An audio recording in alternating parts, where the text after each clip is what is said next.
to the lesson.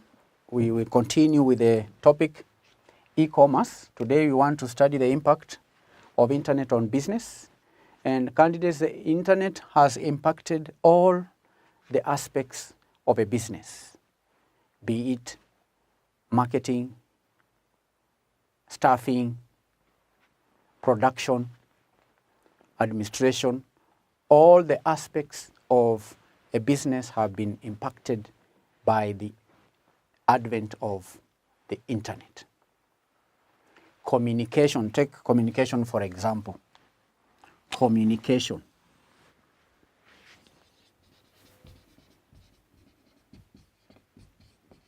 The way the business communicates with the stakeholders has changed a lot.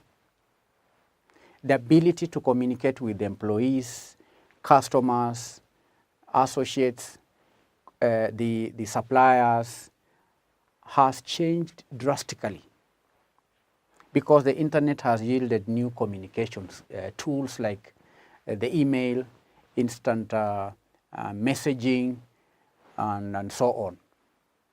So communication has been impacted positively. It's now very easy to get to communicate to a customer in an instant using the internet, through email, instant messaging, and other tools. Through the internet, we can also say that under communication, there are many tools like video conferencing, teleconferencing, and so on. That is number one. Number two is due to the use of internet in business, there has been an increase in telecommuting. There has been a rise in telecommuting. Telecommuting. What does that mean? Now, many businesses are now offering the option for the employees to work from home. And they can work from home using office equipment that is provided by the company.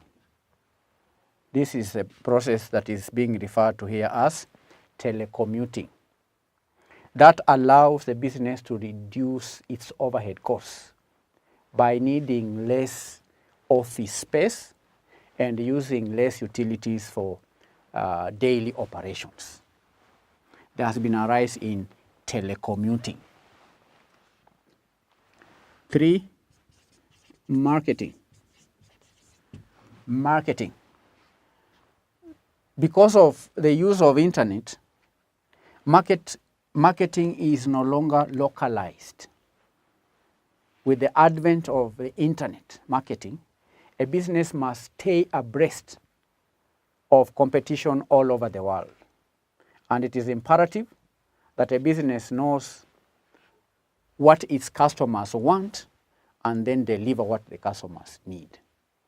And a business can use surveys, questionnaires, feedbacks from clicks, comments on website. That can be used by the business to monitor customers' needs. So because of this internet,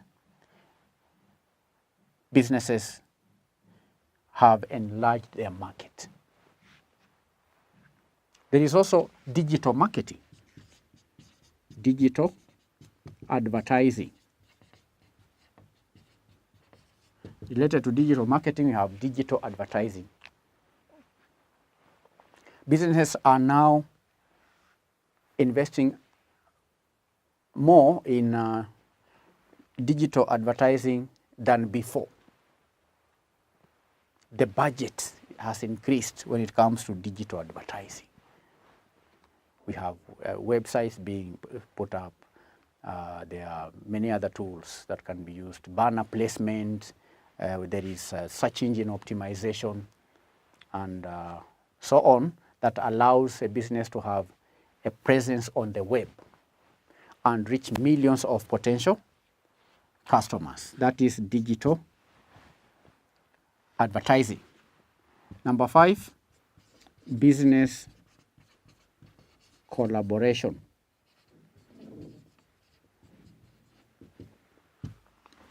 Now, this is just working with other businesses, working with other professionals.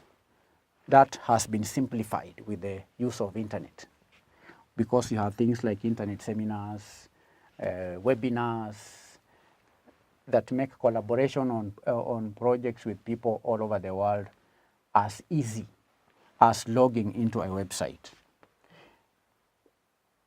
These are days when businesses no longer need to book tickets for employees or managers to travel to other places to seek collaboration. That today can be done in the office, right? By just logging into a website or having webinars or video conferencing and so on. So business collaboration has been made simple. Internet has also been very useful in the area of research. Businesses use the internet to research on new product ideas or new methods of creating products and also pricing information. By use of internet, the business can search online to find out what other businesses are charging, the prices. It can get information about anything, about other businesses, information about the competition, information about laws, regulations, about information on all the aspects that may be required in terms of improving its operations. A business can also research the competition to see what products or services are offered. And if a company is looking to expand into a particular location, the internet can be used to research the population, the needs of that location, the products and services that would sell best in that area, and so on. So research on all these areas is very much possible because of the internet. Now, these are not the only points that we can discuss. There are many other points in terms of looking at the impact of the internet on business. Later on, we shall be studying the impact of the internet on the society. Today, we focused on the internet, and we can see the role of internet in communication. We've seen how it has led to rise in telecommuting. We've seen how internet can be used in marketing as well as advertising. There is business collaboration, research, and so on. Thank you for attending the lesson. Bye-bye.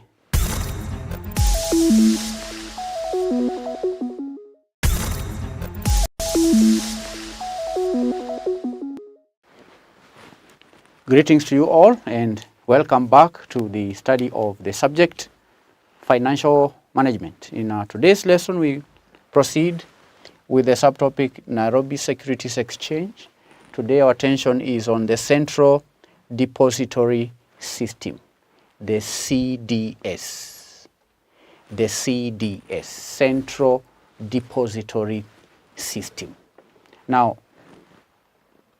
by the end of this lesson, you should be able to define Central Depository System, should be able to outline the functions of the CDS and the advantages of operating a central depository system in relation to transfer of shares. Now, prior to the year 2004, the Nairobi Securities Exchange used a manual delivery and settlement system, which involved, number one, the exchange of share certificates between stockbrokers, that is one, stockbrokers. Then number two, the Nairobi Security Exchange. And the number three, the relevant shares registrar of listed companies before a trading could be completed and the buyer issued with a share certificate in his or her name. Before the buying and selling of shares was centralized, or before it was digitalized, the Nairobi Securities Exchange operated a manual delivery and settlement system which involved the exchange of share certificates, the physical certificates between stockbrokers, because by now you know that the members of the public do not trade directly at the Securities Exchange. No, they have to seek the services of stockbrokers who are the authorized. These are persons who have been given the trading rights at the exchange. So, previously, prior to 2004, there was a physical exchange of certificates. If I was to sell you shares of a company, I was forced to surrender my certificate to a stockbroker. You are also expected to engage a stockbroker, and before the rights were transferred to the buyer, before the share certificates could be in his or her name, there had to be physical exchange. And that also involved the different registrars of the listed companies before a trading transaction could be completed. And after a long history of using paper certificates, which we know faced several challenges, including duplication of shares, which included challenges like signature mismatches. There are also transfer problems. Some shares also, the certificates, because they are papers, some of them deteriorated, they depreciated the papers. So that is a long history of using paper certificates. That using of paper certificates was also a major contributor to raising arbitration cases. There are many cases of investor disputes, and as a result, candidates, the CDSC undertook a digitalization process. And the intention of starting this digitalization process was to introduce what we call book entry, or what we call electronic securities in the market. And that eliminated the efficiencies and the risks associated with paper-based trading environment. That enhanced the security, enhanced the safety of dealing with shares, and it boosted market confidence, leading to increased trading in shares, and that ensured that Kenya stock market increased in trading. Okay? The stock market upgraded the delivery. It upgraded the clearing and settlement functions in line with the international standards.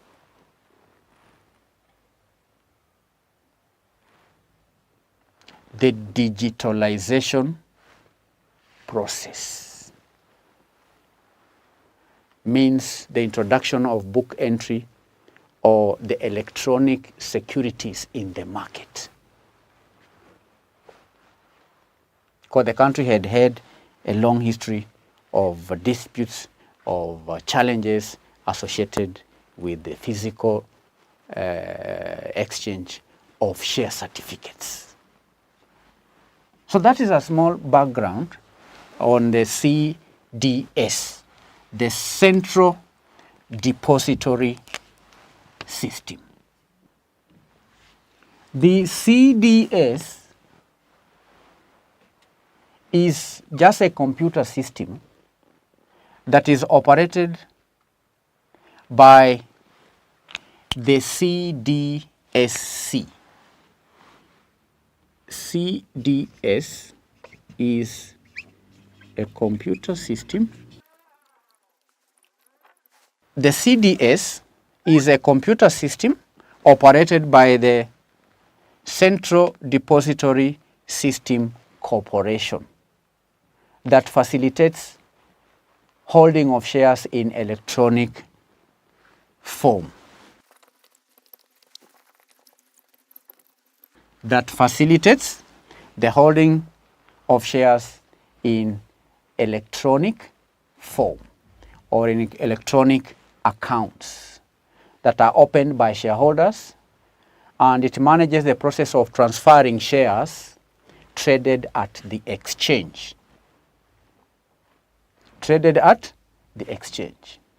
So the Central Depository Act lays down the legal and regulatory framework upon which the establishment and operations of the CDSC are anchored.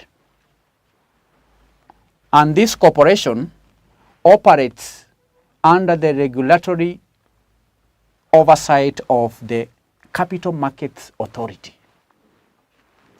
The CDSC, the Central Depository System Corporation, is a limited liability company that is approved by the Capital Markets Authority.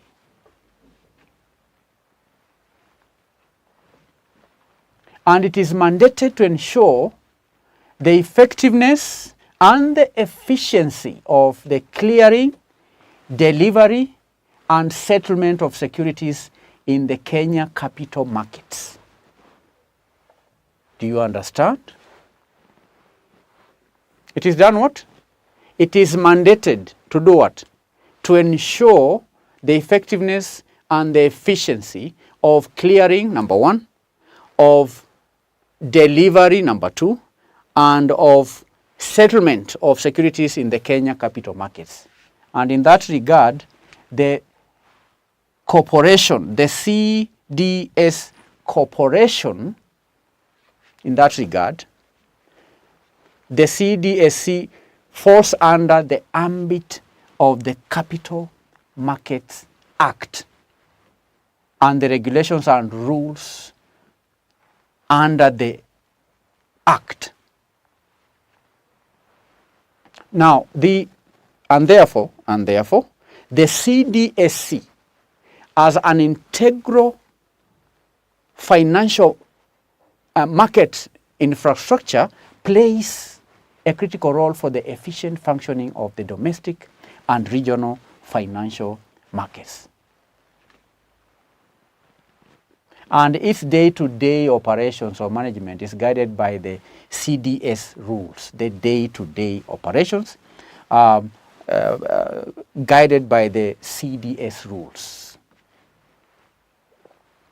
And the CDS operational procedures also outline the detailed processes and description, the description on how the different functions are performed. So we will not go into details on the regulations and the rules, the operations procedures. We will not go into the details on how the corporation carries out its mandate on day-to-day basis. But it's important for us to outline the functions, okay, of CDS.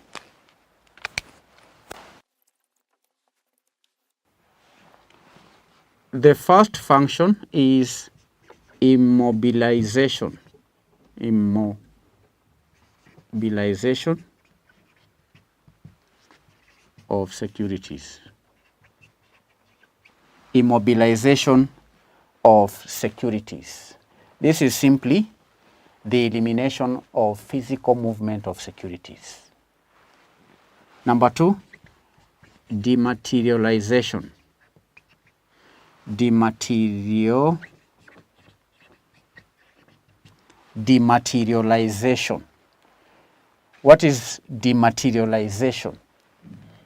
Dematerialization, on the other hand, is the elimination of physical certificates or the physical documents showing entitlement to a security, so that owners or ownership exists only as a computer record. So it is a function of the CDS to carry out the dematerialization, so that we do not have physical certificates as evidence of ownership of securities. Number 3 is what we call the effective delivery versus payment.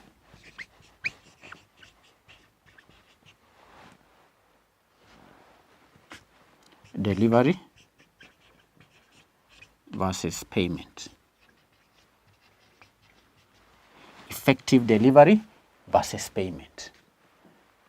That means simultaneous delivery and payment between the two parties exchanging the transferring securities. Efficient, simultaneous. When you are paying for the share, you receive it. The one selling should deliver it, and it has to be simultaneous at the same time. So that's the role or function of the CDS, to ensure that there is effective delivery versus payment. Simultaneous delivery and payment between the two parties exchanging securities. And that has to be done without delay. And that can happen if the CDS is linked to the central payment clearing system, for example, the Central Bank of Kenya. The fourth function of CDS is provision of detailed listings of investors according to the type of securities they hold. So it's the role of the CDS to provide detailed listing, provision of detailed listings. Detailed listings. What is that?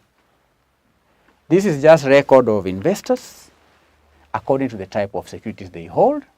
For example, ordinary shares, preference shares, and so on. Number 5, effective distribution of dividends. Effective distribution of dividends. Distribution of dividends. Effective distribution of dividends. Effective distribution of dividends. Again, underline the word effective. Okay? There has to be effective distribution of dividends, effective distribution of, can even add interest,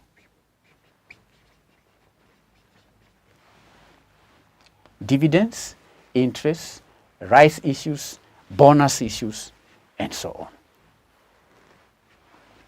6, provision of book entry accounts. Provision of book entry accounts, that means electronic exchange of ownership of securities and payment of cash. So these are some of the functions of the CDS. One may ask, what are the advantages? Advantages or benefits of CDS. What are some of the advantages or the benefits of CDS? Number 1, we can say that the CDS enables an investor to buy and trade in securities. It enables an investor to buy. It makes it easy for investors to do it, to buy and trade in securities. Then through CDS, there is immediate transfer. Transfer of ownership. Okay? Immediate transfer of ownership, or we can say transfer of securities. Because here we mentioned effective delivery versus a payment. Immediately you make payment, you have simultaneously access or transfer of the securities in your name. Then there is elimination of risks. Elimination of risks. What are these risks? What are these risks? These are risks that are associated with physical certificates. Elimination of risk associated with physical certificates, such as bad delivery, such as fake certificates, among others. It also leads to reduction of paperwork. Reduction of paperwork. Remember, these are electronic accounts, electronic form or accounts. Okay? Holding of shares in electronic accounts. So if shares are being held in electronic account, then paperwork is eliminated. So there is reduction of paperwork involved in transfer of securities. There is also reduction in 5, reduction in transfer costs or transaction costs. Reduction in transaction costs. Transaction is the best word here. Transaction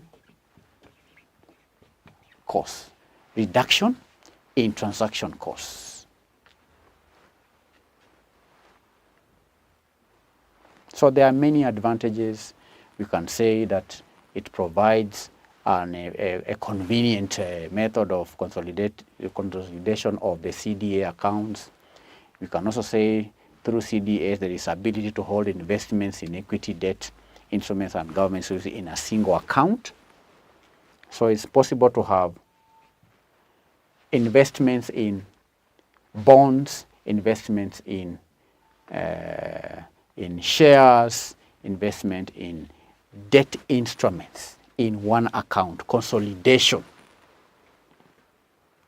of CDA accounts. Provides a convenient method of what? Consolidation of CDA accounts, consolidation of CDA accounts. You don't have to have one account for government bonds, one account for debt instruments, another account for equity. No, you can hold all the investments in a single account.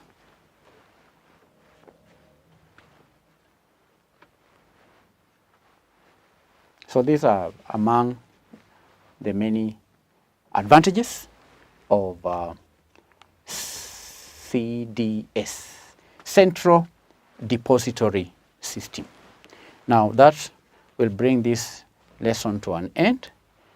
The purpose or objective for today's lesson was to the learner to, by the end of the lesson, be able to define CDS, outline functions of CDS, and highlight the advantages of CDS. So that will form the basis of our today's assignment.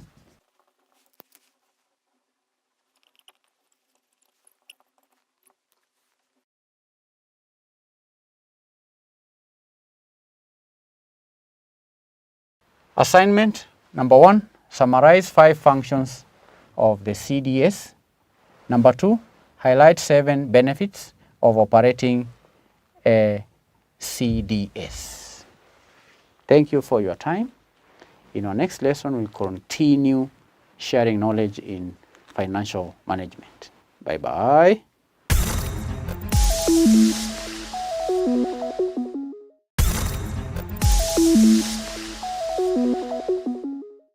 Greetings, learners, and welcome back to the lesson.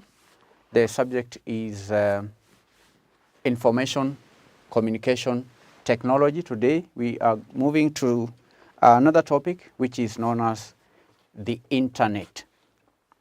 Under this topic, there are several subtopics. Number 1, introduction to the internet.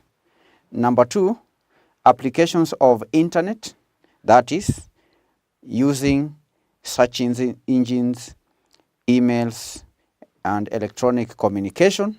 Number 3, internet services. Number 4, internet service providers. Number 5, applications of internet.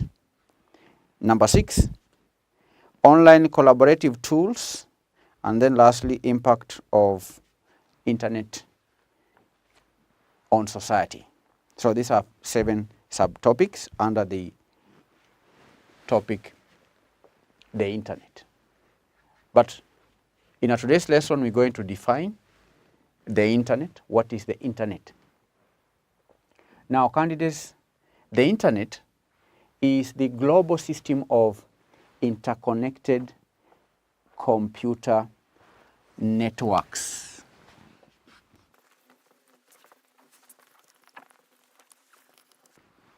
It is the global system of interconnected computer networks.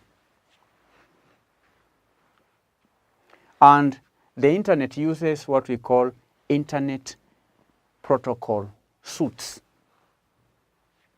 like the IP or the TCP, to communicate between networks and devices. So it is a system, global system of interconnected computer networks. In other words, it is a network of networks. It is a network of networks. The internet is a network of networks that consists of private, public, academia, business, and government networks of local to global scope. And it is linked by a broad array of electronic, wireless, and optical networking technologies.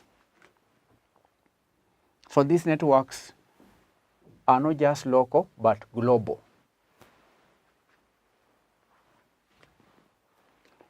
Private, public, academia, business, governmental networks of local to global scope. And these networks are linked through an array of electronic devices, electronic optical devices, and technologies. So candidates, the internet carries a vast range of information resources. Through the internet, we can access a vast range of information resources, as well as services, such as the interlinked hypertext documents, the applications of the World Wide Web. We have things like electronic mail. There is telephony. You can also have file sharing through the internet. Now, candidates, the linking of commercial networks and enterprises by the early 1990s marked the beginning of the transition of what we have now, the modern internet. And there has been a sustained exponential growth as generations of institutional, personal, and mobile computers are now connected to the network. And although candidates, the internet was widely used by academia in the 1980s, commercialization incorporated e-services and technologies into virtually every aspect of modern life. And most traditional communication media, including the telephone, the radio, the television, the paper mail, and newspapers, have now been reshaped. They have now been redefined or even bypassed by the internet, giving birth to things like digital newspapers. We now have video streaming websites and so on. And companies have been forced to change. They've been forced to redefine the way they carry out their operations. We've had books and other print publishing, which are now adapting to website technology or are reshaped into blogging. We have web feeds and online news aggregators and so on. But previously, in the 1990s, the internet was mainly used for research in academia, and before the 1980s, we had internet being used mainly in the military and so on. But because of commercialization, services of most companies have now penetrated into every aspect of modern life. And things are changing. Even today, that's why you are studying through the internet. Initially, you would have to visit a physical college and interact with the lecturers. Today, at the comfort of your home, through the internet, you can access these services. So you can see the internet. We've had changes in how people do their shopping, how hiring is done at the office, and so on. We'll be studying in detail on the application of the internet in this topic. We'll also be looking at the applications of internet, the search engines. We'll be studying internet services.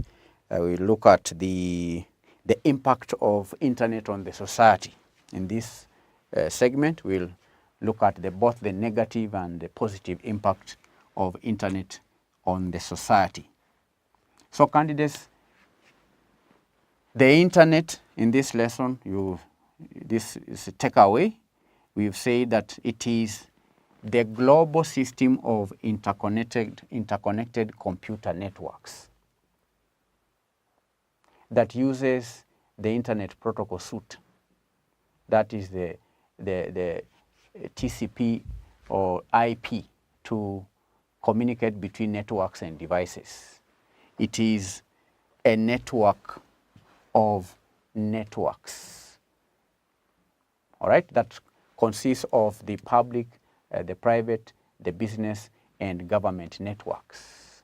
So we have private networks, government, public networks, academia networks, business network, government networks. All that information can be accessed through the internet. So it is a network of networks. It is a global system of interconnected computer networks. All right.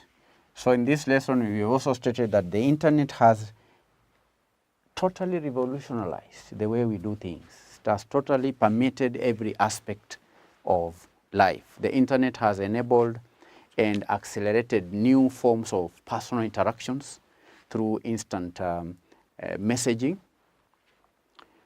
Sometime back when we were growing up, there wasn't internet. If one was to communicate through written text, you had to write letters, then you take it to the post office, then it takes some time before the letter, the physical letter, is transferred to wherever you want it to go. Then it is deposited in a box of the recipient. The person who would want to read your letter. So there wasn't instant messaging like today, where people in a second, you can write a message on WhatsApp through the internet, another person receives the message instantly. Through the internet, we also have internet forums. We have social networking services, we have Facebook and so on, Twitter, various platforms through the internet. There are today online shoppings that have grown exponentially for major retailers. We have, most businesses can now sell online through the internet. Small businesses have also do the same. We have entrepreneurs. So the internet has enabled firms to extend their what we call brick and mortar presence to serve a larger market, or even sells goods and services entirely online. There are companies that sell their goods entirely online. We will be looking at some of those various forms, like the business to business and the financial services on the internet, which affect supply chains across the entire industries. So the internet has totally revolutionized the way we do things, the way we do business, the way we live, the way we make payments, the way we do shopping, the way we study, the way we eat, the way we interact.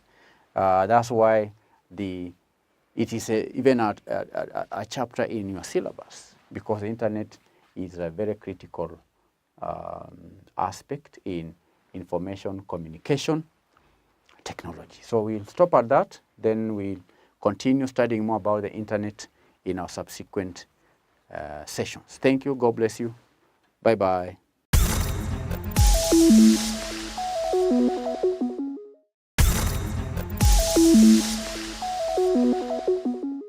Greetings and welcome. In our today's lesson, we're going to study the subtopic regulation of financial markets. The topic is financial institutions and markets. Now, regulation, when it refers to when we refer to the regulation of financial markets, we are, in other words, referring to the supervision. And supervision is the term that is frequently used to refer to the role played by regulators in monitoring activities of participants in the financial markets. Regulation, to regulate, to supervise. And this form of institutional supervision involves collecting of information about a firm's business model, the financial position and internal controls, the processes and controls. It may also involve the evaluation of the information in order to determine whether the firm is in compliance with substantive rules, and also be able to effectively manage the risks embedded within its business model. So when carrying out supervision, the regulators, and in our today's lesson, we are going to consider three regulators: the Central Bank of Kenya, the Capital Markets Authority, and insurance. All right? Regulators. So I'm introducing this subtopic by saying that supervision is just regulation. And the regulators carry out their function by collecting information. Number one, collecting information about the business model of the company or the financial institution.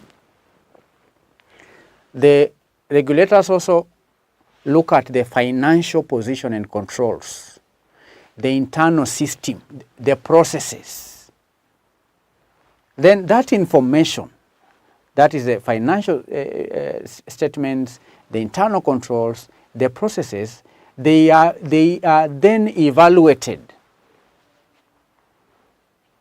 in order to do what? In order to determine whether the financial institution is in compliance with substantive rules.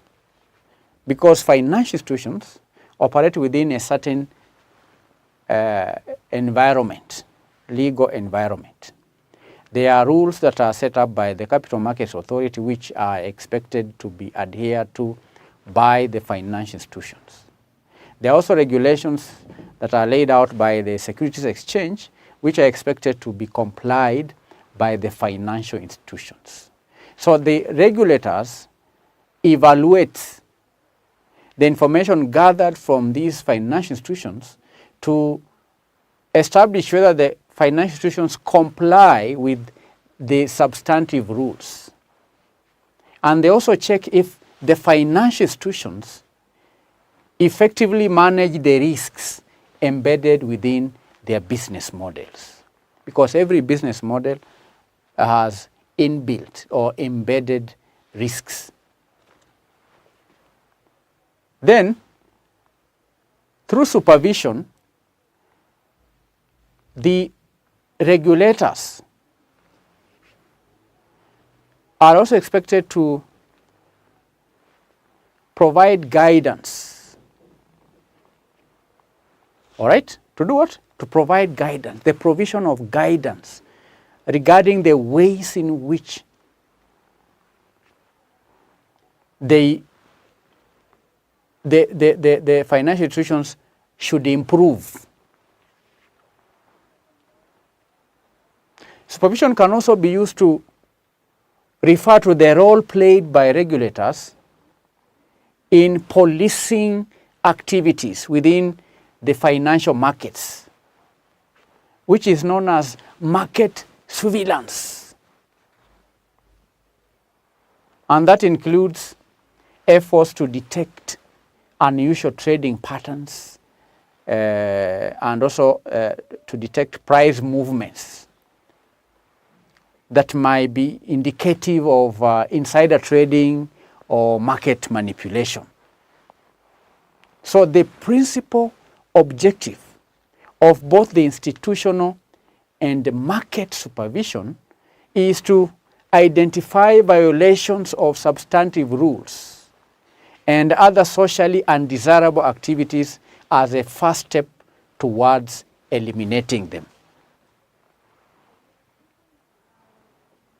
So that's what we mean when we talk about regulation of financial markets.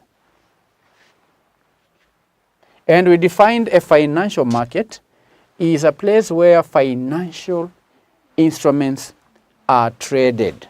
Is a market where investors sell and buy securities. It is also encompasses regulation of the financial institutions.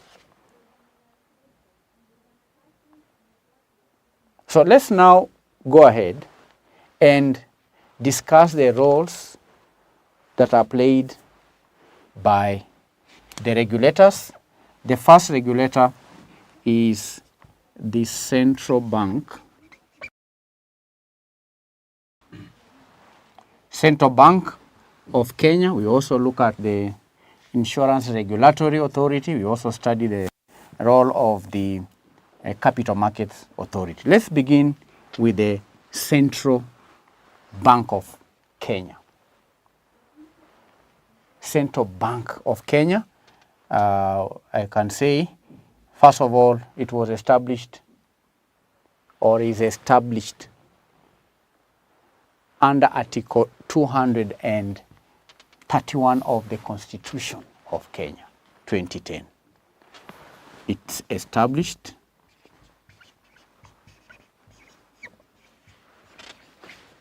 under Article 231 of the Constitution of Kenya. The Central Bank of Kenya is established under Article 231 of the Constitution of Kenya. And the bank generally is responsible for formulating policy to achieve and maintain price stability and issuing of currency. All right? That's the primary role. And pursuant to the CBK Act, the central bank promotes financial stability through regulation, through supervision, and through licensing of financial institutions under its mandate. It also provides oversight of payment, including clearing and settlement systems. And all these efforts are geared towards fostering liquidity, solvency, and proper functioning of the financial system. I can also state that the central bank formulates and implements foreign exchange policy and manages the foreign exchange reserves. It's important also to note that the central bank is the banker for the government. It is the advisor to the government. It is the physical agent of the government. And in discharging its mandate, the Central Bank of Kenya contributes to the country's economic development and growth. It promotes the interests of the public. So the central bank is expected to strive to carry out its statutory mandate effectively and efficiently. And the central bank has to be guided by principles of transparency and integrity.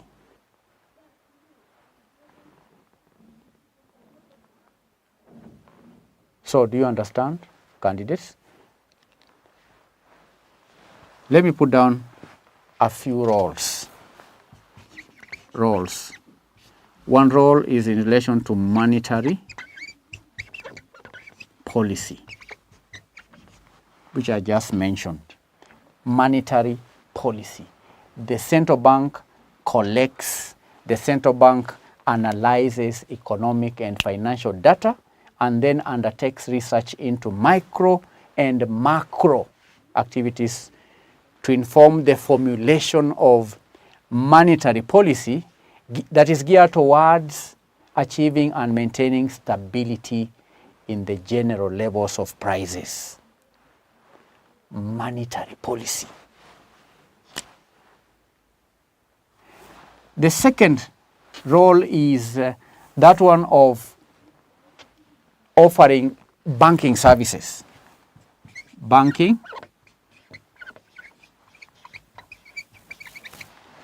services. The central bank provides banking services to the government, provides services to the ministries of government, government departments and agencies, the semi-autonomous government institutions. It provides banking services to the county governments and so on. Banking services. Next, bank supervision. What do I mean? The central bank provides a regulatory framework. It also issues prudential guidelines to govern the operations of financial institutions under its mandate. The central bank also licenses and undertakes surveillance of the financial institutions in order to ensure compliance with laws and regulations. It offers bank supervision. it supervises these other banks and other non-financial institutions. There's also the role of the central bank in relation to the financial market. Financial what? Financial markets. Now, to implement monetary policy, the Central Bank of Kenya employs financial tools that are available at its disposal to foster liquidity in the financial market and also manage the growth of credit in the economy. The bank manages the country's foreign exchange reserves. The central bank also intervenes to mitigate unforeseen disruptions in order to ensure stability in the foreign exchange market.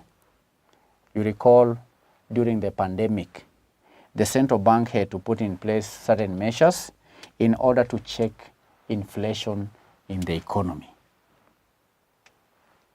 Okay?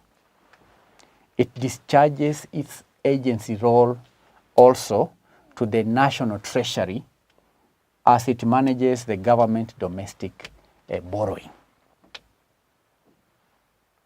Because borrowing is done by the ministry or the of treasury, but the central bank has a very important role in playing an agency role so that government domestic borrowing is properly managed. Then there is settlement systems. Let me say payment and settlement systems. Payment and settlement systems.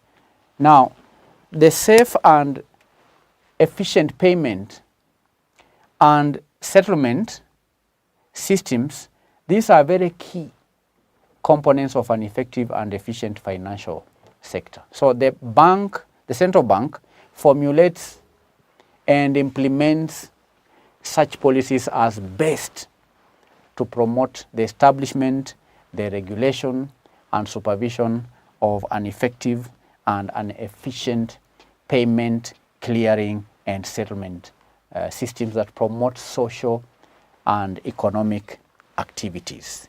Payment and settlement systems. Role number 5 is that one of currency services. Currency services. Currency services. The Central Bank of Kenya is responsible for the design, the production, and the distribution of the Kenya currency. You can recall a few years ago when the new notes were issued. Okay? It is the governor of the central bank who was behind the issue of the new currency. So the bank ensures that there is adequate supply of clean currency. All right? Clean currency to support social economic activities. So these are some of the roles that are played by the Central Bank of Kenya in regard to regulation of financial markets. Let's move on to discuss the roles that are played by the capital market authority, CMA. Now, the Capital Markets Authority, as opposed to the Central Bank of Kenya, was established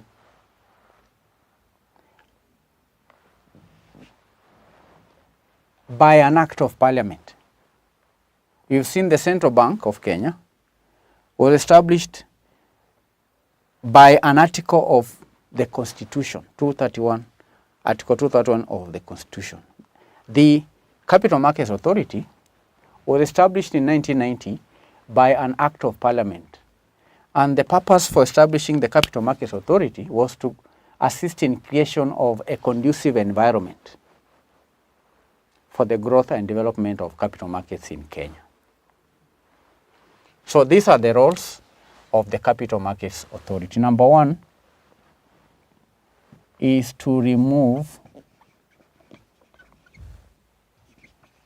bottlenecks. To remove bottlenecks and create awareness for investment in long-term securities.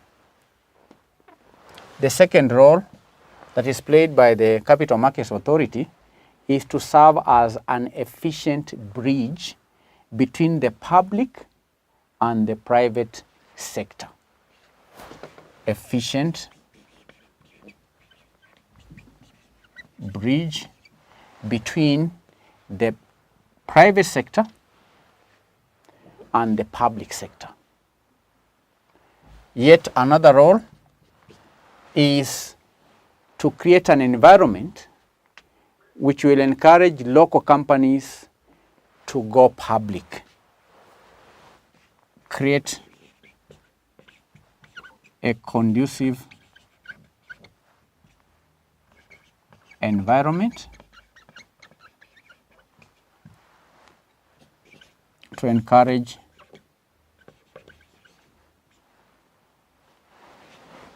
private companies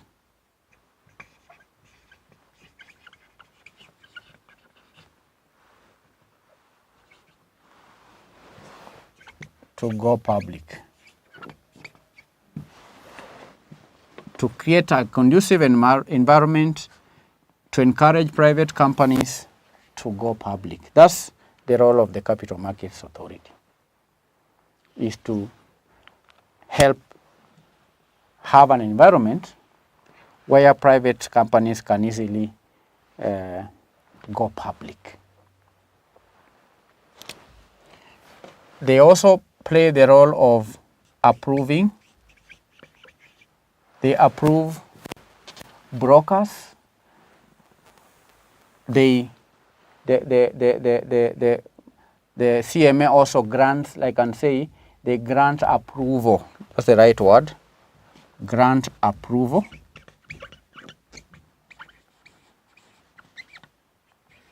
through licensing. Okay? And licensing of brokers. For one to trade at the stock exchange, one has to get approval from the authority. Okay? One has to be licensed. One has to seek a request for approval to trade at the securities exchange.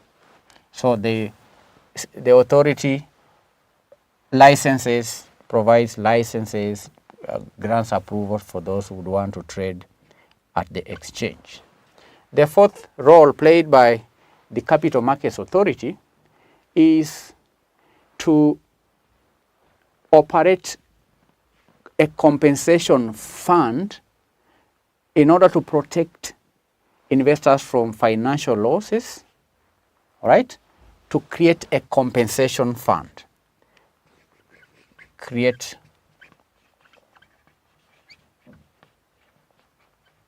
a compensation fund. It is the role of the authority to create a compensation fund to protect investors from financial losses should licensed brokers fail to meet their contractual obligations.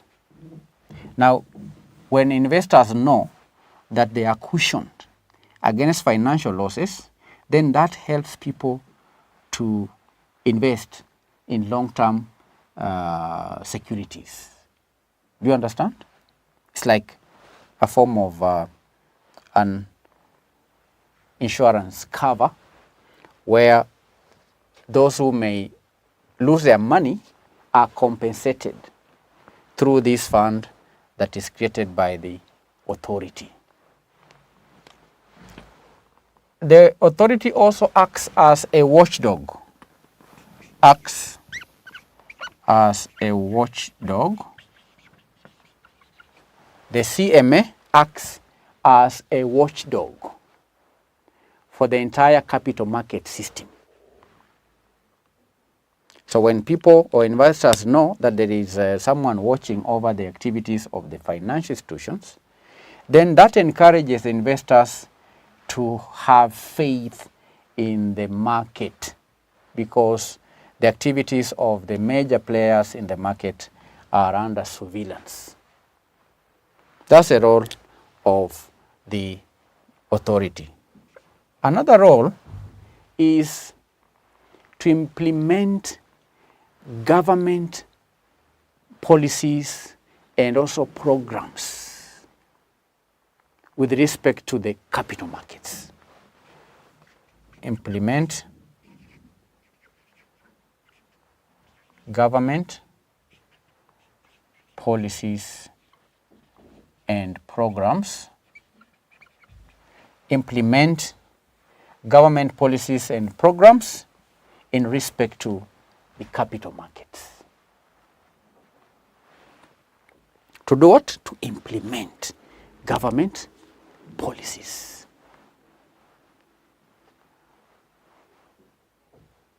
So these are some of the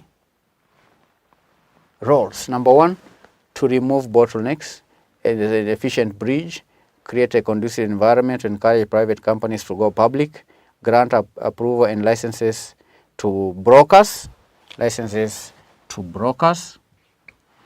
They also create, this is 1, 2, 3, 4, create a compensation fund, acts as a watchdog, implements government policies.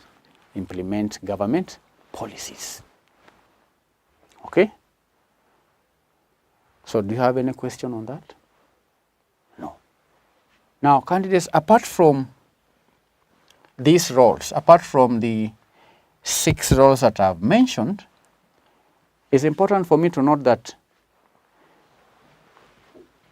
the CMA can undertake various steps to encourage the development of the securities exchange in Kenya, like removing of the barriers on security transfers.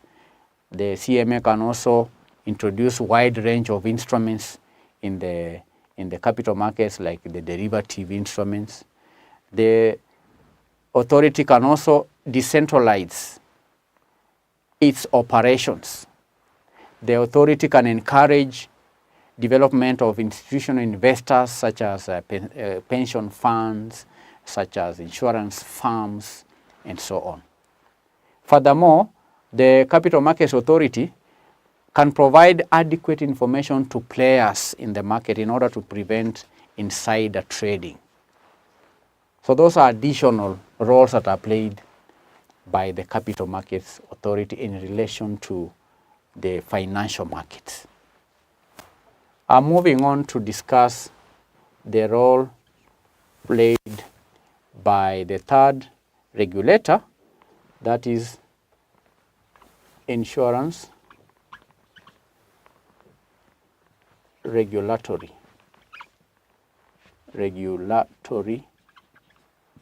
Authority,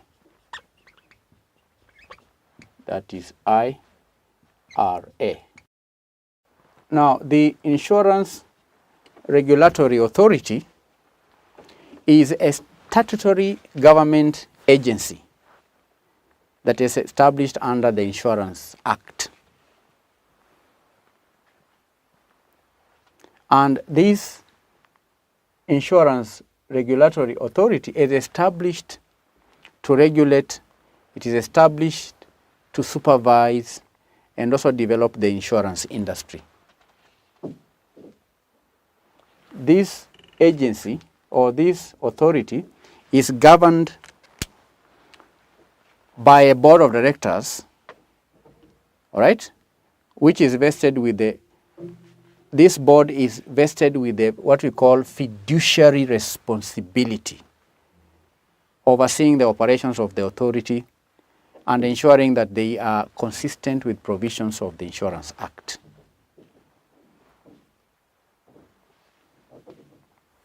Do you understand? it's governed by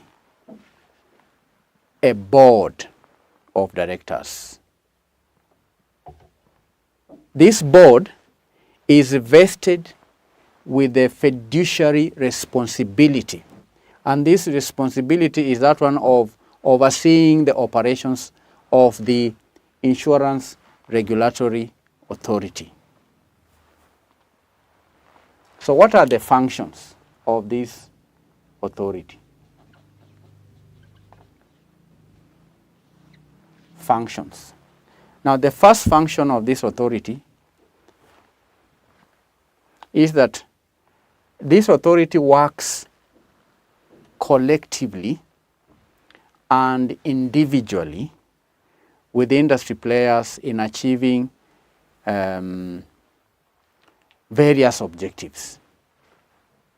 And one is to ensure compliance by insurance companies. To ensure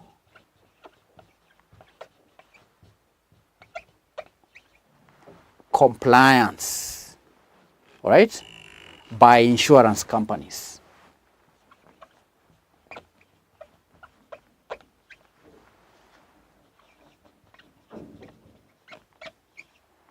The function of the IRA is to ensure that insurance and reinsurance companies comply with regulations. The body or the authority ensures that these companies adhere to the legal requirements and also sound business practices. And that it does through what we call voluntary compliance. So this body should promote, another role is to promote voluntary compliance. It is the role of the authority to promote voluntary compliance. They should create an environment where these insurance and reinsurance companies comply voluntarily.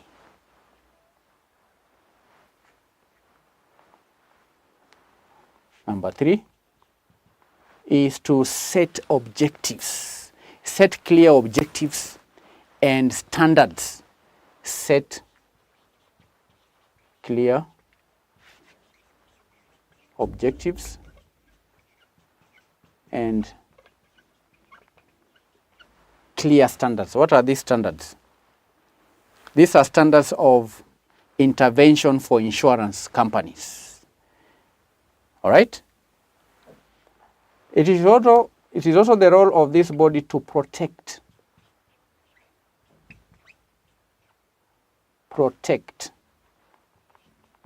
the consumers or the customers, to protect consumers of insurance products, to protect consumers and promote high degree of security for policyholders, protect consumers. It is the role of the Insurance Regulatory Authority to protect consumers and also promote high degree of security for the policyholders. Another role is in respect to the efficiency, to the fairness, all right, of stable markets. It is the role of the IRA to promote efficient,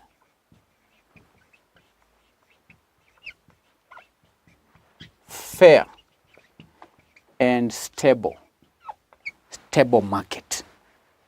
All right? Stable market. That's a very important function that is played by the IRA. Yet another function is to ensure that consumers have confidence. They have confidence in the market. So to maintain confidence,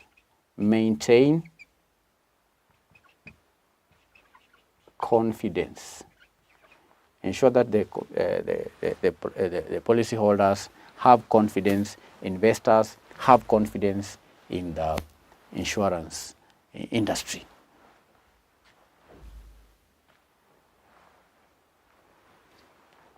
We can go on to add another function, which is to ensure that insurance companies and the reinsurance companies operate viably.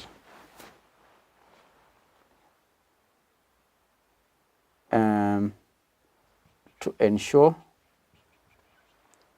that the insurance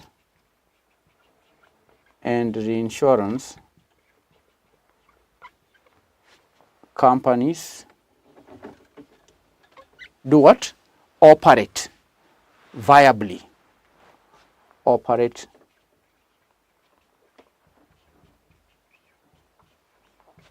and remain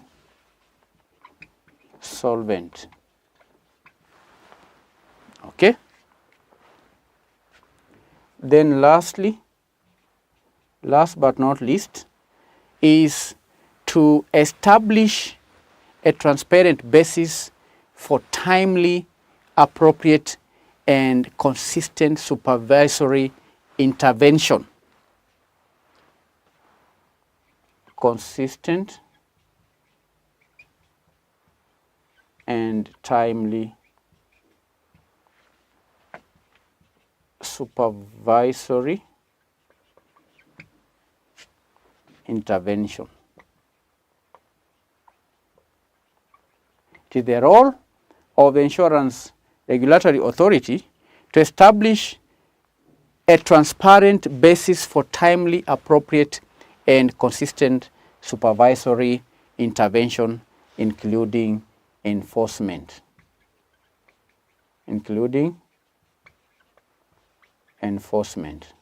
So their authority should ensure that it's not late. When things go haywire, they should be ready in time to bring sanity, to intervene, and where necessary to enforce the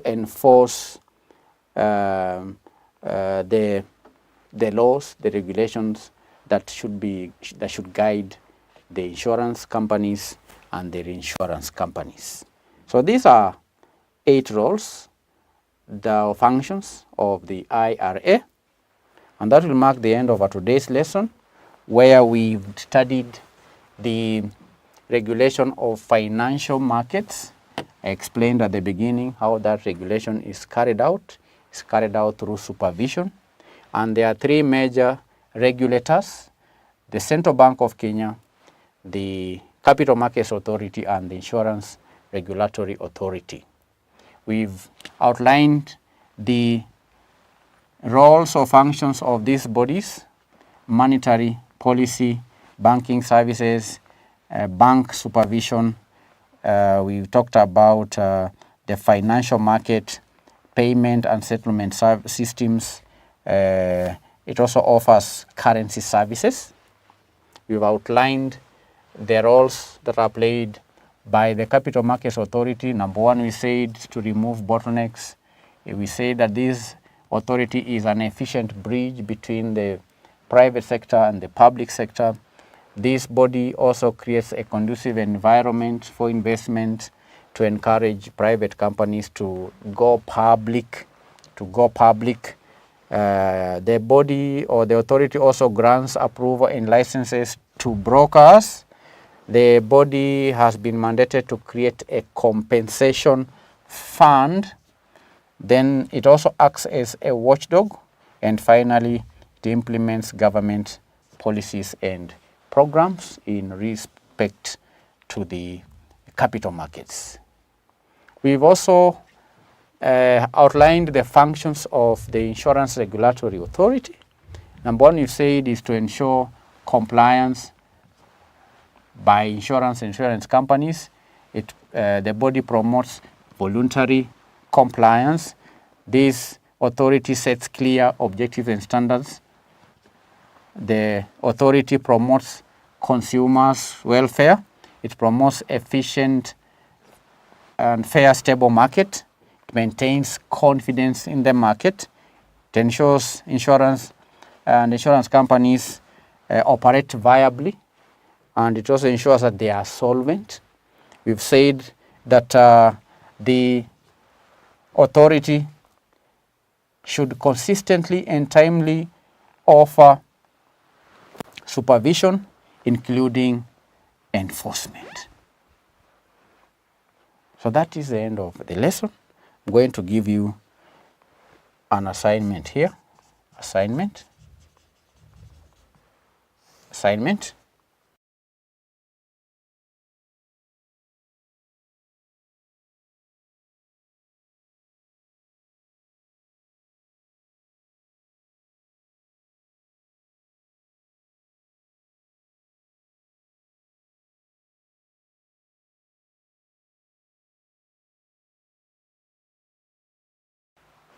Here's your assignment.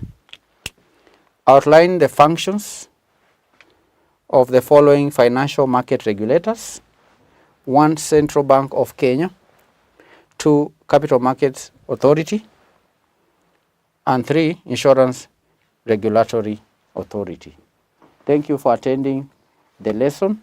In our next session, we're going to study the factors responsible for the rapid development. Bye-bye.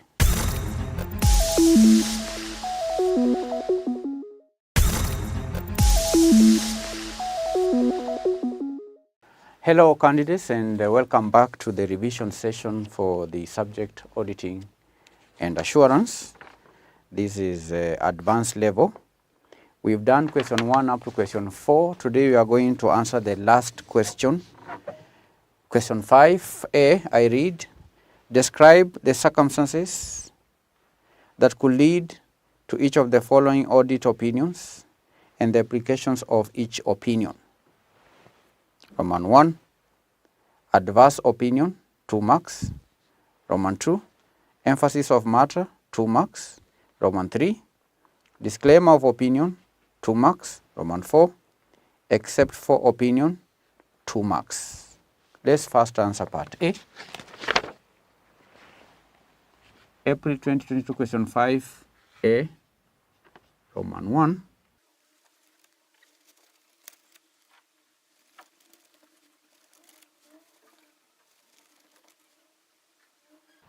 Circumstances that could lead to each of the following audit opinion. The first opinion is adverse opinion.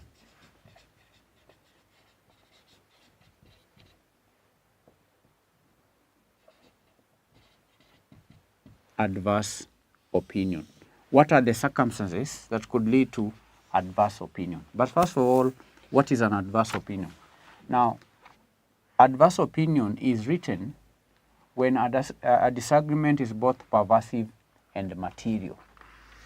The auditor states that accounts do not show a true and fair view, and this opinion has serious negative impact. The question is, what are the circumstances that could lead to the adverse opinion? Now, the first circumstance is where the information in the director's report is not consistent with the annual accounts. An adverse opinion, it may be written where the information in the director's report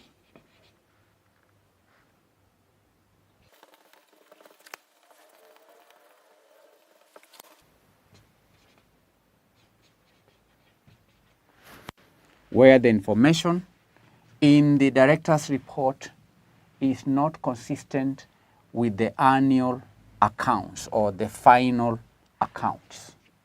That's the first instance. The second instance or circumstance is failure by the directors of a company to apply an accounting standard. All right? Failure to apply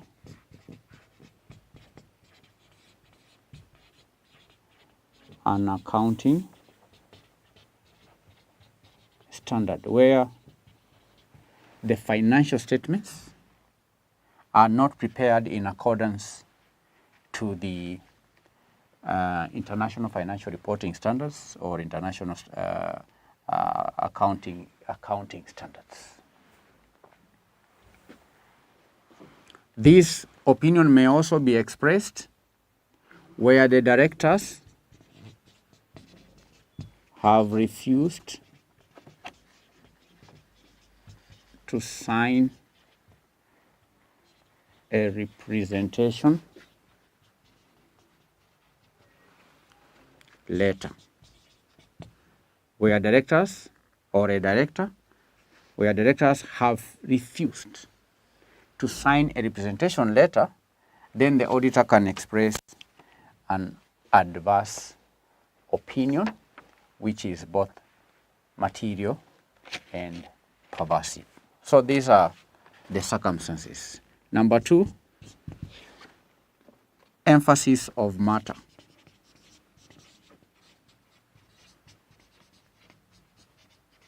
When is the emphasis of matter opinion expressed?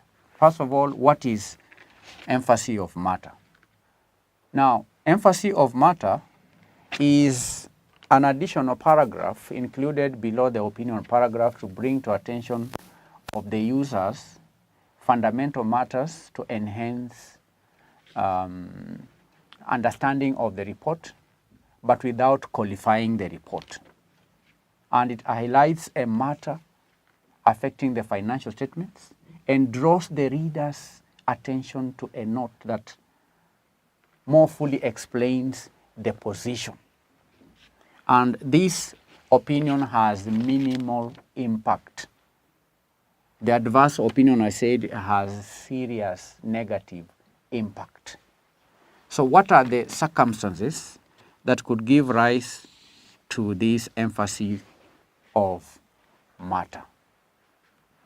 Number 1 is where there is unusual condition, like destruction of assets after the balance sheet date.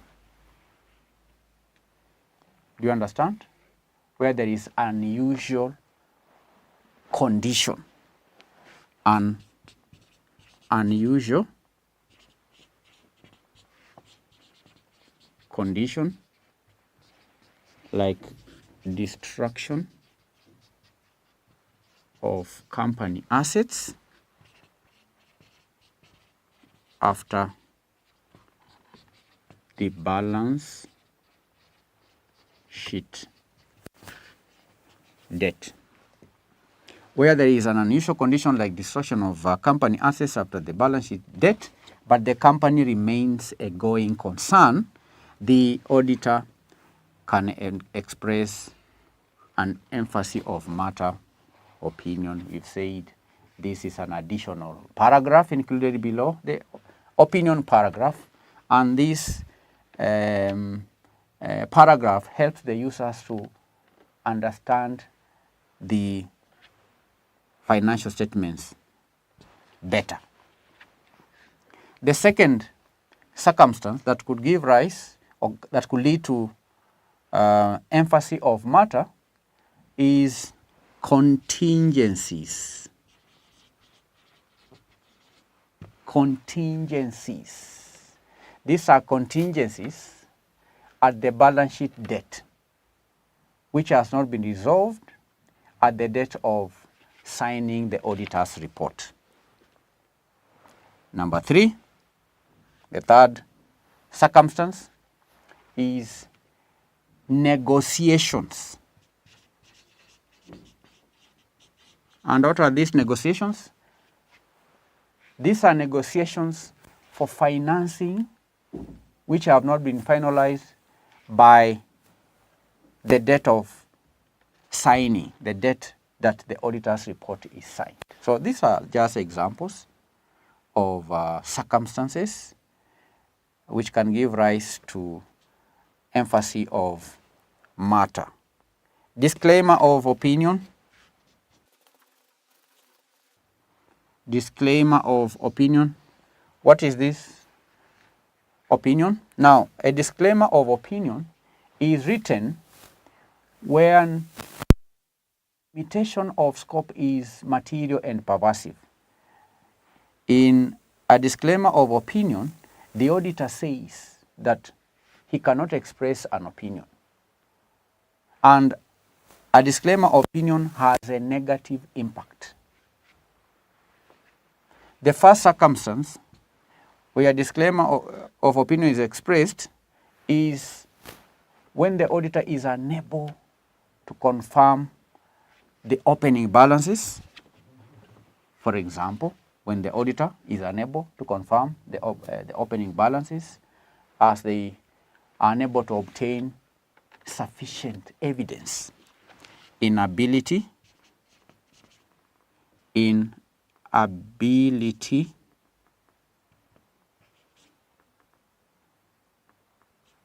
to gain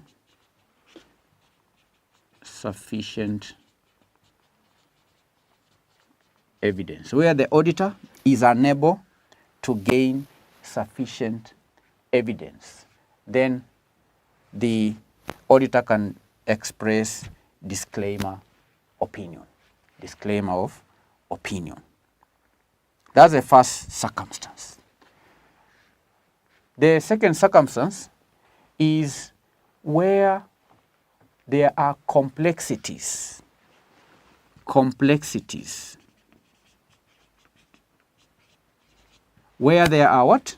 Where there are complexities within the client business, which is making the auditor not understand the audit or understand the organization.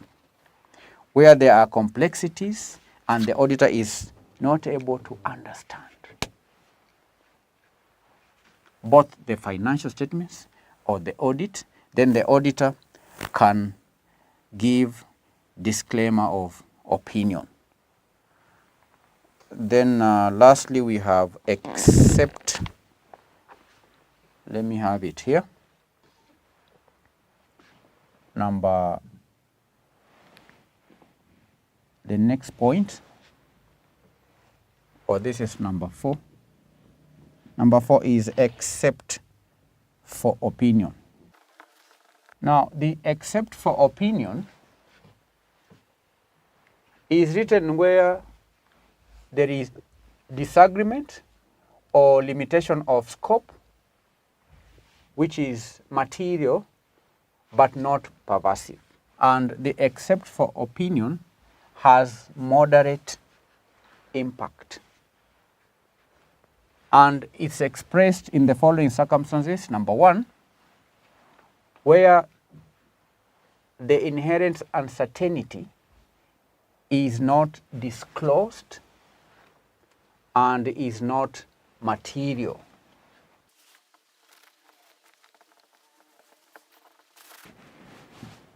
Where there is an inherent uncertainty which is not disclosed but it's not material, then the auditor can express except for opinion.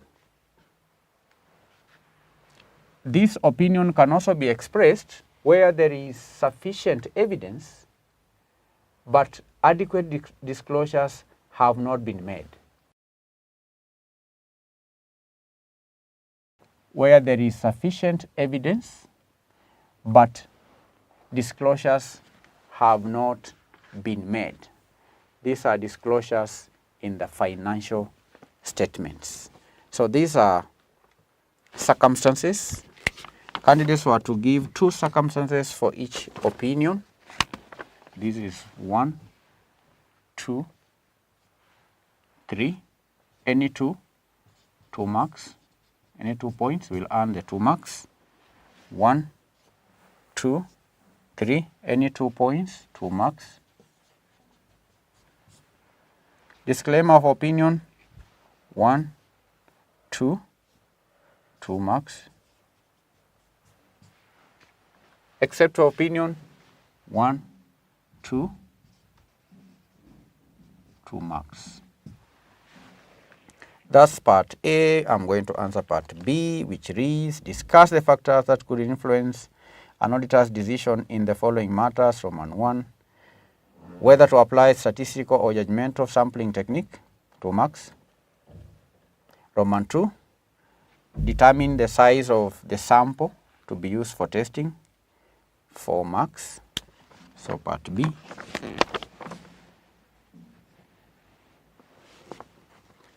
Part B. Part B.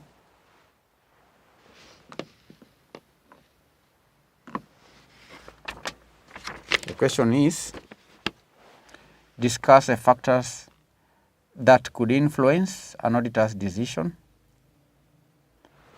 Factors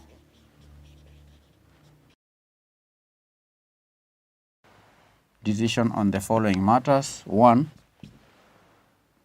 whether to apply statistical or judgmental sampling technique. Whether to apply statistical. This is statistical sampling technique or judgmental. What are the factors that could influence? If you are carrying out an audit and you want to sample the population, it could be invoices, balances, and so on. So what are the factors that could influence your decision to either apply statistical sampling technique or judgmental sampling technique? That is the question. That's the question. The first factor is the size of the population. Size of the population. The size of the population. Now, doing sampling, it's important to consider the size of the population, so that where the population involved is large, then the auditor should use statistical sampling technique. Why? Because statistical sampling is a scientific technique, and therefore the conclusion reached on the evidence from the sample will be more reliable. So when faced with a decision whether to use statistical or judgmental sampling technique, the auditor should consider the size of the population. Where the size or where the population is large, the auditor should do what? Should use statistical sampling technique rather than judgmental sampling technique, because statistical sampling is scientific and therefore the conclusion reached on the evidence from the sample will be reliable. The second factor that will influence your decision here is the audit risk involved.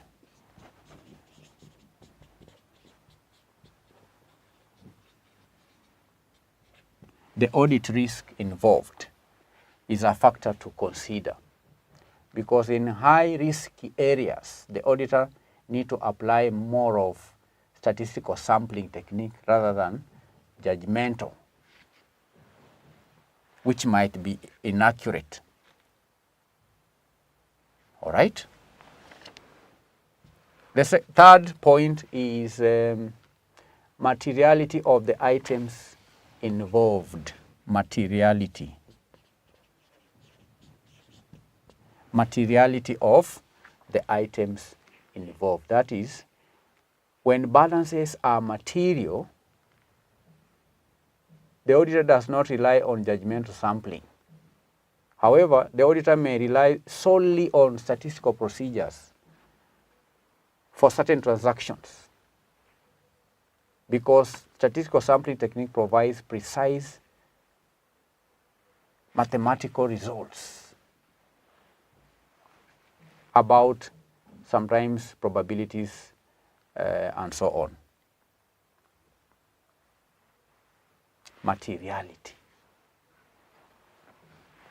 So these are the factors. There are many factors that you can think of, like the training of the staff. If the auditor is working with staff that are not well experienced, then don't rely on judgmental, because judgmental is a technique that requires one to have a lot of experience in the area that is being audited. If the auditor has new audit staff, then it's risky to rely on judgmental sampling technique. The level of training of staff is also a factor to consider. The competence and training, competence and experience of audit staff. Because an audit is conducted by many people. It's not just the auditor. In fact, those who do most of the job are just the audit staff and audit assistants. So those are given you 4 factors. You have to give just 2 to earn the 2 marks. Then there is determining the size of the sample to be used. Number 2. Determining the size of sample to use. The root of this question is discuss the factors that could influence an auditor's decision in the following matters. The second matter here is determining the size of the sample to be used for testing. What are the factors that the auditor will consider when determining the size of the sample to be used for testing?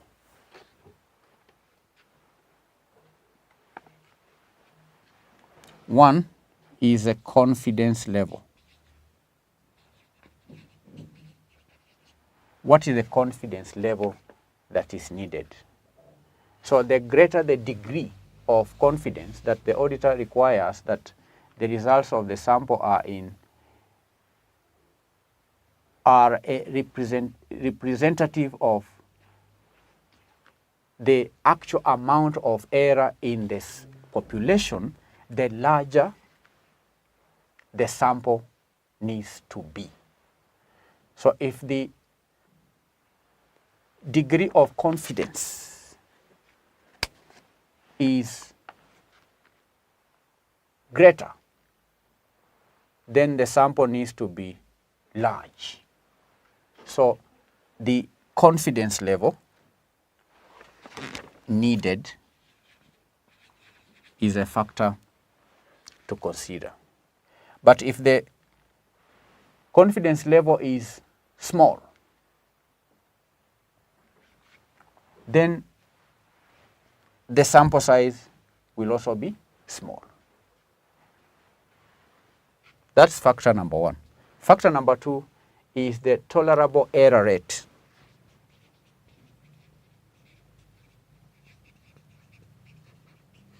Tolerable error rate. The larger the tolerable error or the deviation rate, the smaller the sample size. Then number 3, which could also be number 1, is the population size. Population size, the size of the population. The higher the number of items being reviewed, the higher the number of items that should be sampled for testing in order to represent the population. That is pretty obvious. If you are to sample a large population, then you need large number of, the sample size should be also large so that the different characteristics or features of the population can be captured in the sample. And the fewer the items being reviewed, the smaller the sample size. will be tested. Population size.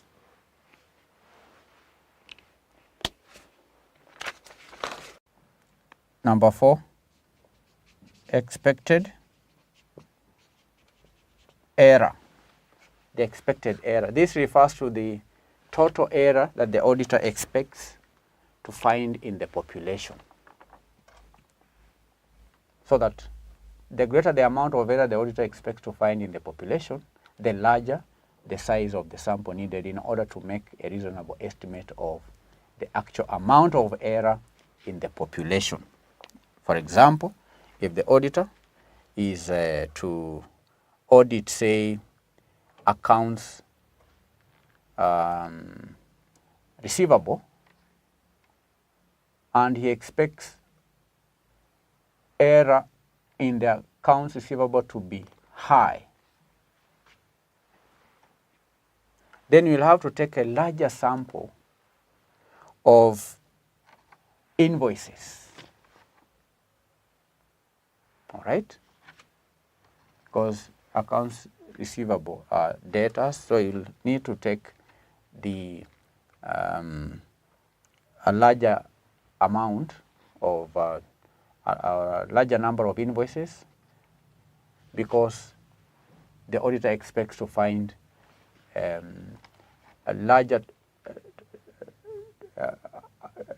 amount of error in the accounts receivables. So the greater the amount of error in the auditor expects to find in the population, the larger the size of the sample needed in order to make a reasonable estimate of the total or the actual amount of. So that is a factor to consider, expected error. So these are 4 factors. So part B, whether to apply statistical or judgment or sampling, how many marks?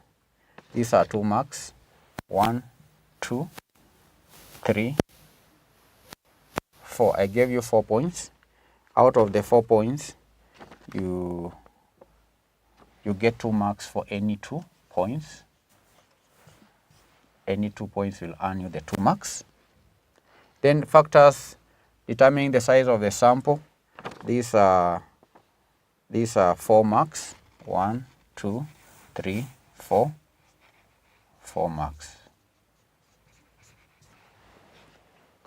I'm now going to answer part C, which says, explain the peculiar risks that an auditor faces when auditing and expressing an opinion on the following.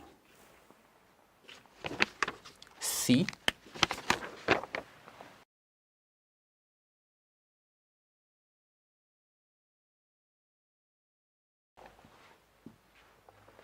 Peculiar risks the auditor faces when auditing Roman 1, holding companies, subsidiaries, associates. The first risk here is that these companies could be operating from different locations. They could be operating from different locations.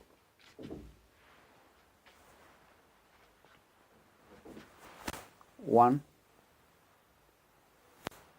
and that could be a challenge, or there are certain risks associated with auditing companies that are located in different locations. Or we can also say another risk that the companies could be operating in highly differentiated fields. Operating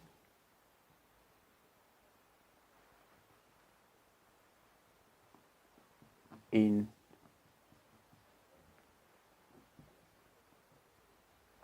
differentiated fields. May have a company in, say, manufacturing, another one offers a subsidiary of subsidiary of the group could be in, say, service industry, offering maybe banking services or insurance services. So you see, those are highly differentiated. One is manufacturing, converting raw materials into finished products, and the other one is offering services like banking or so on. So auditing such a company is poses risks and also challenges. The second point is the companies could be having different accounting periods or year ends, maybe different. So reconciling and aggregating amounts for the purposes of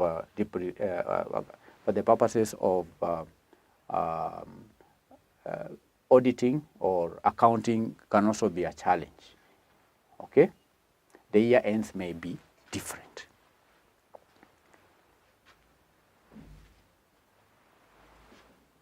Poor corporate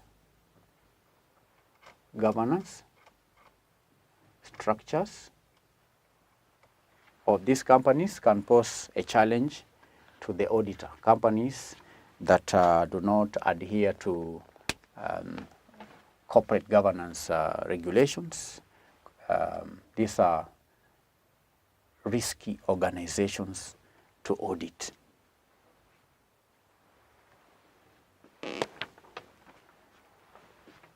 There could be also be non-existent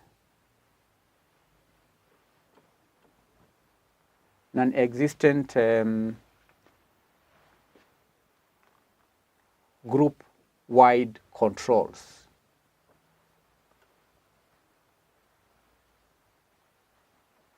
Non-existent group-wide controls. Non-existent effective group-wide controls. Non-existent or ineffective group-wide controls, including inadequate group management information on monitoring of components operations and their results.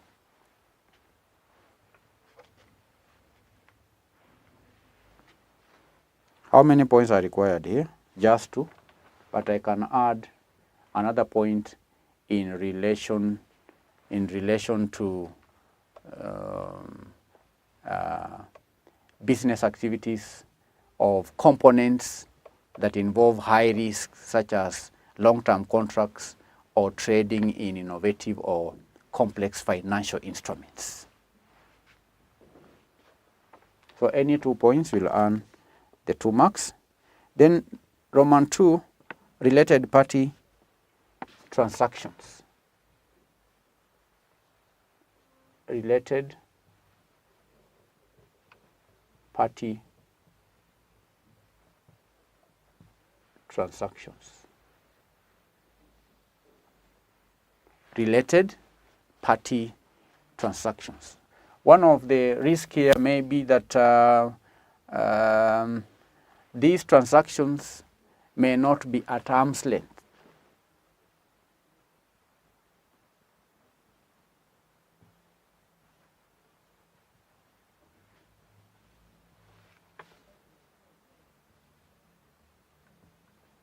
Transactions may not be at arm's length, and therefore validity may be hard to prove. The validity of these transactions may be hard to prove on the part of the auditor.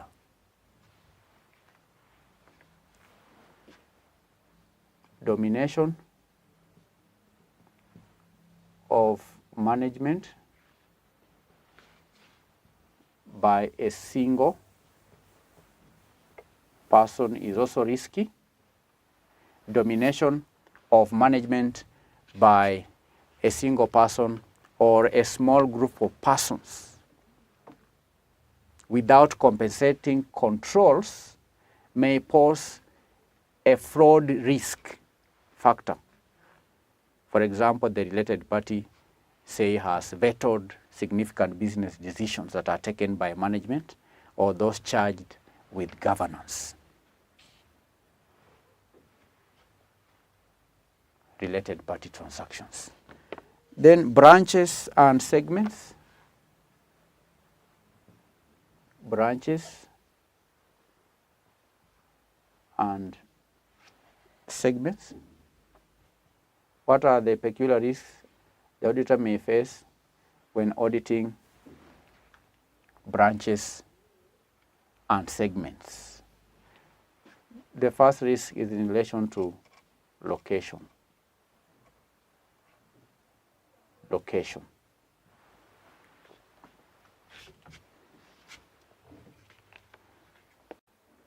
Branches may be far away, and if branches are far away, then visiting may be difficult. Branches may be far away, hence impossible to visit.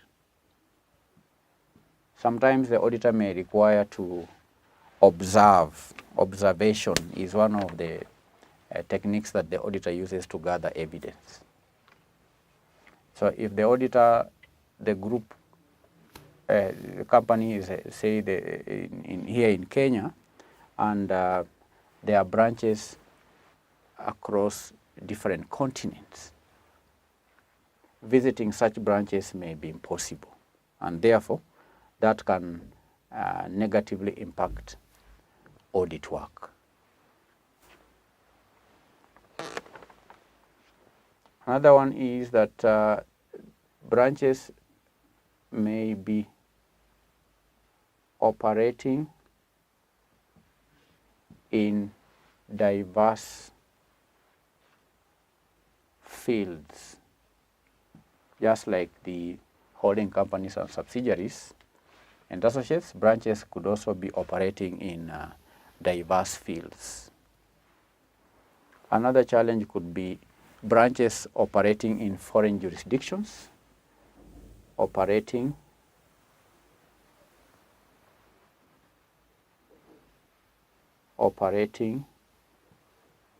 in foreign jurisdictions. Operating in foreign jurisdictions may pose, or these branches may be exposed to factors such as unusual government intervention in areas such as trade, in areas such as fiscal policy, and restrictions on currency, restrictions on dividend movements. There could also be challenges to do with fluctuation in exchange rates and so on. So that could be a risk to the auditor, because the auditor, you will recall, is required to understand the business of the client. So if the company has transactions that are complex, it may not be easy to audit such a company, because it may require the auditor to be very competent. The auditor may be required to call in experts, to rely on the work of the experts, and we know reliance on the work of experts in itself could pose a risk. So operating in foreign jurisdictions where companies are exposed to unusual government interventions in areas of trade, in areas of fiscal policy, in when it comes to also restrictions on currency and dividend movements. We may have challenges with the exchange rate and such like complexities that could impact negatively on the audit. The auditor may face risks, the auditor may face challenges when operating branches that are located in foreign jurisdictions. So candidates were to give 2 marks, 2 points to earn the 2 marks. So any 2 points here, 2 marks 2 points, 2 marks, 1, 2, 3, 4, any 2 points, 2 marks. So candidates, as you prepare to join the industry, you see it's important for you to know that what we give you here may not be all you need, because the syllabus we can just do as much. You may be required to go a step further and study what happens in the field as far as auditing of holding companies is concerned, auditing associates, auditing related party transactions. The syllabus does not allow us to go into much detail. And some of you also, you do not allow us to also go into much detail, because when studying for exam, your focus is on just passing exams. So you don't give us the leeway to get into the nitty-gritties of auditing of such complex organizations. I've answered all questions that were tested in April 2022. I hope you've learned something. I hope these video lectures helps you in meeting your objectives. Some of your objective is to pass exams. Some of your objective is to gain knowledge. Some of you, your objective is both exams and garnering or gathering knowledge to help you apply in the industry. So I want you to go through these videos one more time. I also request you that after going through all these videos, set aside at least one day or just 3 hours. Set aside 3 hours, go to the library, whether it is the library is in your house or the library is in town. Set aside 3 hours, try and answer this question without looking at the answers. Then you can mark, because I've given you the answers. See how many marks you can score out of the 100 marks. Then if there is any area that you are not able to answer after marking your work, then go to the books, read more. Or go to the other past paper questions. Some of these questions are repeated. If it's a topic that you have not understood, go back to the video lectures, go back to the textbooks, study. Then set aside another 3 hours. Take the paper that was done in December 2021. In 3 hours, do it without referring to notes. Then come to these videos. I've also done that paper. Or go to the revision books. We have covered the questions in the revision book. Mark your work. When you do that, there is no way you can fail your exams, because that is the most effective way to study. Thank you. God bless you.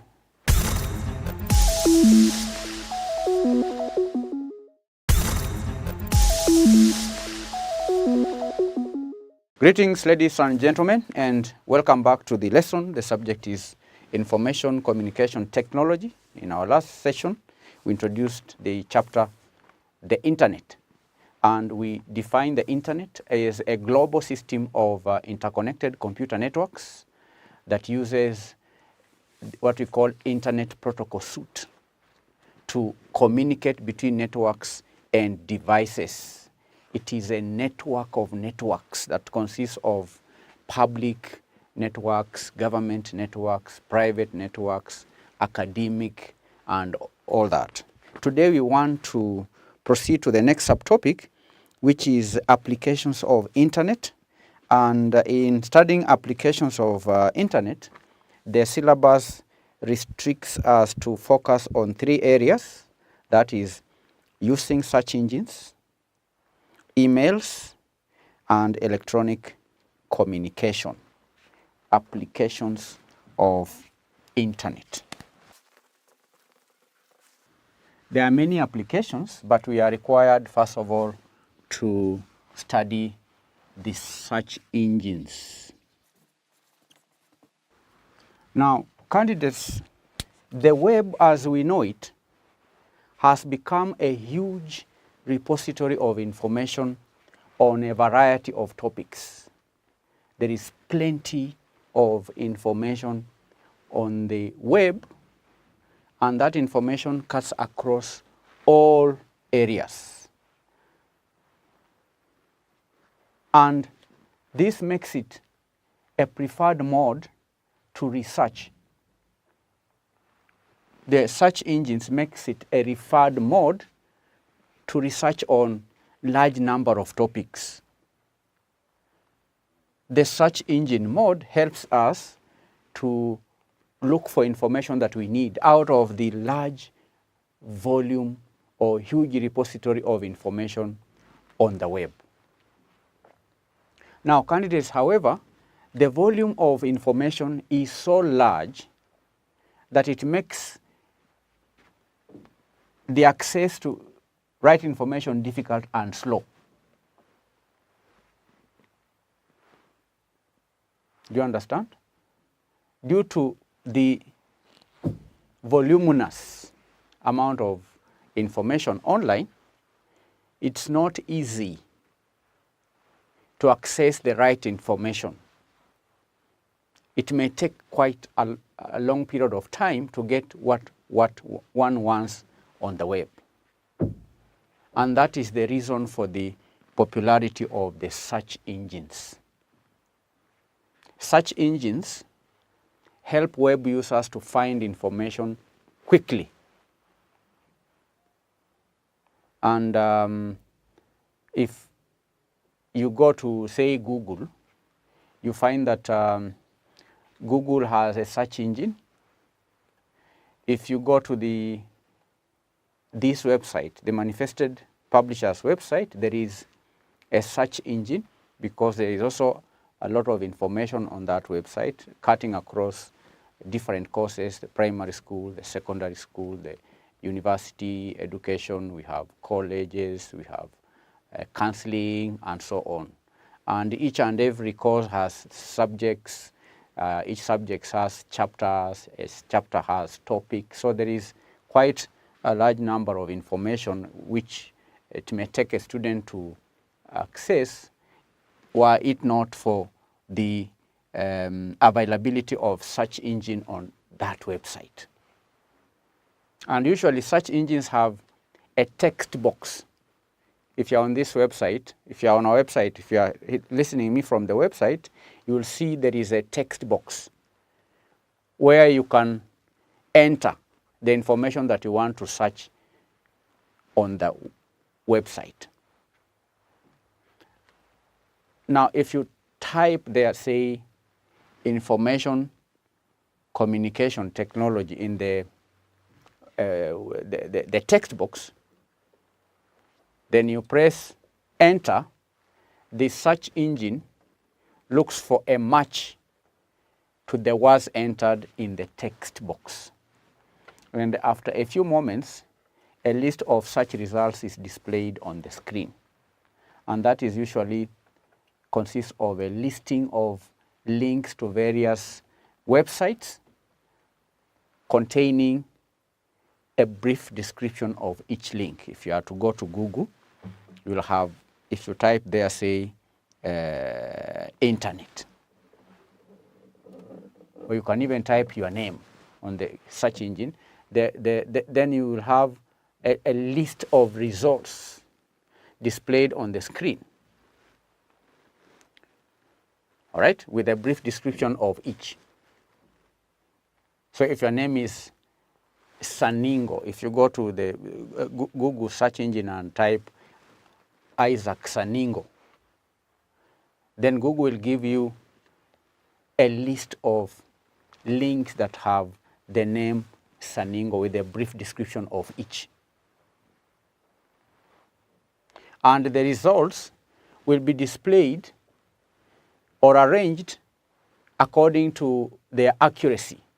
That means the closer the match with the text entered by the user, the higher up the list it is placed.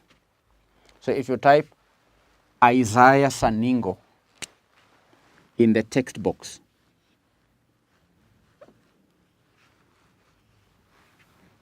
Isaiah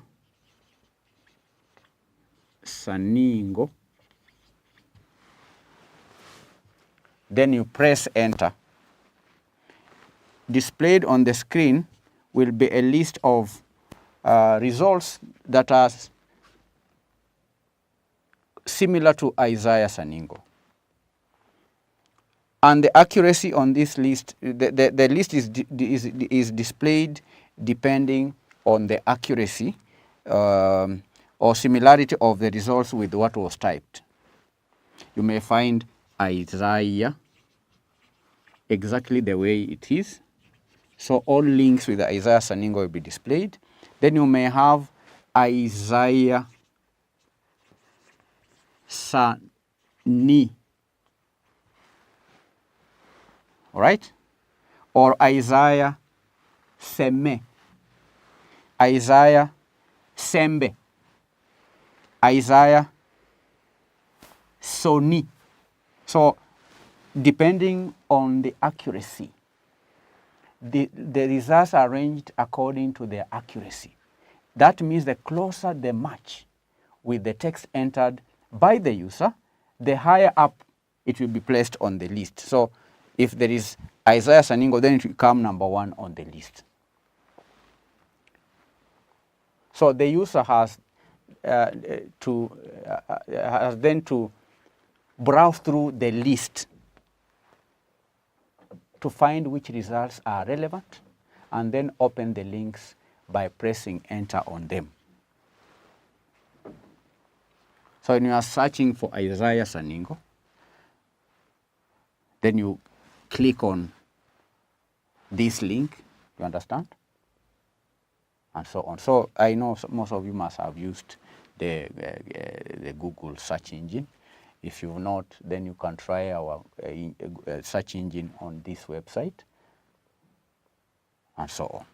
So that is a search engine, search engines. And we've seen candidates that the reason why we have search engines is because the internet has a large or huge repository of information on variety of topics. And the volume of information is so large that it makes it difficult to assess the right information. It may be also slow.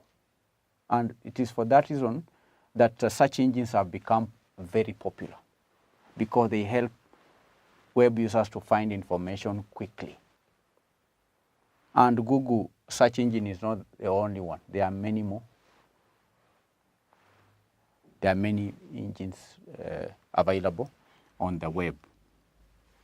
That is search engines. Then B, there is what we call emails. Emails. Now, an email is a digital message. An email is a digital message. So instead of using a pen to write a letter or a message on paper, one may use a keyboard or, a keyboard, either on a computer or on a phone, to write an email message, a digital message. So that digital message can be written on an electronic device like a mobile phone or a computer. So instead of writing like what I'm doing here on the board, this I can do it digitally on the screen of a computer or mobile phone. And an email has different components. An email, you will find an email has what we call a username. An email has a username. username. And the username is found on the leftmost part of an email address. So you can say Philip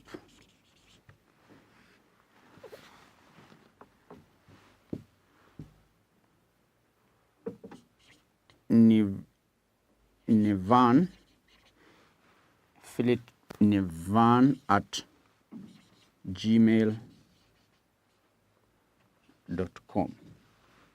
Philip Nirvan at gmail.com. So I'm saying here, assuming this is an email address, the username is found on the left-hand side, on the leftmost part of an email before this symbol at. So this now in an email address becomes the username. So a username identifies a particular email account in the domain. And therefore, no two addresses in a domain can have the same username. So if I've registered Philip Nivan at gmail.com, then in the domain gmail.com, Gmail, you may not have another account starting with Philip Nivan. It's unique. It identifies a particular email account in the domain. So in this domain, this Philip Nivan is a username and is unique. There can be no two addresses in a domain that have the same username. That's what it means. However, email addresses in different domains can have the same username. For example, you may have Philip Nivan at yahoo.com. It's possible to have Philip Nivan at yahoo.com. That means that an email address can be the same, the username can be the same, but in different domains. Do you understand? Then an email address will have what we call the symbol at.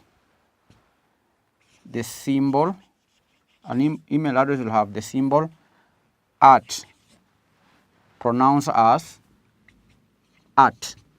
This symbol at, read as at. And this symbol at is placed in between the username and the domain name. This one here is placed in between the username and the domain name.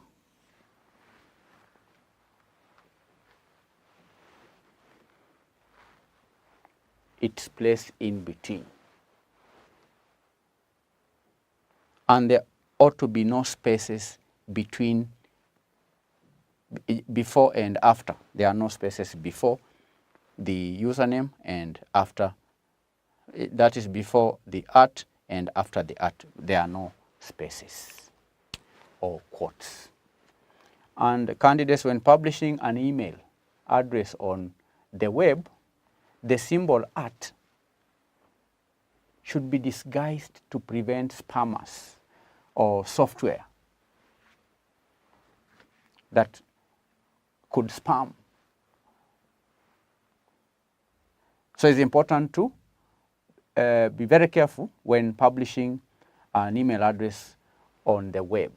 The symbol should be disguised to prevent spammers software from identifying it as part of a valid address. And candidates, no email address is valid without this symbol. No email address is valid without the symbol. Then we have second level domain.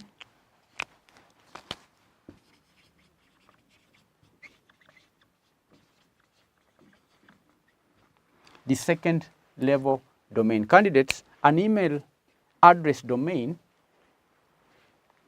you need to understand, is found to the right. This one is found to the right of the symbol, and it consists of the second and top level domains that is separated by a dot. That is done what? That is separated by a dot. And typically, candidates, the second level domain of the name of the business or organization or internet service provider that owns that domain is what appears there. Gmail, that is the name of the organization, the internet service provider. Here we have Yahoo. That's the second level domain, Yahoo. Second level domain is, for example, in this email address, Gmail. It is the name of the organization or business or the name of the internet service provider that owns that domain.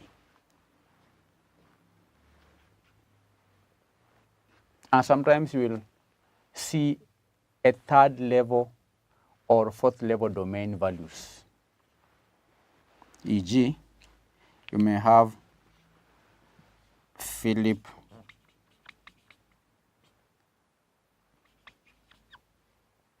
Nivan at xyz.edu.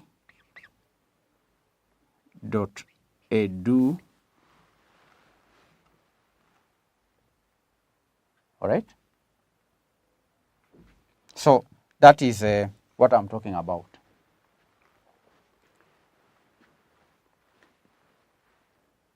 Like in this Philip Nivan at xyz.com or .com, this .com, we have one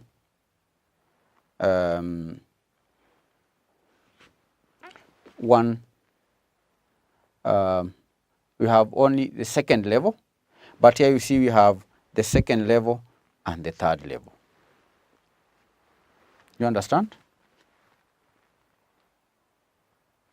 Now, each level is separated by a dot. Each level here is separated by a dot. .edu. We may have Philip Nivan at xyz.ke.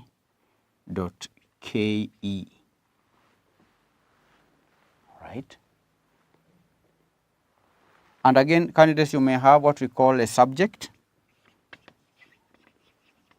Subject. Now, subject is a description of the topic of the message. In an email address, you'll have the subject. If you are doing an email address, if you want to write an email address, if you want to do a message, an email, say to Manifested, there is the subject. Within that email, there is a subject. The subject is a description of the topic of the message. For example, you may want to have extension of the video lectures. When doing an email, you will write extension of video lectures. So what I've been describing here are just the components of the email address. The components of the email address. We've said an email address has a username. An email address has this symbol. An email address has a domain, a second level domain. An email address may have third level domain. So these are the components of an email address or account. This is email account. The email account. This is an email account. An email account has a username, has this symbol, then has the domain name. Then when writing an email has to have a subject. Subject. I'm saying that the subject is a description of the topic of the message, because it's an email. An email is a message. So that email must have a subject. Just like any other letter, if you are writing a letter, an official letter, then that letter must have a heading. What is the letter all about? Is it an application letter for a job? Is it a letter for resignation from the job? Is it a letter for a letter being written to a supplier, or letter to a debtor, or what is the letter all about? And so when you are doing a letter, you need to have a heading or a subject. An email likewise has a subject. An email also has what we call sender. This is the sender's internet email address, and is usually presumed to be the same as the reply to address. Reply to address. If you are sending an email to XYZ and you are using this philipnivan@gmail.com, then that will be the reply to address. The one who is to receive the letter is most likely to reply the message to and send it back to philipnivan@gmail.com. It is presumed to be the same as the reply to address unless a different one is provided. There is also the date. An email has a date. It has to be dated. It has date and time received.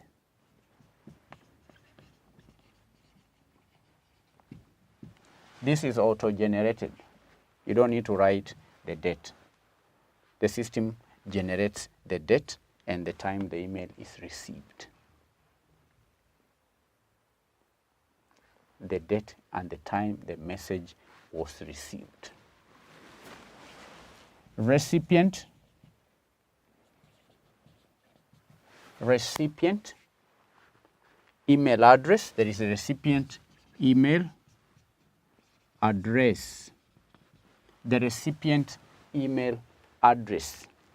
Now, this is the internet mail address of the recipient, or where the message was actually sent.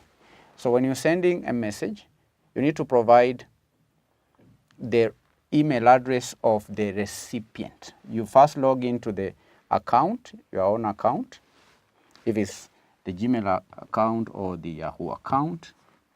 You write your letter, then you are sending, you are required to provide the email address of the recipient.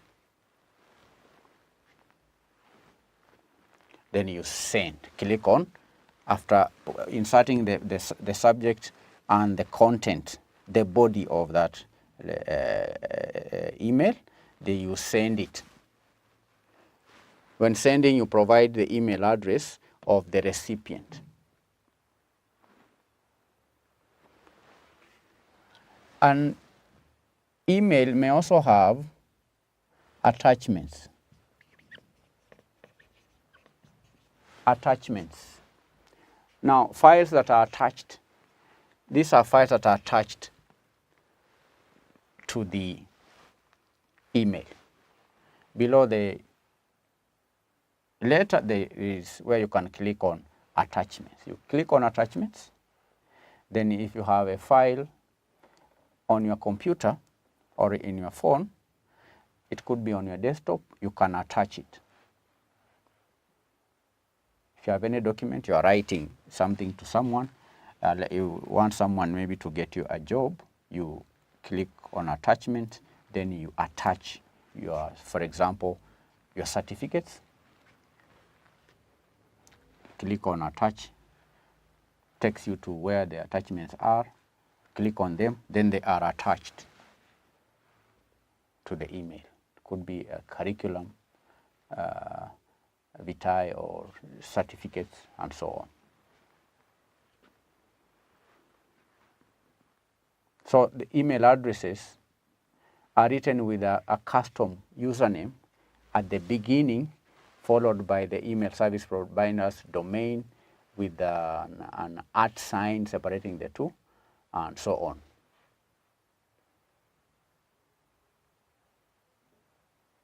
And candidates, there are many reasons why many people use the email today.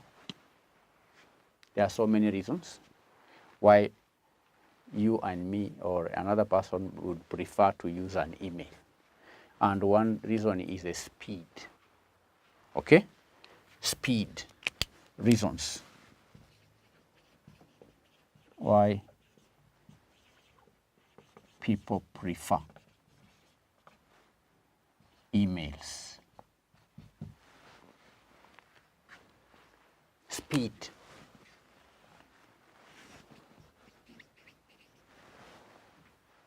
The speed at which an email address can be sent and received is a huge benefit to most people. People can communicate in seconds. Because when you click on send, it may take 3 seconds to be received or 5 seconds. It's not like in our day when we were growing up, we used to send letters through the post office. And it would take a week. At times it could take 2 weeks. That is, if you check your post office box every day, then you can get the letter at earliest time, maybe 1 week. But if you don't check, if you fail to check the letters every day, then it would take longer. A letter could take 1 month, 2 months, depending on how frequent you open the post boxes, postal box. So, but email is now very fast. And people can communicate in minutes or seconds from anywhere, whether it is within the country, within the building, across the continents. Takes a very short time.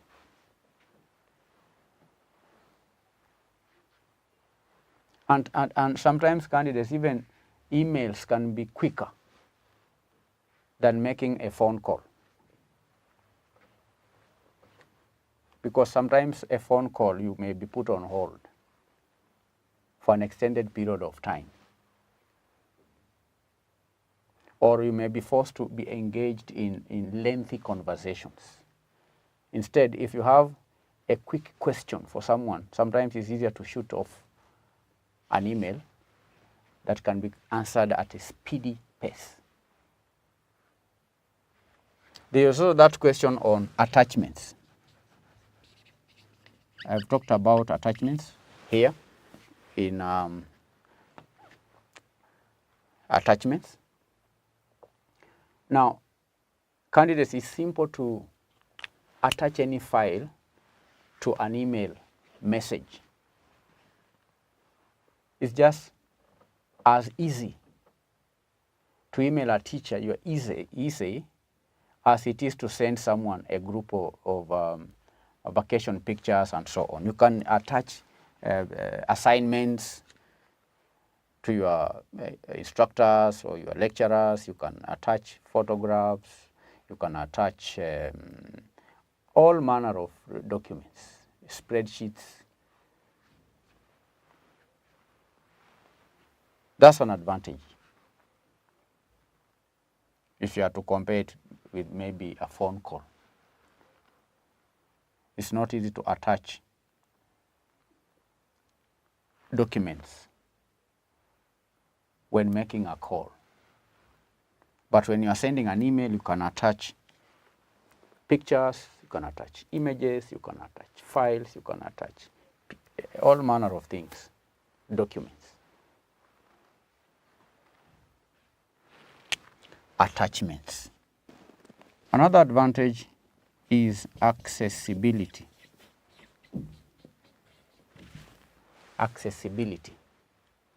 Now, email accounts are like large folders for not only private messages, but also files and other important information.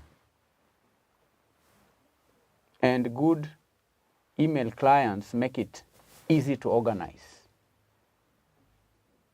to make it easy to archive and search through the email, so that any information contained in an email is always readily accessible. Record. That's yet another advantage why people prefer emails. Emails provide a record of correspondence, because you have a record. When you send an email, you will find a record of all emails that have been sent. When you receive emails, you'll have a record of all emails that you've received in the inbox. That is unless you delete. But there is always a record of all emails that were sent. There will always be a record of all emails that are received. And that's an advantage. It is also easy to space up, to print. It's easy to print emails for hard copies, or you can utilize your email provider's large storage space to keep everything online as long as you need it. Of course, we know the space that the provider provides could be limited, but there is room to expand it. You can expand the space and maintain all emails for record. You may choose also to print the emails for hard copies. Record. Unlimited space is another advantage. Unlimited space and time. Now, unlike sending text, one has unlimited space to write as much as you want in an email, unlike the short messages we write on phone, which are limited. In an email, you can write as many words as you want. You can also spend as much time as you want to write an email, revising it as many times as you need to revise before you send. So there is unlimited time and space. So candidates, when using email to communicate, you can spend as much time as you want. You can spend 24 hours writing an email, then you take another 24 hours to revise it. If you find that the 48 hours are not enough, you can take more time to revise it. So there is no limit on timing. The space is also unlimited. You can do as many pages as you want when writing an email. You can write 100 pages. If you find the 100 pages are not enough to communicate whatever you want to communicate, you can always add another 1,000 pages. So there is no limit on the space that you can use when writing email. You can use as many words as you want. It's not like the short messages on the phone where sometimes the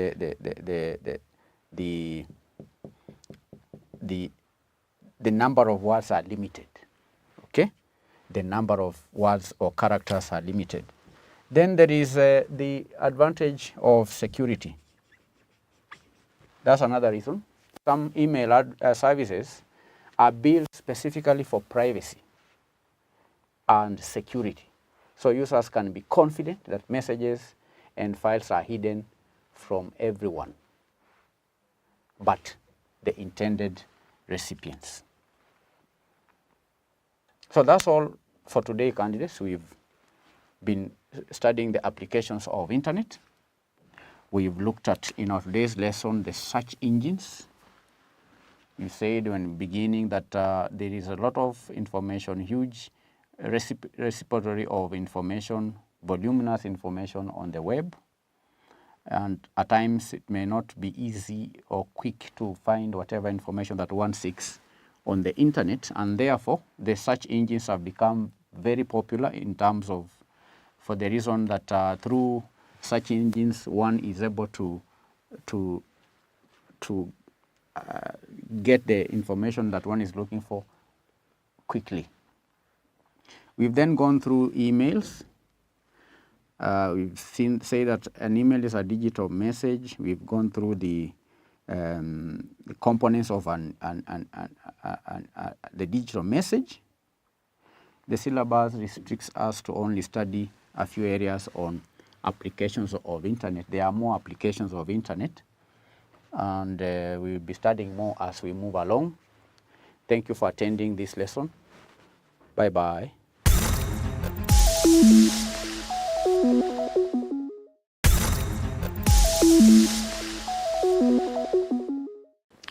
I greet you all and welcome you to the financial management lesson. Today we'll be considering the last subtopic of the topic financial institutions and markets. So far, we've covered overview of a financial system. We've done the nature and role of financial markets. We looked at the Nairobi Securities Exchange. Subtopic number 4 is the stock market indices. We covered the central depository system and the automated trading system. We also considered the timing of investment at the Securities Exchange, where we covered the Dow theory and the Hatch system of timing.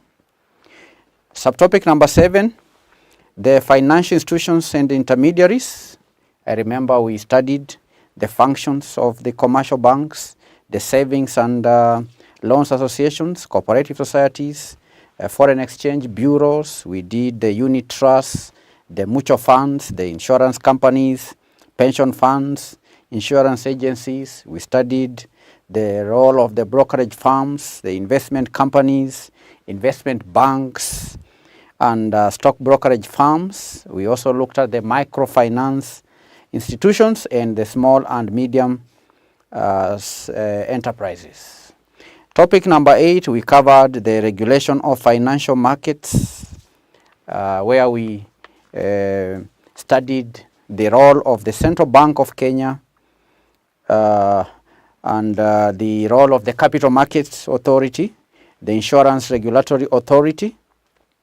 Then we, in our last lesson, looked at the factors responsible for the rapid development of financial institutions and markets. Today, we are moving on to the last subtopic, which is the risks facing financial institutions. Risks facing financial institutions. So by the end of this lesson, you should be able to explain some of the risks that financial institutions face. And one obvious risk is the credit risk. Credit risk. So what is a credit risk insofar as financial institutions are concerned? Now, credit risk, candidates, is the risk that promised cash flows from loans and securities held by financial institutions may not be paid in full. And this risk arises because of the possibility that promised cash flows on financial claims that are held by financial institutions, such as the loans, such as the bonds, all right, will not be paid in full. And virtually all financial institutions, all types of financial institutions face this kind of risk, the credit risk, because it's the nature of financial institutions to deal with credit. However, in general, financial institutions that make loans or buy bonds with long maturities are more exposed than those that make loans or bonds with shorter maturing,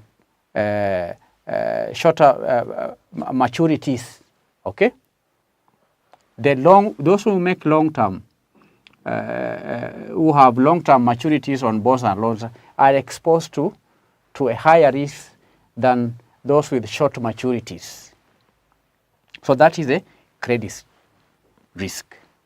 Credit risk. Then there is the second type of risk known as liquidity risk.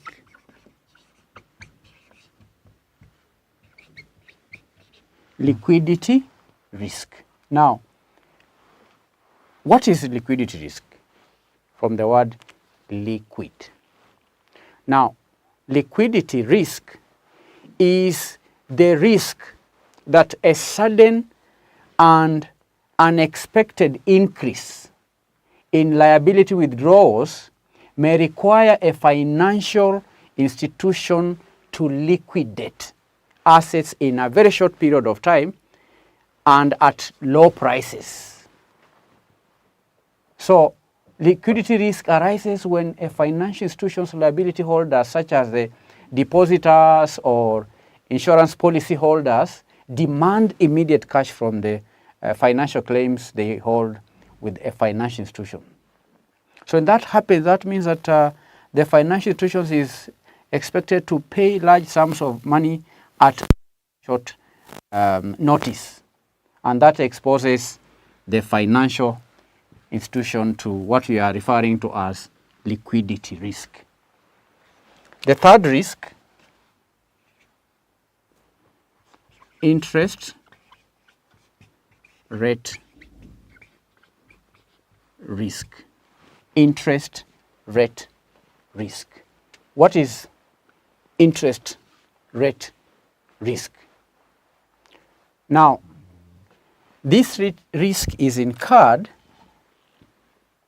by a financial institution when the maturities of assets and liabilities are mismatched and interest rates are volatile. Volatile means that they are very risky. Volatile means that the standard deviation is high. So an asset transformation involves a financial institutions buying primary securities or assets and issuing secondary securities or liabilities to fund the assets. So the primary securities that financial institutions purchase often have maturity characteristics different from the secondary securities that financial institutions sell. And in mismatching the maturities of assets and liabilities as part of its asset transformation function, a financial institution potentially exposes itself to interest rate risk. It does what? It exposes itself to the interest rate risk. That is how the interest rate risk arises. The fourth kind of risk, type of risk, is what is referred to as the market risk. The market risk. What is a market risk in relation to the operations of a financial institution? A market risk, learners, is the risk incurred in trading assets and liabilities due to changes in interest rates, due to changes in exchange rates, and also other asset prices. So market risk arises when financial institutions actively trade assets and liabilities rather than holding them for longer term investment, or funding or hedging purposes. So market risk, we can say, is closely related to interest risk and foreign exchange risk, in that as these risks increase or decrease, the overall risk of the financial institution is affected. However, the market risk adds another dimension of risk, which is just the trading activity, that aspect of trading. And the market risk is the incremental risk incurred by financial institutions when interest rate and the foreign exchange risks are combined with active trading strategy, when the two are combined, especially one that involves the short trading horizons, such as a day or 2 days and so on. Market risk. Number 5, off balance sheet risks. Off balance sheet risk. Off balance sheet risk. And off balance sheet risk is the risk. This is another type of risk. It is the risk that is incurred, I can say, by a financial institution as a result of its activities related to contingent assets and liabilities. And while all financial institutions to some extent engage in off-balance sheet activities, most attention has been drawn to the activities of banks, especially the large banks that invest heavily in off-balance sheet assets and liabilities, particularly the derivative securities. And off-balance sheet activities have been less of a concern to small depository institutions and many insurers. So an off-balance sheet activity, by definition, we can say, does not appear on the financial institution's current balance sheet, since it does not involve holding what we call primary claim, or what we call an asset. Do you understand? Instead, off-balance sheet activities affect the future shape of a financial institution's balance sheet, since they involve the creation of contingent assets, contingent liabilities that give rise to their potential placement in the future of the balance sheet. And as such, accountants place them below what we call the bottom line on the financial institution's balance sheet. So that's off-balance sheet risks. It is a risk that is incurred by a financial institution as a result of its activities that are related to contingent assets and contingent liabilities. Number 6 is a foreign exchange risk. Foreign exchange risk. What's the meaning? What is a foreign exchange risk? This foreign exchange risk is related to the foreign exchange rate, or the exchange rate. And this is the risk that the exchange rate changes, the exchange rate changes. It is the risk that the exchange rate changes can affect the value of the financial institution's assets and liabilities that are denominated in foreign currencies. All right? And foreign investment activities expose a financial institutions to foreign exchange risks. So when you invest in when a financial institutions invest in a foreign country, and money is to be brought into the home country, and an exchange rate is to be applied on that money to convert it from the foreign currency, that can affect the value of the assets of the financial institution. So it is the risk that exchange rate changes can affect the value of a financial institution's assets and liabilities. So that the effect of the conversion of the foreign currency can lead to a loss, okay, what we call foreign exchange loss, and that is a risk. Number 7 is the sovereign risk or country sovereign or country risk. What is country risk? And how does it affect financial institutions?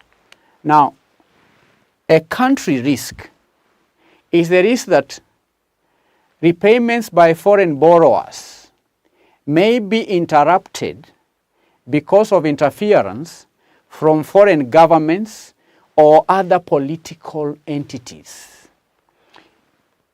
Now, country or foreign risk is different from the type of credit risk that is faced by financial institutions that do what? That purchase domestic assets, such as the bonds and loans of domestic corporations. So sovereign risk, we can say, is a broader measure of risk that is faced by financial institutions that operate abroad. Country stroke foreign risk. Risk number 8, technology risk. What is the meaning? What is technology risk? This is a risk that occurs to a financial institution. It is a risk that is borne by a financial institution when its technological investments do not produce anticipated cost savings. When a financial institution, out of its innovation activity comes up with a product that is meant to reduce costs, that invention does not do so. When that investment fails, when that innovation, for example, when that technology do not produce the anticipated cost savings, then we say that is technology risk. Technology risk. It is the risk that occurs when technological investments of a financial institution does not produce the anticipated cost savings. And it occurs when technological investments do not produce the anticipated what? Cost savings in form of either economies of scale or in form of economies of scope. Because these economies of scale, for example, arise because of excess capacity. They may arise because of redundant technology. They may arise because of bureaucratic inefficiencies that become worse as financial institutions grow in size. And these economies of scope arise when a financial institution fails to generate the perceived synergies or cost savings through a major new technological investment. And it can result in major losses in a financial institution's competitive efficiency, and ultimately result in its long-term failure. Because we are currently experiencing new technologies in the financial market. And the products that are being brought on fore are products that involve heavy investment in terms of research, in terms of experiments, in terms of hiring high-skilled employees, and so on. So when a company invests in such technologies and the technologies do not succeed, then that can lead to what we call technology risk. Number 9, operational risks. Operational risks. Now, operational risk is the risk that the existing technology or support systems may malfunction, that fraud that impacts the financial institution's activities may occur, or that external shocks such as floods, such as pandemics may occur.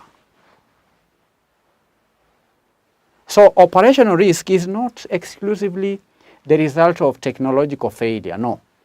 There are other sources of operational risk that can result in direct costs, such as loss of income, indirect costs, client withdrawal, legal costs, opportunity costs, foregone business opportunities.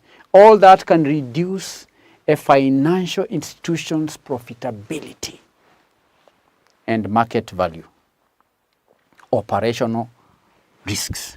These are risks that events may occur that will affect the operations of a financial institution. Then last but not least is the insolvency risk. Insolvency risk, from the word insolvent.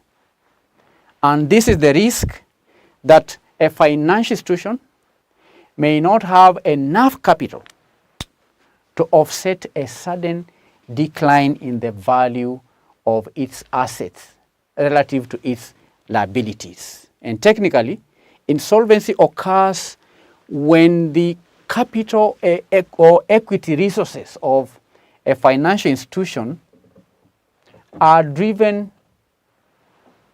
almost to zero due to losses incurred as a result of the risks that we've been discussing here. When a company continuously makes losses, when a financial institution year in, year out makes losses, the losses eat into the capital of the equity resources of the financial institution, and therefore that can lead to insolvency, a state where the financial institution is unable to pay its dues, to pay its liabilities as and when they fall due. So these are 10 risks that a financial institution may face. Number 1, credit risk. Number 2, liquidity risk. Number 3, interest rate risk. Number 4, market risk. Number 5, off-balance sheet risk. Number 6, foreign exchange risk. Number 7, sovereign risk. Number 8, technology risk. Number 9, operational risk. Number 10, insolvency risk. 10 risks facing financial institutions. Here is your today's assignment.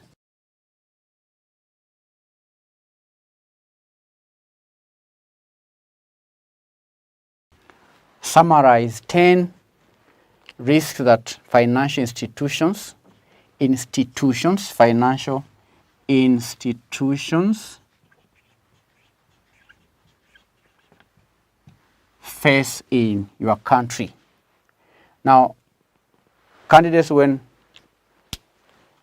faced with such a question, where you are to write about a situation in your country, it's important for you to state the name of the country. Summarize 10 risks that financial institutions face in your country. So you need to answer. If you are, say, in Rwanda, you write 10 risks that financial institutions face in Rwanda are as follows. If it's in Cameroon, state that, give it a route to the solution. You need to have a route. You write 10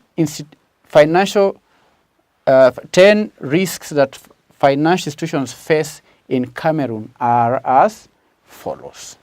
So that will be our today's assignment, and that marks the end of the lesson and the end of the topic, financial institutions and markets. If you have any question, please, you can send your question. I will refer you to the revision partner where we've more questions on this topic, financial institutions and markets. Try and solve the questions within the book. We have answers towards the end of the book. Do not wait for the last moment, 2 weeks to exam to revise. No. As we had agreed earlier, at the end of every topic, you need to go look for the past paper questions, which are readily available free of charge. Answer the questions. If you still have any questions, send your questions on our website and we will answer all your questions. Thank you. I hope to meet you in our next lesson where we begin on a new topic. I remain truly yours, Philip Sagwa. Bye-bye.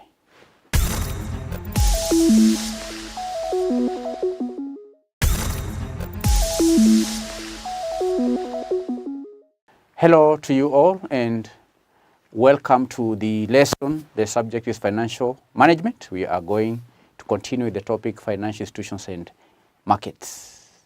The subtopic is Nairobi Securities Exchange.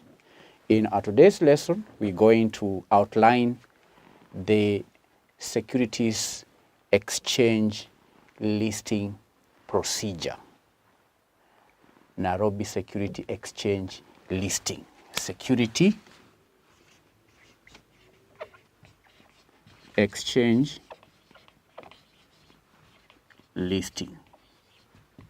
If a company intends to be listed or to be quoted at the Securities Exchange, what's the procedure?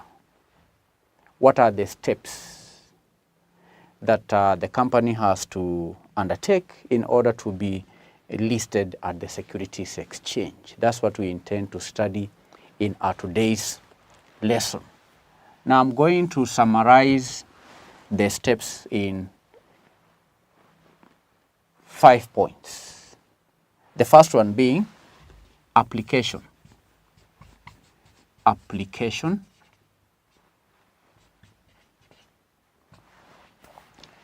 Step number 2 is comments. Comments to the authority.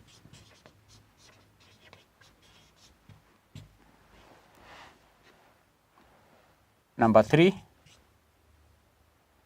approval by the authority. 4, approval by the exchange. Then 5, documentation. 5 steps. Application, comments to the authority. By authority, I'm referring to Capital Markets Authority. 3, approval by the CMA or the Capital Markets Authority. 4, approval by the exchange, that's Nairobi Securities Exchange, and documentation. So, if a company intends to be quoted or to be listed at the Securities Exchange, then that intention must be communicated in form of an application. An issuer of securities has to submit an application. All right? Has to do what? Has to submit an application to the exchange. All right? An issuer does what? Submits its application and prospectus for approval to the authority, with a copy being made or sent to the exchange. And that has to be done through a stockbroker, what we call a sponsoring stockbroker. So if company A intends to list on the Securities Exchange, then the company cannot do so directly. No, the company has to seek the services of a sponsoring stockbroker. A sponsoring stockbroker is a body corporate that has trading rights at the exchange. So step number 1 is application. An issuer submits an application together with what we call information memorandum or a prospectus, as the case may be, to the authority for approval, and a copy to the exchange for comments through the sponsoring stockbroker. I want you to get that first step. An issuer, through a sponsoring stockbroker, submits an information memorandum or a prospectus, as the case may be, to the authority for approval, and a copy to the exchange for comments.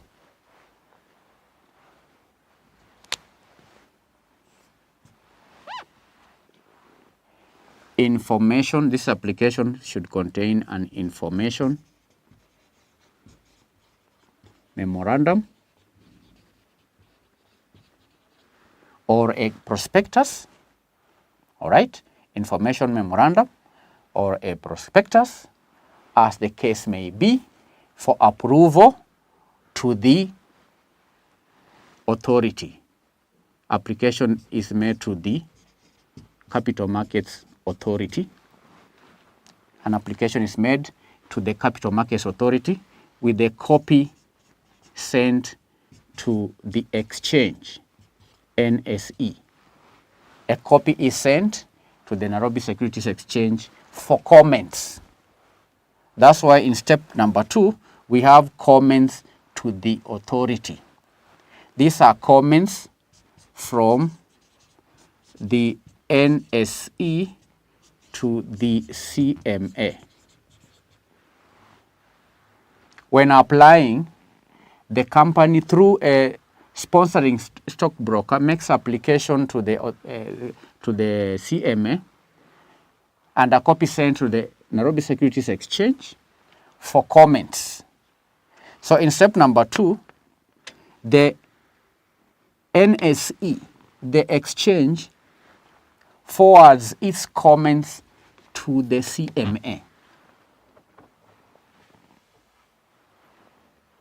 Step number 2, what happens?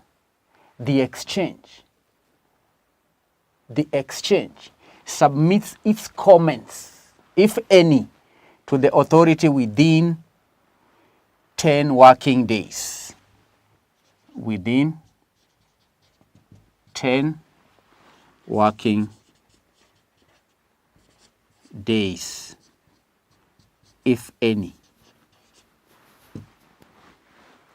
If the exchange has any comments, then the comments should be communicated to the CMA within 10 working days. I repeat, step number 2, the exchange submits its comments, if any, to the authority within 10 working days of receipt of the application or the copy of application. So after receiving this copy here, within 10 days, the NSC should communicate its comments to the CMA in case it has any comments. Then step number 3 is approval by the authority. Remember, the reason why the issuer through the sponsoring stockbroker makes an application to the CMA is for the purposes of approval by the authority. I say that an issuer submits an information memorandum or a prospectus to the authority for approval. For approval. So in step number 3 is a step where the authority is expected to approve the request for listing by an issuer through a sponsoring stockbroker. So in step number 3, the authority considers as appropriate the comments of the exchange while granting approval to listing. So in step number 3, before the authority approves, the authority has to take into consideration the comments made by the exchange before approving. The authority has to consider the comments, if any, made by the exchange. Step number 3. Then in step number 4 is also approval by the exchange. In step number 3 is the authority to approve. In step number 4, the exchange then approves the application, because in step number 1, a copy of the request for listing was sent to the Securities Exchange. So in step number 4, on receipt of a letter of approval to listing from the authority, in compliance with the Act, the exchange then approves the listing without any modifications, without any conditions.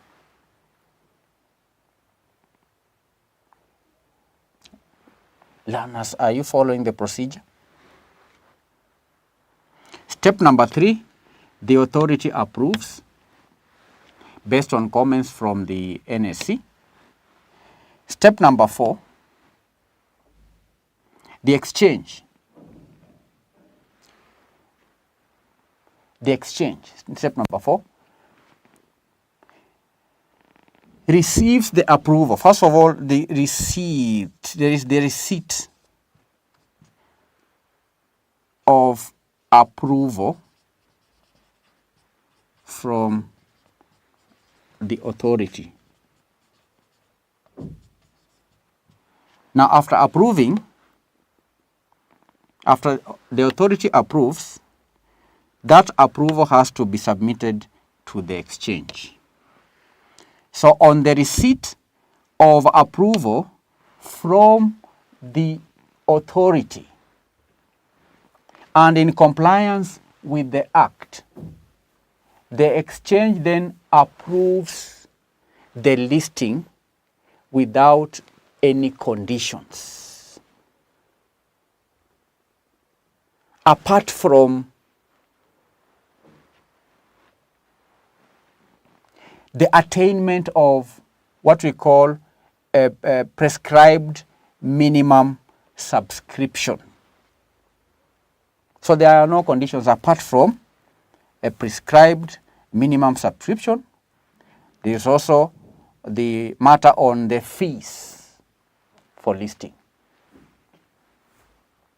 Other than the prescribed minimum subscription and the listing fees, the payment of listing fees, and the signing of the memorandum of listing, all right, then the exchange approves the request or the application for listing.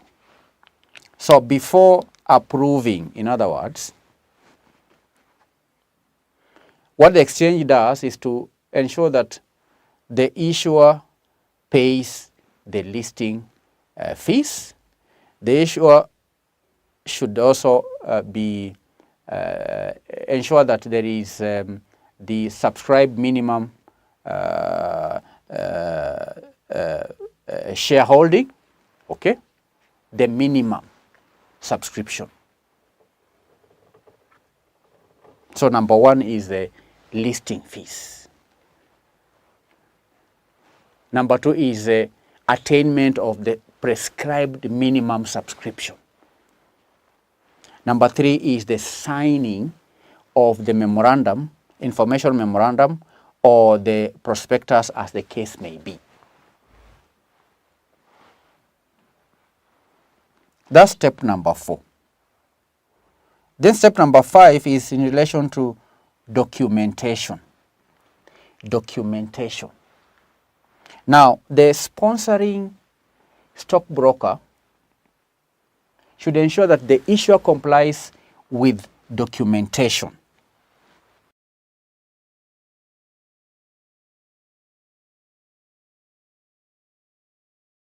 The sponsoring stockbroker, step number 5, should ensure that the issuer complies with the documentation required under the rules. Required under the rules. The sponsoring stockbroker should ensure that the issuer complies with documentation required under the rules. And what is this documentation all about? What is this documentation all about? Now, candidates, this application that is submitted to the CMA and the exchange should contain, number 1, a statement. Number 1 is a statement. Should contain 1, a statement. Should contain 1. Let me have it here. The application should contain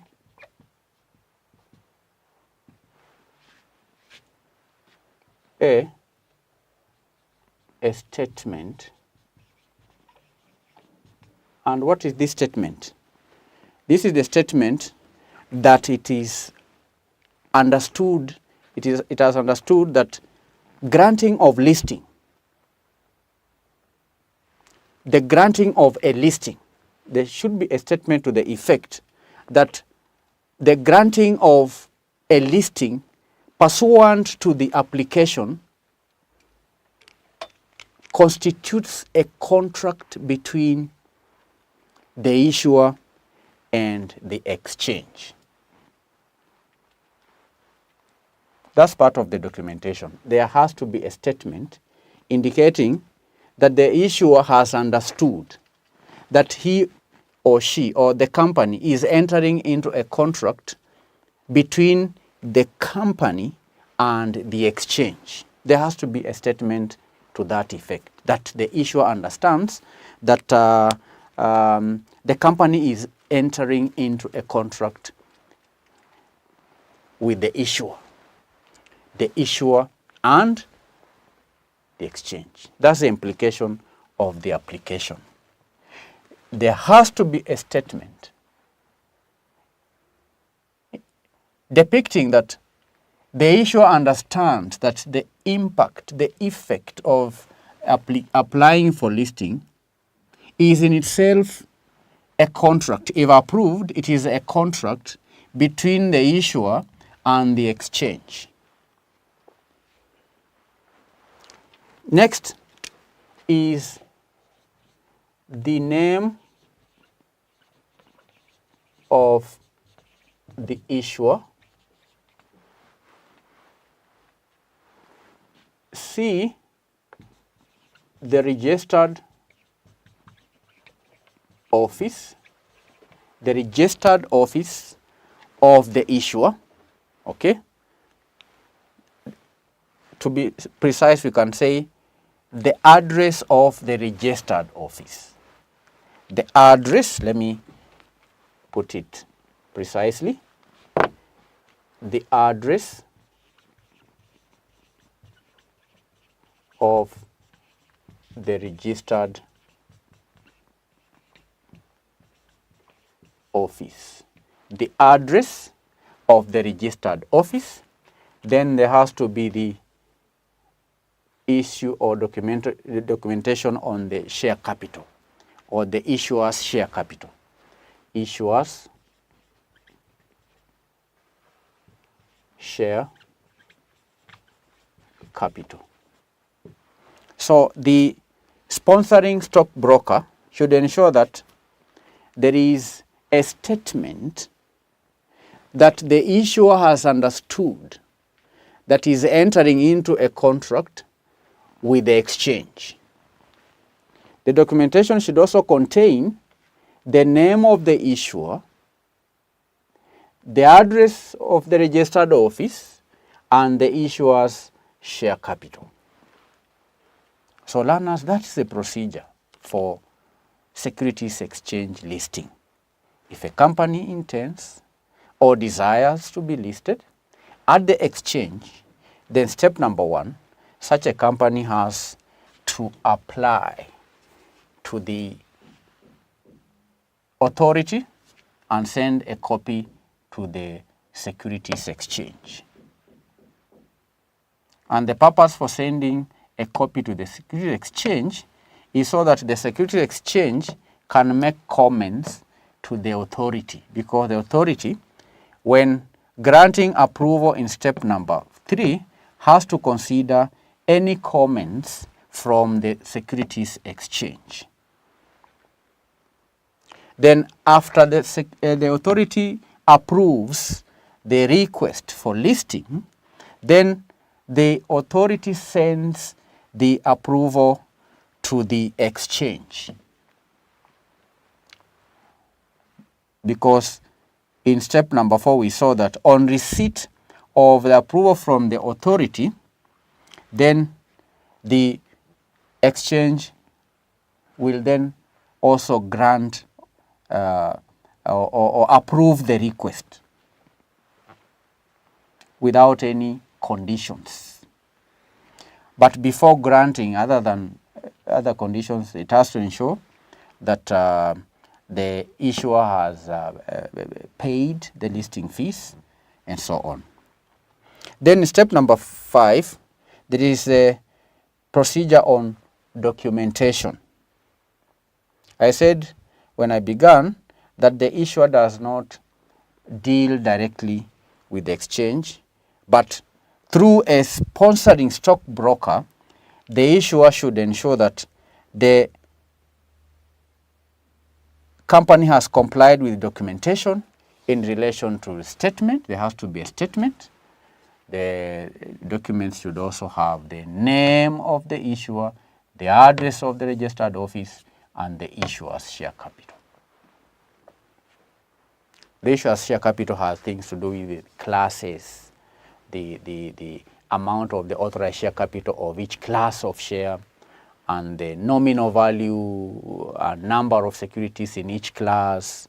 Share capital should also disclose the amount of the share capital issued and the amount to be issued in conjunction with the application of each class of share and the number of those securities in each class, and also should indicate clearly in respect of which each class of the securities is issued or not issued. There should be also information on the nominal value or the nominal amount and the number of securities of each class. Okay, so there is all that should be contained in documentation when applying for listing at the exchange. That will mark the end of the lesson and summarize the securities exchange listing. I hope it's clearly understood. 5 major steps. 1, 2, 3, 4, 5. Here is your assignment.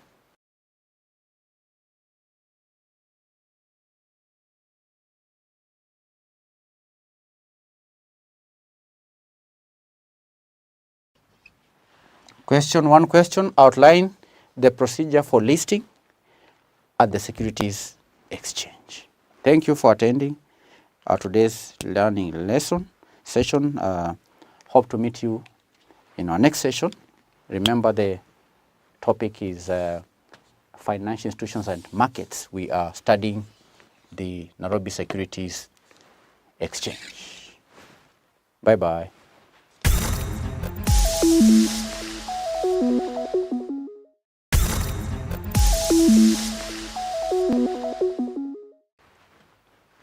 Hi everyone, and welcome to the financial management session. We are going to continue with the topic financial institutions and markets. The subtopic is Nairobi Securities Exchange. In today's session, we will study some of the terminologies that are used at the Securities Exchange.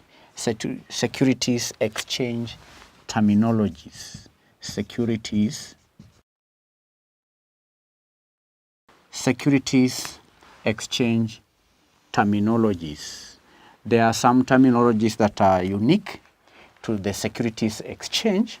The first one being brokers. You must have heard this term before, brokers. This is one of the terminologies that you find at the Securities Exchange. The question is, who is a broker? A broker is a dealer at this market, is a dealer at the market, is a dealer at the Securities Exchange who buys and sells securities on behalf of the public investors. So a broker is a dealer. The members of the public do not directly buy or sell shares at the Securities Exchange, no. The brokers are the ones who act as a bridge between the buyer of a stock and the seller of a stock. So these are dealers who buy and sell securities at the exchange on behalf of the public investors. In other words, he is an agent. A broker is an agent. He is an agent of investors, and he's the only authorized person to deal with the quoted securities. And when I say person, I don't mean an individual person. A broker can be a firm. Okay? So this broker, I've said, is authorized. It's not any company that is authorized or required or allowed to deal at the stock exchange. No any other company can just buy and sell shares at the exchange. No. A company that is to buy and sell shares at the exchange must be one that is authorized to deal with the quoted securities. And this dealer, this agent, this broker is authorized by the CMA and the NSE. is authorized by the Capital Markets Authority and the Nairobi Stock Exchange. So he then, or the company then, obtains the suitable deal for his clients or investors. The broker may also give advice, financial advice, and because of that brokerage service, the broker is paid a commission. The broker charges a commission for the services that he offers to the public. So a dealer, a broker, does not buy shares in his own right, and therefore he cannot be a market maker. This broker can also say is expected to maintain the standards that are set by the stock exchange. So a broker is a dealer, a broker is an agent, a broker is a person that is authorized by the CMA and the NSE, is authorized to act as an agent, to act as a bridge between the buyers and sellers of securities, the quoted securities. The second term is jobbers. Jobber, a jobber. A jobber is also known as a speculator. Speculators, jobbers. Who are jobbers? Who are speculators? Now, candidates, a jobber is a dealer who trades in securities in his own right as a principal. So a jobber is a dealer who buys or sells securities in his own right as a principal. He's not an agent anymore. No, a jobber is a dealer who does what? Who trades in securities. A dealer who trades in securities. A dealer who trades in securities in his own right as a principal. He's not an agent. The jobber or speculator can buy shares at the stock exchange in his or her own right as a principal. Jobber, also known as a speculator.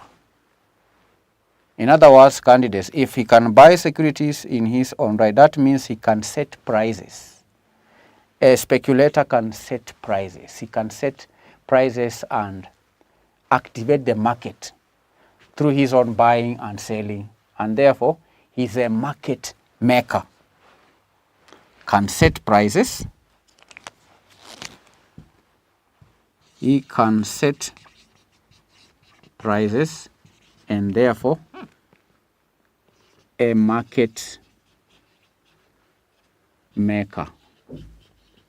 This other one does not buy or sell property or stocks in his own right, therefore is not a market maker, but a jobber is a market maker. A jobber is a market maker.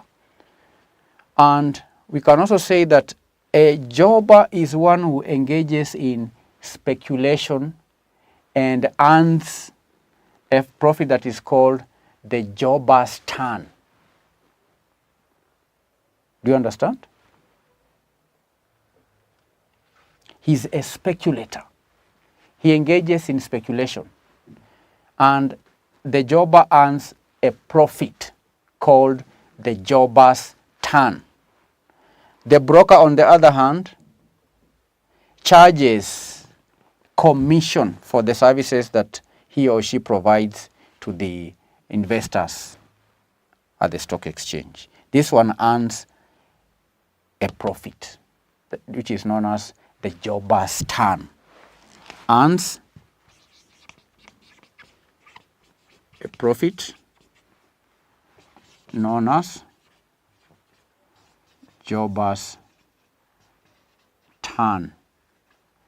The jobber's turn is a profit that the jobber earns at the stock exchange. So it is important to note that a jobber does not deal with the members of the public, unlike the broker. The broker buys shares and sells shares from the or to the members of the public. But a jobber, on the other hand, does not deal with the members of the public. However, candidates, a broker can buy and sell shares through jobbers.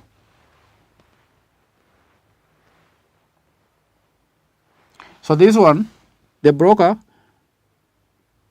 can also, other than dealing with the members of the public, can deal with the jobbers, can buy or sell shares through jobbers. And there are three types of jobbers, types of jobbers. We are continuing with the terminologies. Types of jobbers. Types of jobbers or speculators. The first one is known as bulls. Bulls. The first type of a jobber is bulls. Now this is a jobber who buys shares when prices are low and holds them in anticipation that the price will rise and sell them at a gain. Buys shares when they are low. Buys shares when the prices are low and anticipates that the prices will increase in future. So when the prices increase in future, then the bull sells the shares at a higher price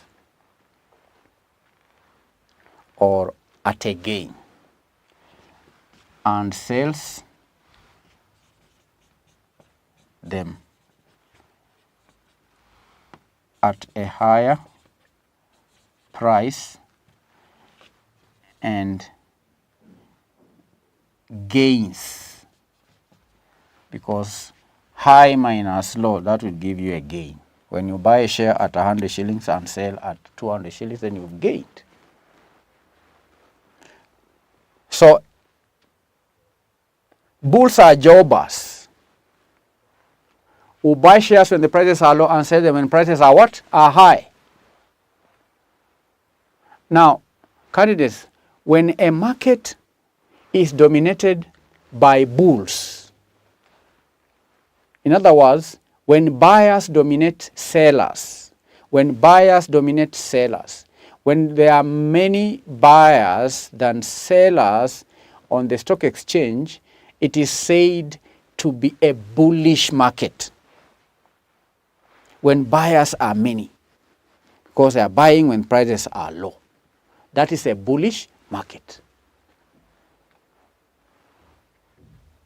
Now the share prices, we know they may generally rise. The prices may generally rise.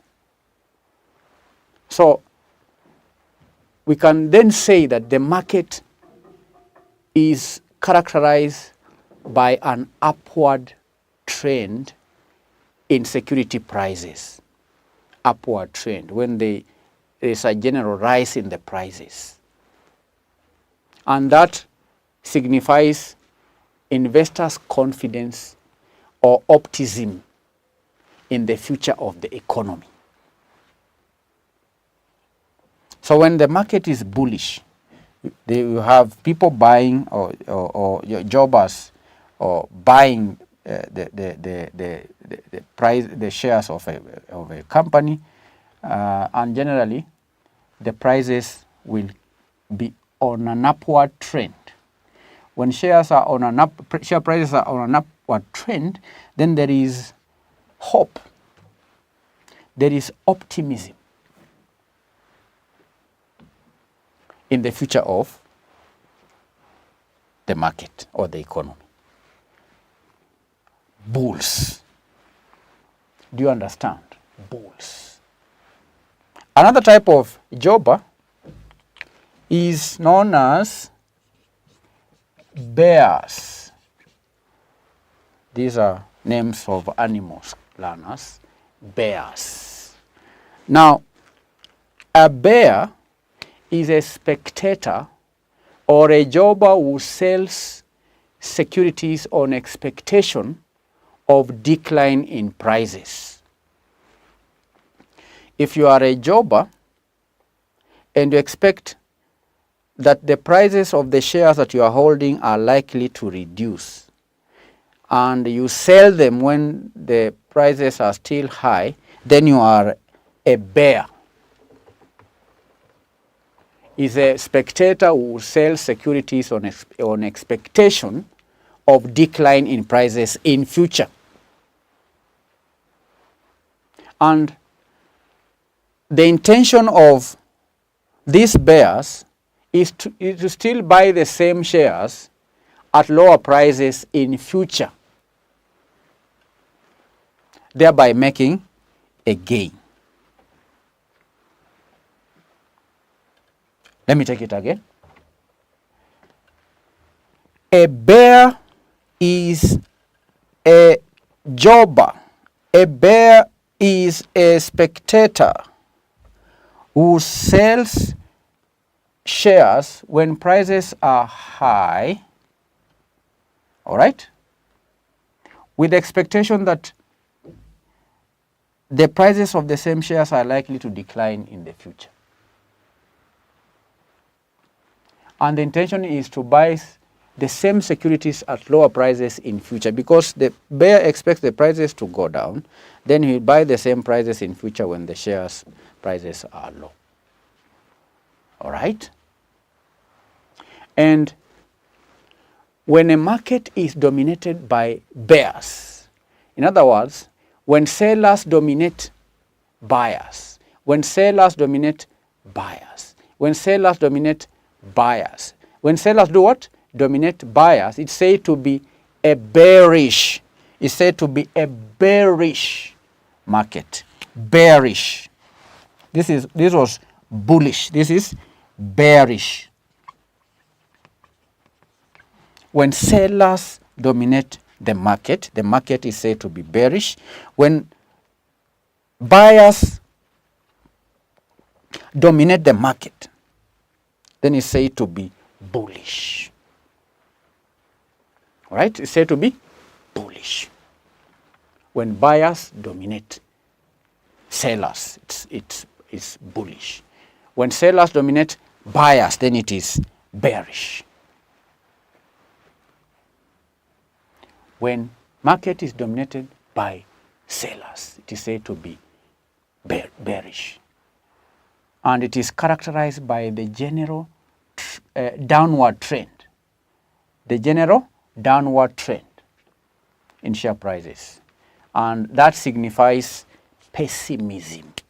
It signifies pessimism about the future prospects of the economy. So bears sell shares when there is a downward trend. There is expectation that the prices will go down. The bulls dominate the market when there is expectation that the prices are likely to go up. So you sell them when the prices are low. So when they are up, you make a gain. So both the bulls and the bears, the intention is to gain. Then the third type of a jobber, C, stags. Stags. Stags. Now, a stag is a jobber. We are discussing types of jobbers. So, stags are jobbers. Stags are just jobbers. And these are jobbers that are found in the primary market. Are found in the primary market. They are found in the primary market. Primary market means they deal in new shares, new securities that are offered to the public, all right, for the first time. When there is new issue of stocks or securities, then the stags are most likely to be the ones to deal in such securities. The jobbers, the stags, they buy new securities offered to the public. All right, the securities are offered to the public, so they buy such securities. And why do they buy such securities? Because they believe that they are undervalued. So when the company offers securities for the first time, then the stags come in and buy the securities, because they believe such securities are most likely to be undervalued. So they believe the prices are likely to rise and then sell them at a gain to the ultimate investors. So we know sometimes when companies float shares, the members of the public may shy away from buying the shares. But these are, remember we are discussing speculators. These are all speculators. Jobbers are speculators. They speculate that these new shares that have been issued are likely to increase in future. So they come in and buy these shares, they buy these stocks, they buy these securities with anticipation that the prices are likely to increase. So if they buy a share at 10 shillings, and then when the shares increase in future to say 15 shillings, then they gain 5 shillings per share. So they then sell the stocks to the ultimate investors, because these are just dealers. Their purpose is not to hold on to the shares in order to earn dividends. No, they are interested at gaining by having the difference in the buying and selling of the shares, the capital gains. And you can see the importance of such kind of dealers.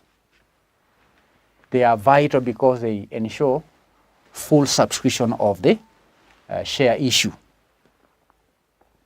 I said when a company floats shares, members of the public may shy away from buying such shares. These are now the speculators, the jobbers who come in and buy the shares. So when they come in to buy the shares, then they ensure that the shares are subscribed to the maximum. Stags. So you can see the difference between stags and these two. The stags deal in the primary market, new securities. These ones, they buy and or deal in shares that are already in issue. Bulls, bears, stags are types of jobbers. Another term we are going to learn today is underwriting. This is number 3. Underwriting. Underwriting. Underwriting. Now, candidates, underwriting is the assumption of risk related to unsubscribed shares. It is the assumption of risk. It is the assumption of risk related to the unsubscribed shares. Underwriting is the assumption of risk that is related to the unsubscribed shares. It is the assumption of risk. It is a process of assuming the risk that is related to unsubscribed shares. When new shares are issued, candidates, they may be underwritten.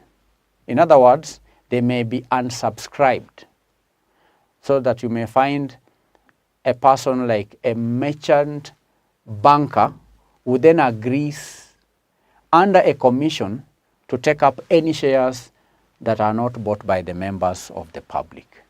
And therefore, they ensure that all new shares are successfully subscribed. And underwriters are very important, especially in the primary markets, and they play the various roles. Other than just buying the unsubscribed shares, they have other roles that they play in the primary market, like advising firms on more suitable issue prices. They may also ensure shares are fully subscribed by taking up all the unsubscribed shares. They can advise the firms on where to source funds to finance the floating costs and so on. So underwriting is the assumption of risk related to the unsubscribed shares. So that, candidate, in other words, means that when a company issues shares and say 20% of the shares that are in issue have not been subscribed to by the members of the public, then underwriters come in to buy the shares that are not subscribed. So they assume the risk that is related to the unsubscribed shares at a commission. Let's have another term, blue chips. Blue chips. Now, blue chips, candidates, are not related to the chips that we eat in hotels. No, these are not potatoes. They are just the first class securities of firms which have what we call sound share capital and are in most cases internationally reputable. So blue chips are the shares of companies that have sound share capital. These are shares of companies that are internationally reputable.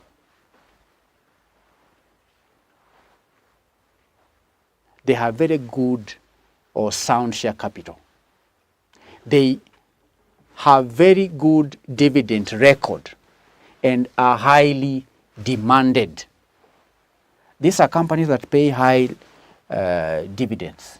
These are companies that are known to pay high dividends. These are companies that have, they are stable. They are internationally recognized. All right? So, individual holding such securities may be reluctant to sell them because of their high value. So these are what we call blue chips, first-class securities. Blue chips are first-class securities or shares. And I've explained why they are first-class.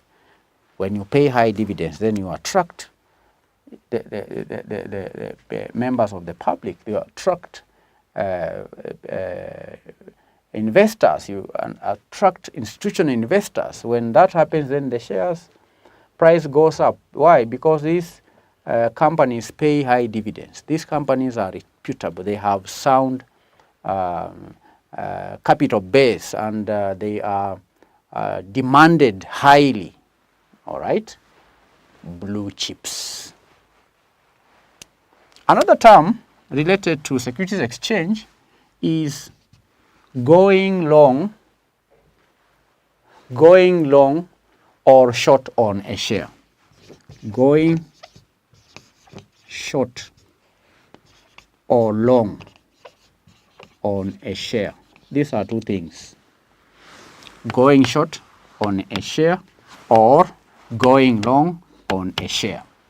Going short or going long on a share. What does that mean? Now, candidates, this is the process of selling. The process of selling is what we are referring to as going short. Or buying. The process of buying is known as going long. And this happens especially on shares that one do not own. When you deal in shares that you do not own, then you are, or when you buy shares that you do not own, or when you sell shares that you do not own, then that is known as going short or going long. And such practice is not allowed in many countries, including Kenya. All right? It's not allowed. This is practice may not be allowed in many countries. This is a practice that is aided by brokers in countries where it is practiced. And the investors who go long or who go short are required to pay a premium as a margin on the transaction. They pay these dealers a premium for going short or going long.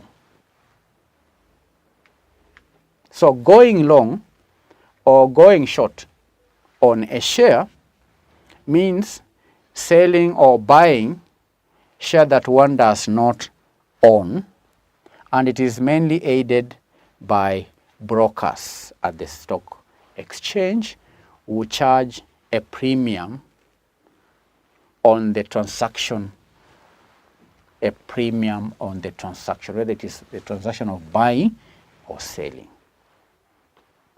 So these are 5 terminology that we learned in our today's lesson. I bring the lesson to a close on that note. We've learned and defined brokers. We've said that brokers are dealers, brokers are agents, brokers are authorized by the Capital Markets Authority and the Nairobi Stock Exchange. We said brokers earn a commission. We've discussed in detail jobbers. We say these are speculators who trade in securities in their own right as principals. We learned that they can set prices and therefore they are market makers. They earn a profit that is known as the jobber's turn. And there are 3 types of jobbers. There is the bulls, the bears, and the tags. The bulls and the bears, they buy shares from the members of the public. The tags, on the other hand, they are found in the primary market. So these are the main distinction between bulls, bears, and tags. These two, they buy shares from investors and sell shares to investors. The tags, they are found in the primary market. These are jobbers who are found in the primary market. They buy new securities that are offered to the public, and they do so because they believe that the shares are undervalued. And if the shares are undervalued, they buy them when they are undervalued, so that when the prices go up, then they sell the shares at a higher price to the ultimate investors. So we also learned about the underwriters. These are firms that assume risk that is related to unsubscribed shares. They buy the unsubscribed shares that are floated to the public. When a company floats shares to the public, not all the shares are bought. So the ones that are not bought, they are bought by underwriters. So the process of buying unsubscribed shares is what is known as underwriting. And underwriters play an important role because they buy the shares that are not subscribed to by members of the public. We've also defined blue chips. Blue chips. We've said that blue chips are not potatoes. Blue chips are first-class securities or firms which have sound share capital and are internationally reputable. Why are they internationally reputable? These are firms who pay high dividends. These are companies that it's not easy to buy shares in such companies. Okay, blue chips are shares of companies that are highly reputable. They have very good dividend record and are highly demanded in the market. And those who hold blue chips are not, in most cases, we can say they are always reluctant to sell them because of their high value. It's like having a cow that you milk many liters of milk, and the cost of maintaining the cow is low. So that's an asset. It's a very good asset. So this is shares that investors enjoy high levels of dividend. We defined going short and going long in our today's lesson. So that will mark the end of our today's learning session, where we've defined 5 terminologies that are used in the securities exchange. Assignment.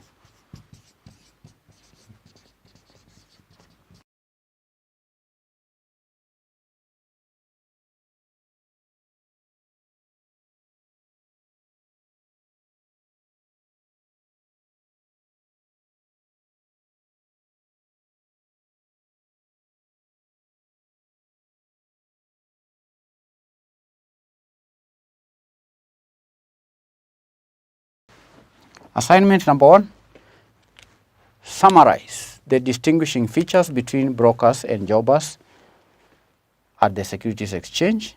2, define the following terminologies as used at the securities exchange. A, stocks. B, underwriting. C, blue chips. D, going short or long on a share. Thank you. Make sure the assignment is done. I hope to meet you in our next session, where we continue to study the topic financial institutions and markets. Bye-bye.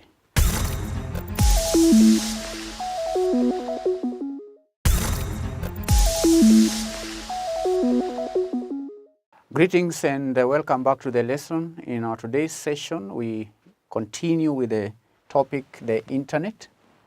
Of course, the subject is information communication technology, and the lesson is about online collaboration tools. Online collaboration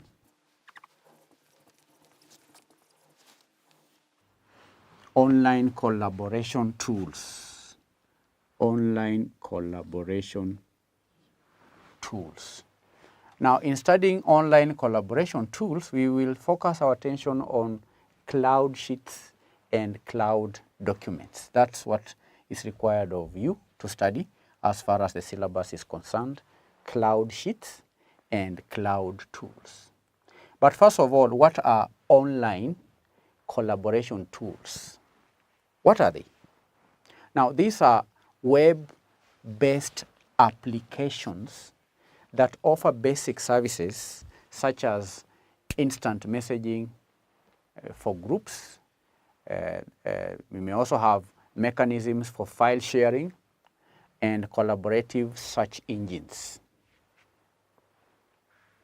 The purpose is so that users can find information distributed within the system of the organization or a community or a team.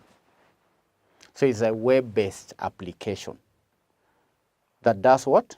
That offers basic services such as file sharing, collaborative search engines, messaging for groups, and so on.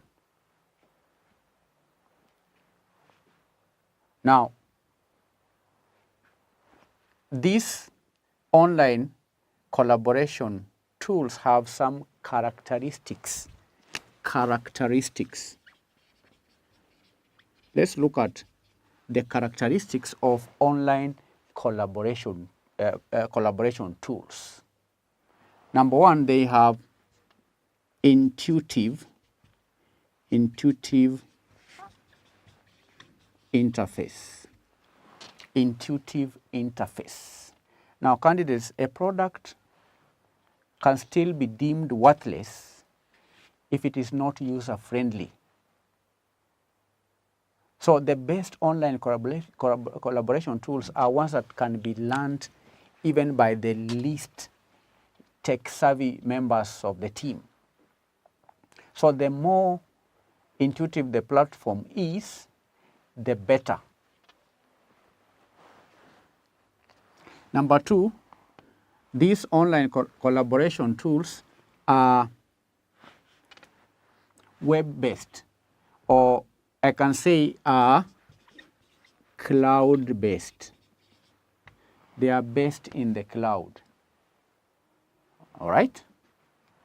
A cloud-based space dedicated to file storage can help team members quickly retrieve the materials they need to publish online.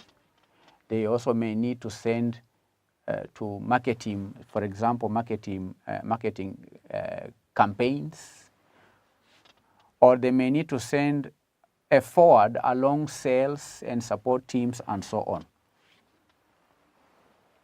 Additionally, the cloud applications usually give free backups so that one can never have to worry about losing files. So all online collaboration tools have this characteristic. They are based in the cloud. These tools are also flexible. Online-based tools are flexible. Collaboration candidates doesn't always play out the same way across teams. So effective collaboration sometimes requires changes to the approach. That's why the best online collaboration tools are flexible and they are capable of multiple functions. They are integrated. Online collaboration tools are also integrated because most teams rely on a wide variety of different applications to remain operational, to remain productive, and so on. And therefore, it is beneficial that the applications be integrated with each other. There is a characteristic of security. Online collaboration tools are secure. There may be need to preserve confidential information, to secure services, to protect customer data, and abide by security regulations. So all forms of software candidates should require logins, should require passwords to protect the data and information shared on the platform. That's a characteristic of such cloud-based collaboration tools. For one to access, one has to have usernames, logins, the passwords, and so on. Now, an example of such tools is the Google Drive or the Google Documents or Cloud Documents. Cloud Documents. So I know some of you may have saved documents on the Google Drive or photos, information that is on your phone, the contacts may be saved on Google and so on. So one of the best things about having documents on the cloud is the accessibility of files on any device. There is no panic when information is destroyed or when a device is corrupted. So platforms like the Google Documentation or Google Documents is may be familiar to anyone who has interacted with Microsoft Word, because Microsoft Word has a top bar filled with all editing and formatting buttons in MS Word. So Google Docs has collaboration built in. Collaboration is done what? Is built in, making it easy for anyone to collaborate. And upon creation of a document, it's easy to share it with others via email or any shareable link.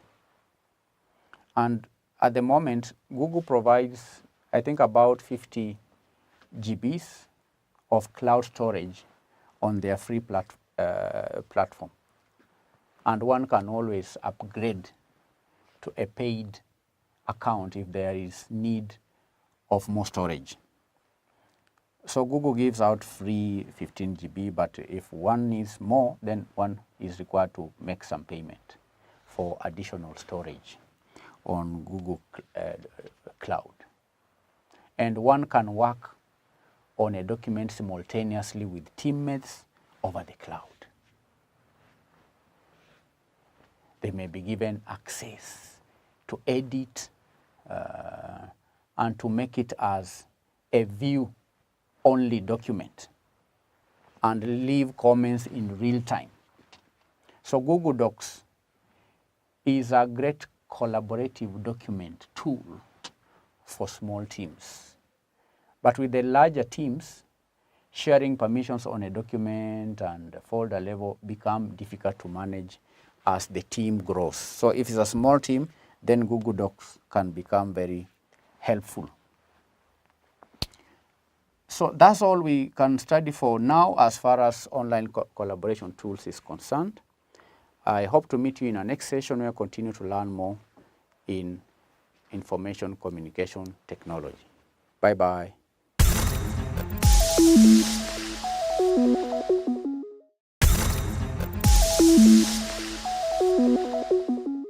Greetings to you all and welcome to the lesson. The subject is financial management. Today we continue with the topic financial institutions and markets. In our today's session, we're going to begin our study on the Nairobi Securities Exchange. Nairobi Securities Exchange, and we will consider the following areas. One is the role and functions of the Securities Exchange. Securities Exchange terminologies, we'll study the Securities Exchange terminologies. We'll also look at the Security Exchange listing and cross-border listing. The other area is share indices, timing of investment at the Securities Exchange, the central depository system, and the automated trading system. Then lastly, we will study the demutualization. Demutualization, those are the areas we will cover in our study of the Nairobi Securities Exchange. Nairobi Securities Exchange. Now, Securities Exchange learners, there are many securities exchanges in the world. Nairobi is one of them. There is one that is situated in Nairobi. But when we look at the securities exchanges, there are many of them scattered across the world. Now, therefore, candidates, what is a securities exchange? Before we study the one at Nairobi, what is a securities exchange? Now, a securities exchange is also known as stock exchange. And this is a special market where already held stocks and bonds are bought and sold. So a securities exchange is a market. It is a stock market. It's where financial instruments known as bonds and securities, bonds and and stocks are traded. They are bought and sold. So it's a market where the bonds and stocks that are already held are bought and sold. In other words, the Securities Exchange provides the facilities, provides the regulations that are needed to carry out the buying and selling of bonds and stocks quickly, conveniently, and lawfully. That's the meaning of Securities Exchange. It is a market. It is where securities are exchanged. Securities Exchange. Securities Exchange. It's a market where securities are exchanged. In other words, where securities are bought and sold. And these are securities that are already held, such that if you hold a security for company A, you already hold one and you want to sell it, then another interested buyer will have to buy it through this market. This is the market where such transactions are carried out quickly, conveniently, and lawfully. Securities Exchange. Then there is, I said, there is one located in Nairobi. The one that is in Nairobi was established in 1954. It's around 6 decades ago. Okay? It was established in 1954. And I'm talking today in the year 2022. And Kenya has been ranked as one of the fastest growing economies in sub-Saharan Africa. One of the bodies that has contributed to the fast growing of Kenya is the Nairobi Securities Exchange, because it offers what we call world-class trading facility, not just for the locals, but also for the international investors who are looking to gain exposure in Kenya and Africa in general. And the Nairobi Securities Exchange plays a vital role. It is currently playing a vital role in the growth of Kenya's economy. And how does that happen? That happens through the culture of savings. Through savings and investing. Savings and investment. Okay? It also helps the local and international companies to assess cost-effective capital. Cost-effective what? Cost-effective capital. And therefore, candidates, the NCE operates under the Capital Market Authority jurisdiction, the Capital Market Authority of Kenya's jurisdiction. And I can say, other than operating under the ambit of the CMA, the Nairobi Securities Exchange is also a member of several bodies in the world. The first one being the World Federation of Exchange, of which the NSE is a founder member. Okay?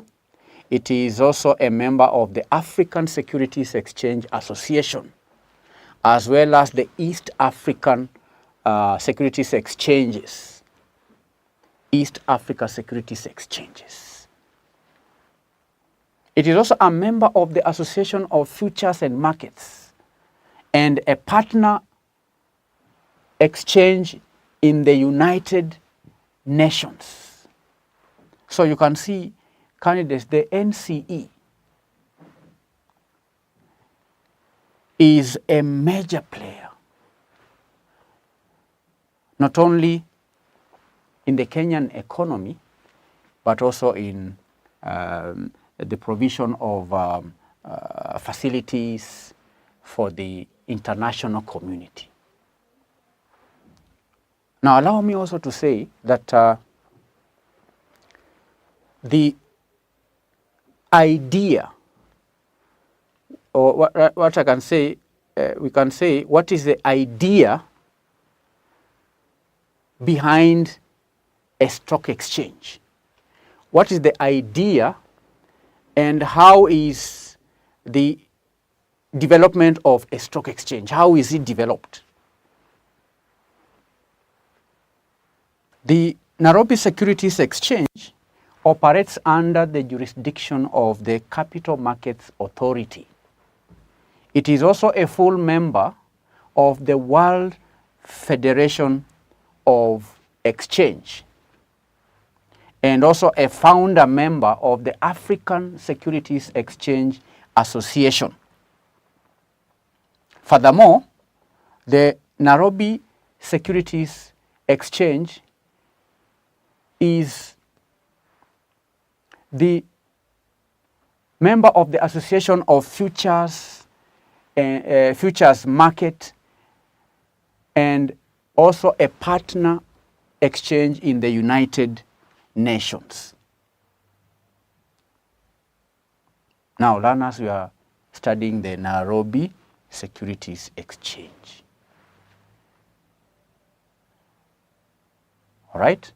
Other than operating within Kenya, it's also a member of World Federation of Exchange, is a member of the East Africa Securities Exchange, is a member of the Futures, is a member of the Association of Futures Market, as well as a partner exchange in the United Nations.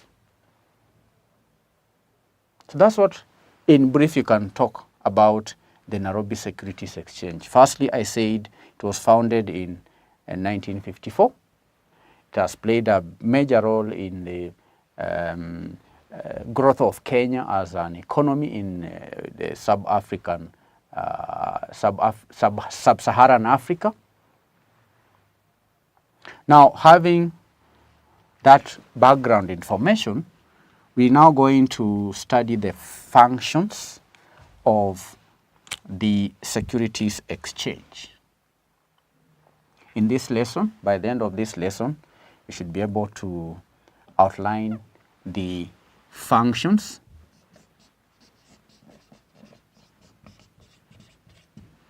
and roles,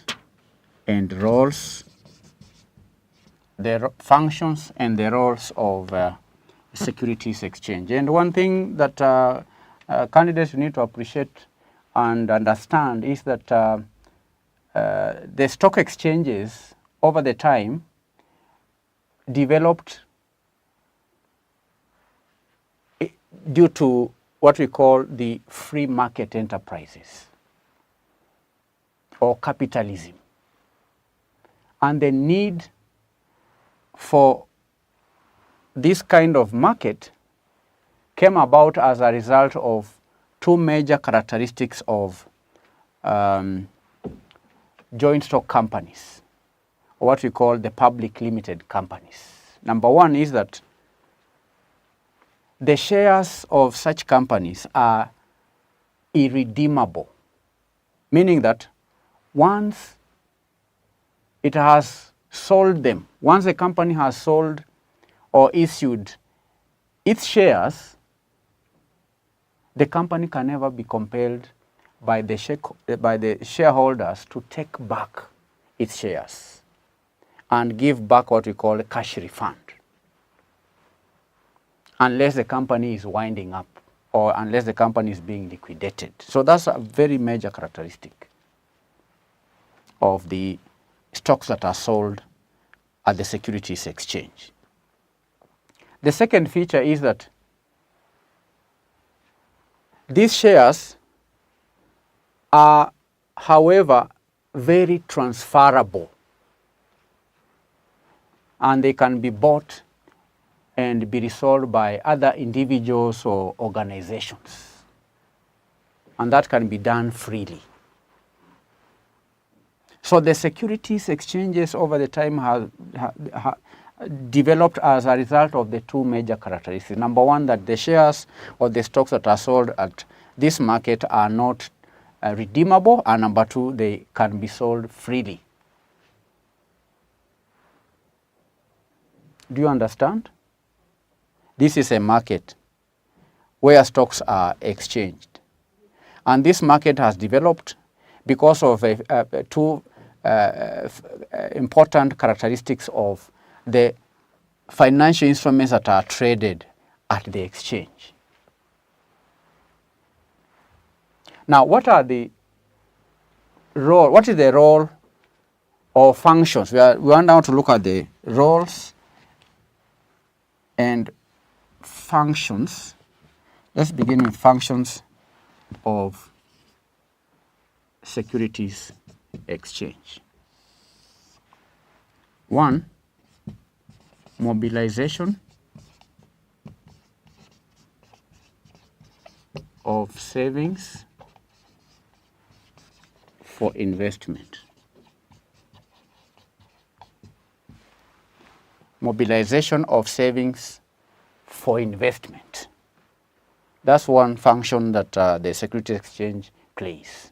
The mobilization of savings for investment in productive enterprises, which is the alternative to putting savings in bank deposits or purchase of real estate or even outright consumption.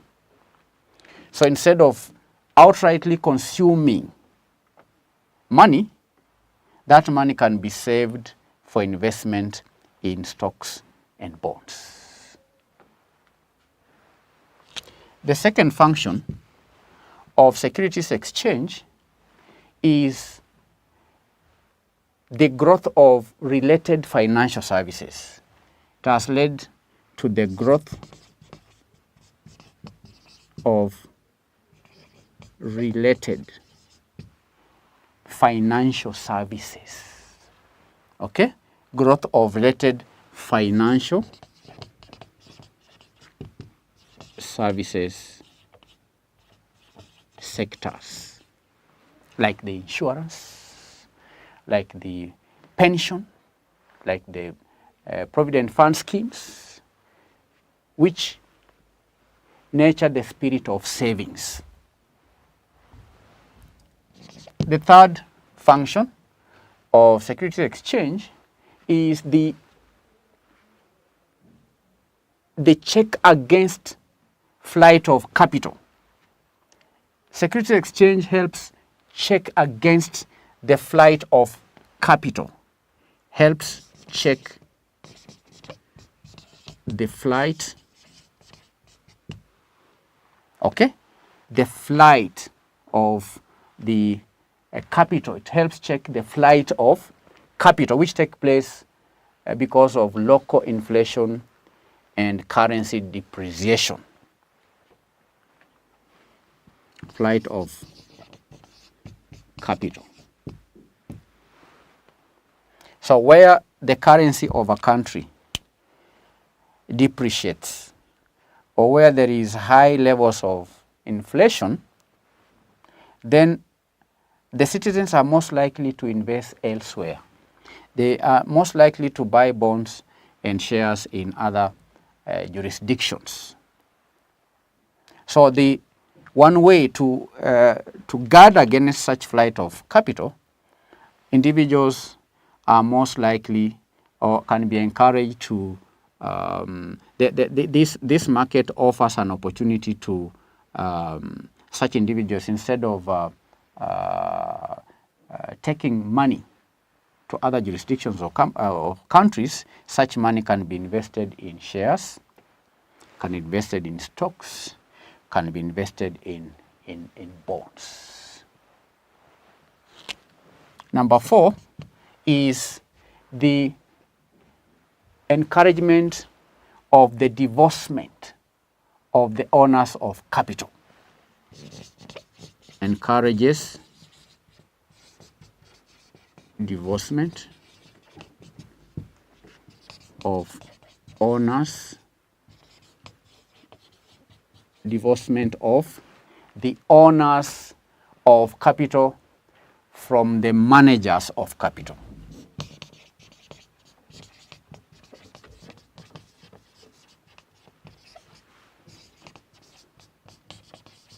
We know through the development of corporations, the ownership of companies is divorced from management.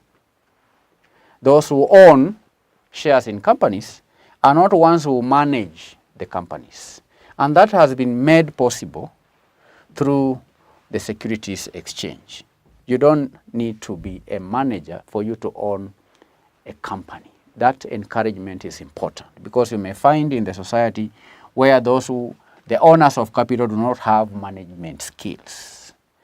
And that has led to development of companies, improvement of companies, has led to growth of the economy, because the management of corporations is in the hands of the experts.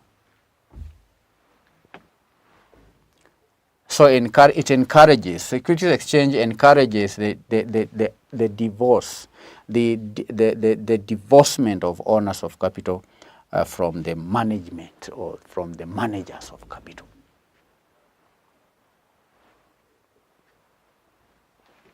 And that is a very important process, because owners of capital may not necessarily have the expertise to manage capital investment efficiently.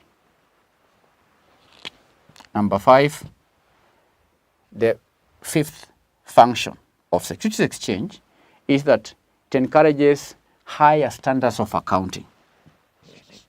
Encourages higher standards of accounting. Encourages high standards of accounting, higher standards of human resource management, higher standards of HR, all right? Higher standards of public disclosure, okay? It encourages public disclosure, which in turn affords greater efficiency in the process of capital growth. Facilitation of equity.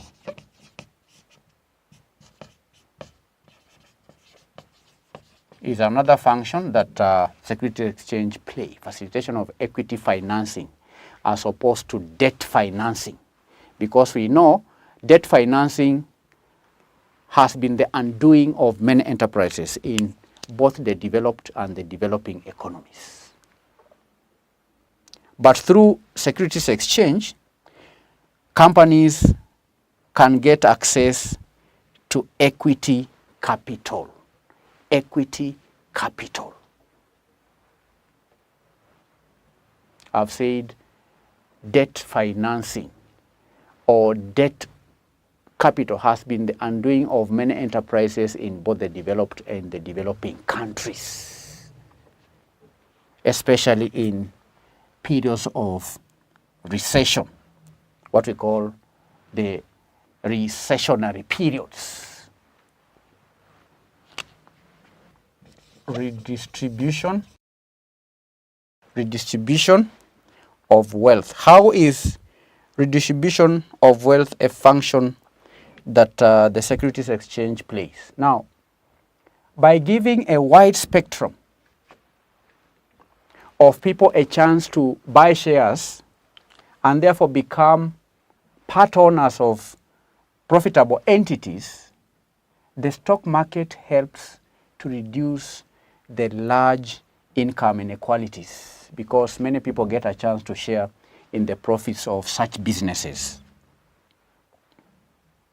When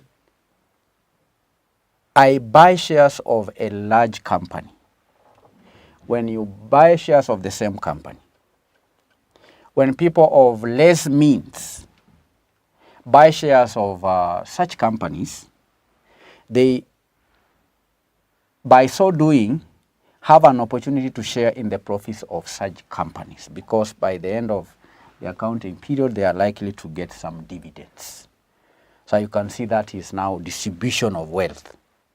So when these large companies declare dividends, the dividends are paid to all manner of people who invested or bought the stocks of such companies. So that is possible because the Securities Exchange provides an avenue for anyone who has money to invest. So the stock market helps to reduce large income inequalities because people can get a chance to share in the profits of big corporations. That's a role that the Securities Exchange plays. Number 8, the Securities Exchange also creates investment opportunities.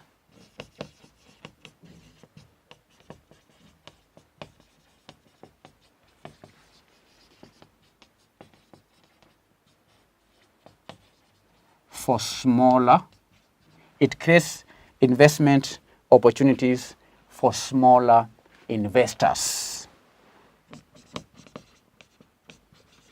And these investors could be individuals, could be small, medium-sized entities, and so on.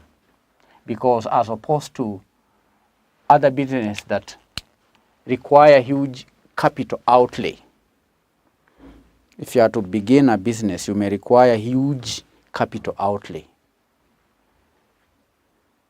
But investing in shares is open to both the large and small investors, because a person can buy a small number of shares that they can afford. And therefore, the stock exchange provides an extra source of income to smaller investors.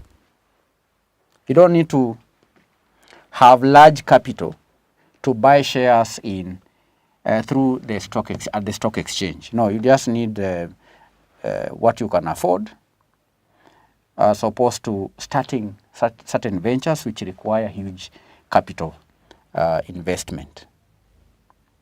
It creates investment opportunities for smaller investors. That is a function of the stock market. Another function is in relation to corporate governance. Corporate governance. It improves corporate governance. Improves corporate governance. The stock exchange improves corporate governance by having a wide and varied scope of owners.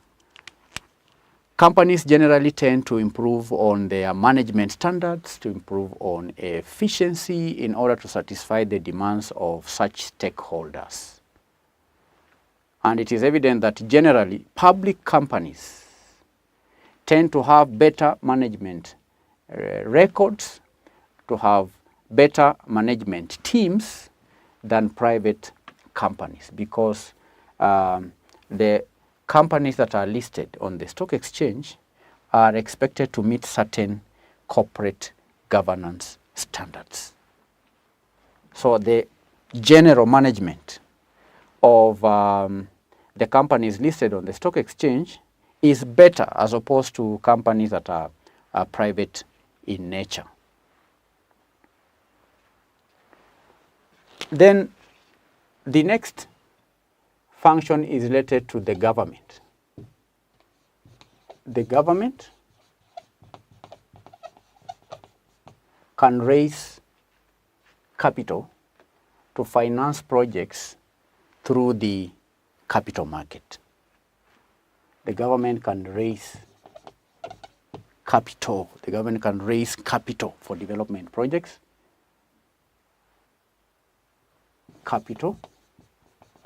The government can raise capital for financing its projects. for development projects. The government can raise capital for development projects through the stock exchange. Okay?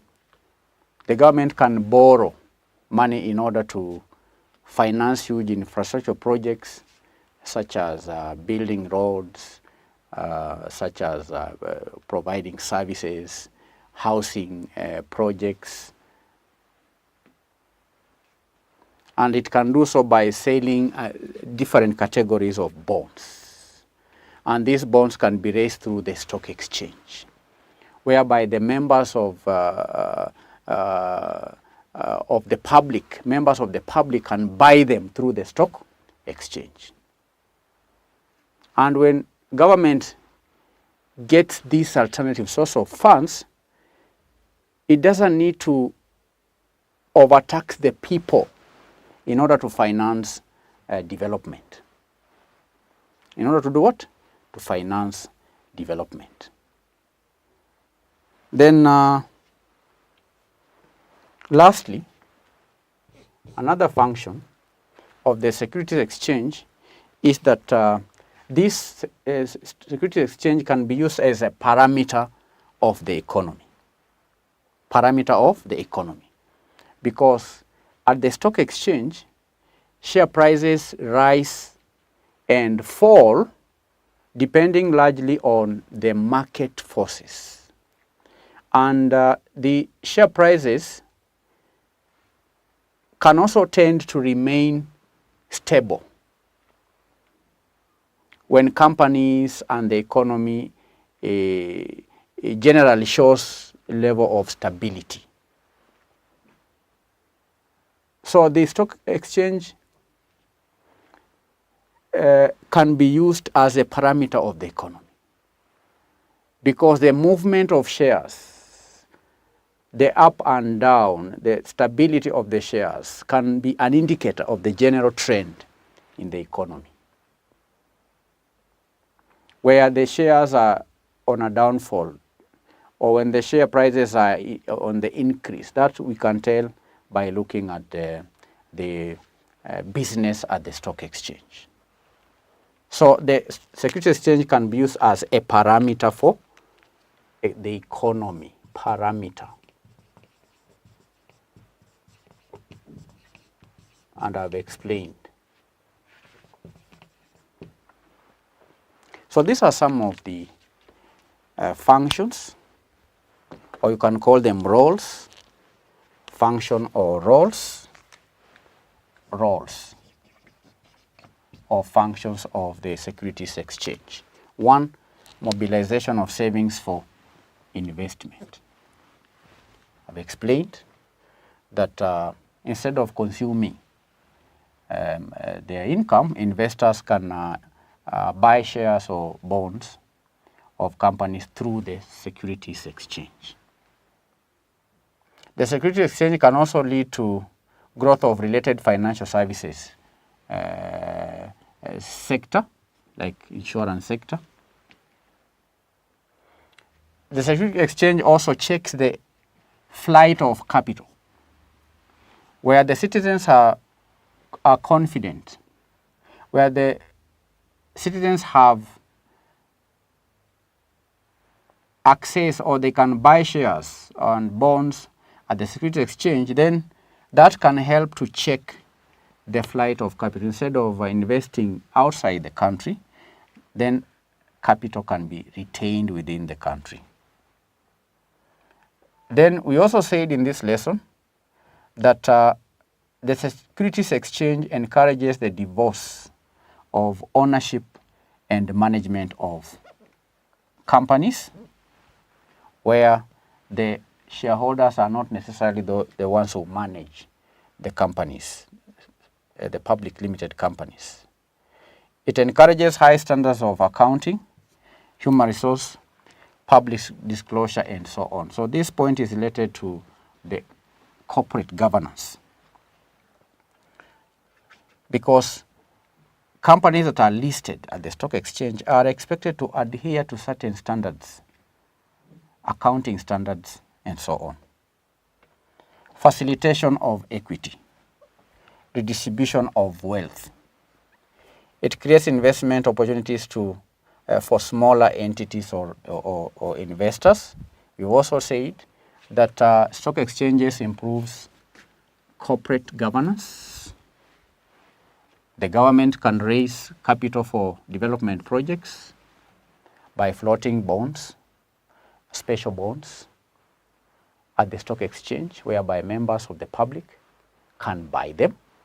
And when members buy these bonds, then the government will not have to overtax people in order to finance projects. I've also mentioned that the stock exchange can be used as a parameter for the performance of the economy, where shares rise or fall. And we know the shares at the stock exchange rise or fall depending on the market forces. So these prices at the stock exchange can help us to determine the general trend in the economy. So these are 11 functions of the securities exchange. If you have any question, please feel free to send in, but I'm going to give you an assignment.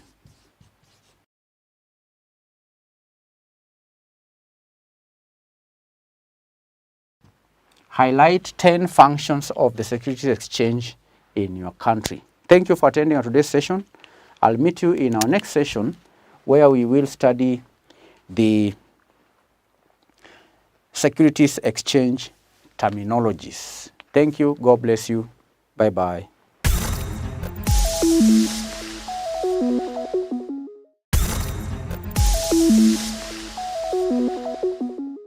Greetings and welcome back.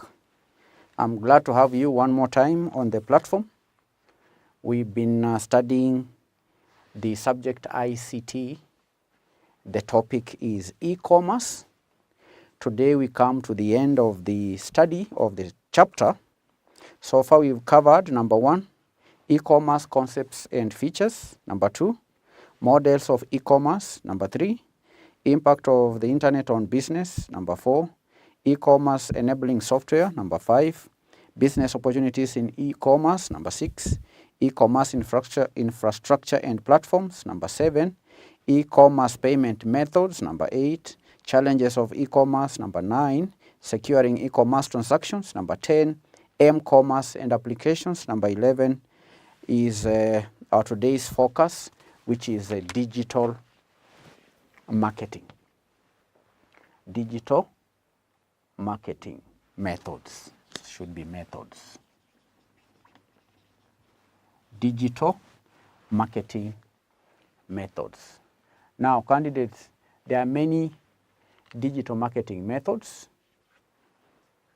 Okay?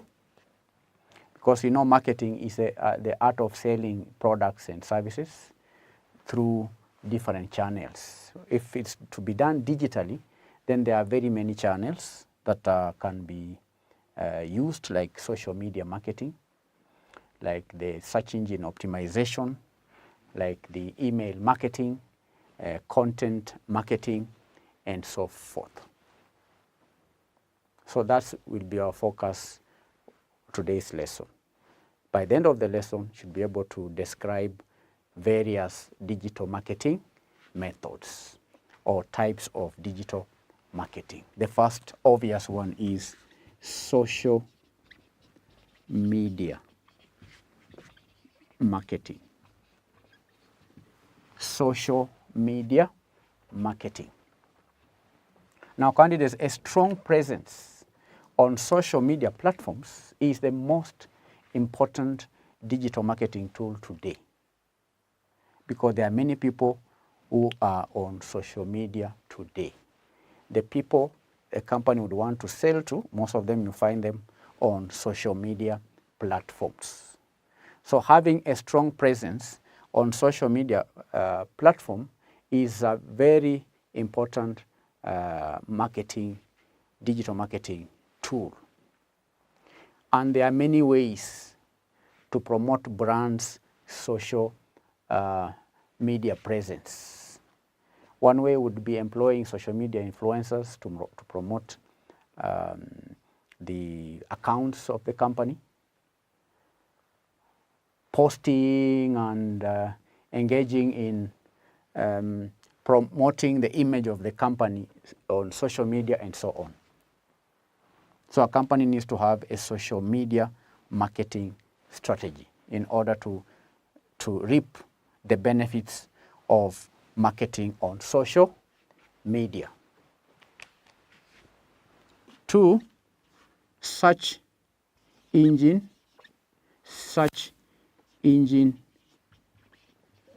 optimization, the SEO.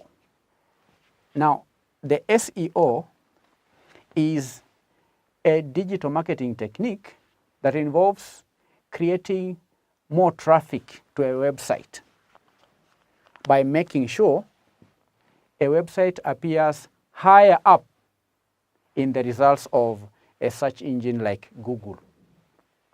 And this technique helps businesses to market by improving their brand awareness. So when people go online and search, for example, video lectures, you will find manifested publishers appearing the first one. Why? Because of search engine optimization. All right. 3, email marketing.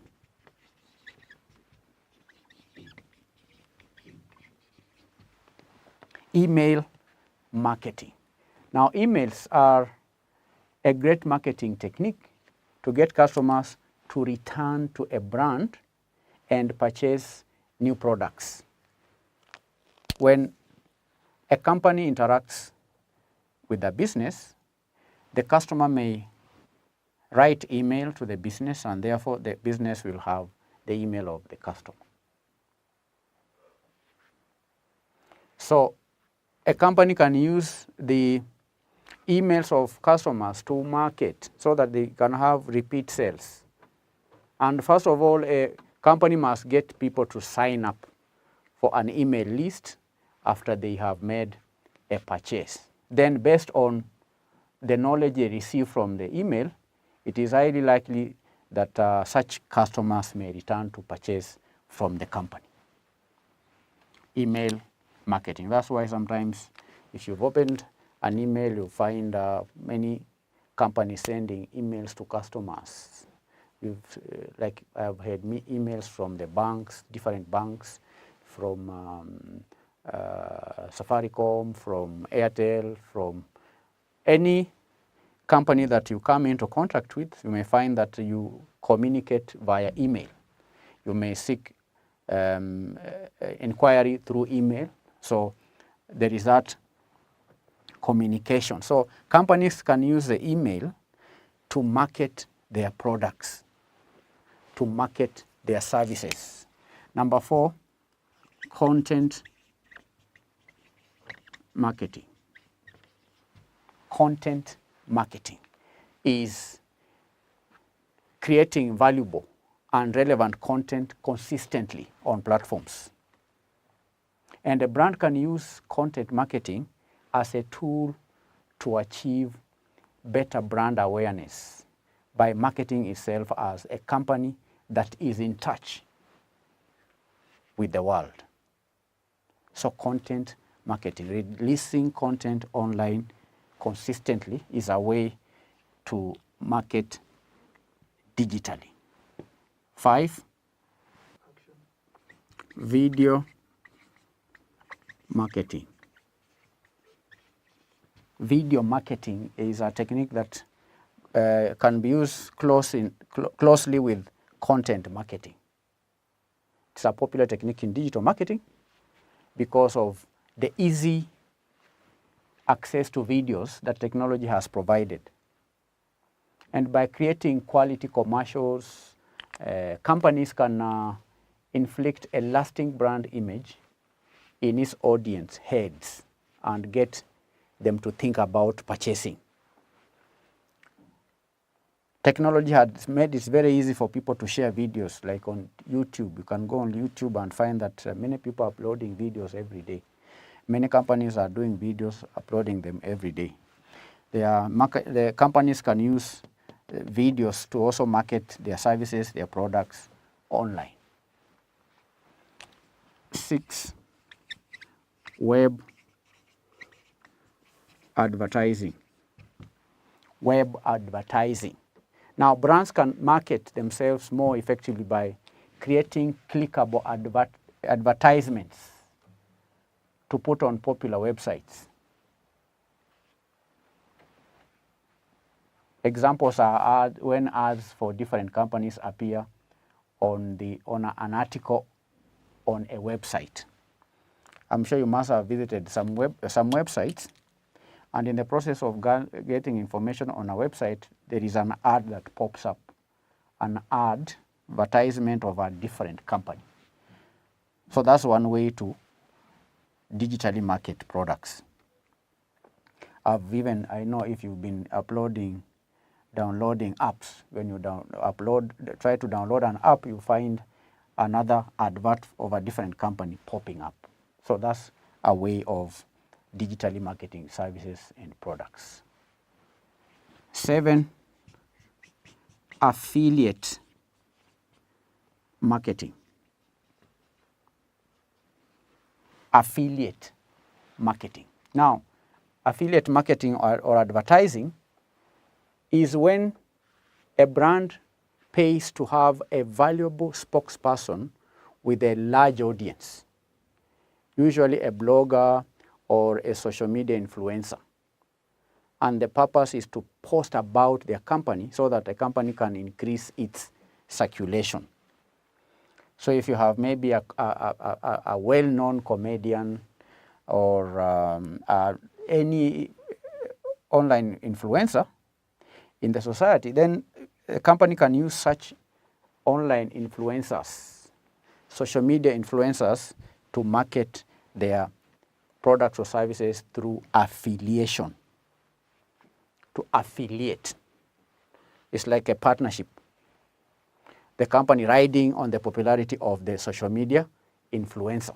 That is a strategy that a company can use in digitally marketing its products or services. Then there is also overall personalization. Overall personalization. Overall personalization.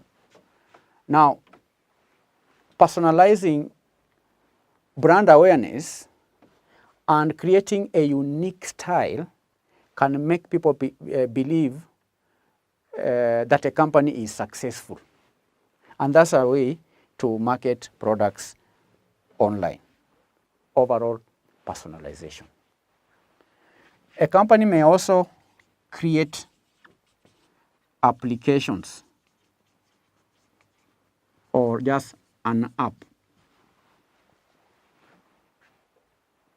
Now, creating an app for a brand can give viewers an accessible means of communicating, especially a mobile phone app, because most people are now access internet through the mobile phone. So a company that has a mobile app, then customers can download the app on App Store, and then it's very easy for people to reach the company using the mobile app. And that app can also be used by the company to notify customers of any new changes or new products. So these are some of the digital marketing methods. 1, social media marketing. 2, search engine optimization. 3, email marketing. 4, content marketing. 5, video marketing. 6, web advertising. 7, affiliate advertising. 8, overall personalization. 9, creating applications. So these are some of the methods. Thank you for attending today's lesson. I hope to see you in our next session where we'll begin studying a new chapter in information communication technology. Bye.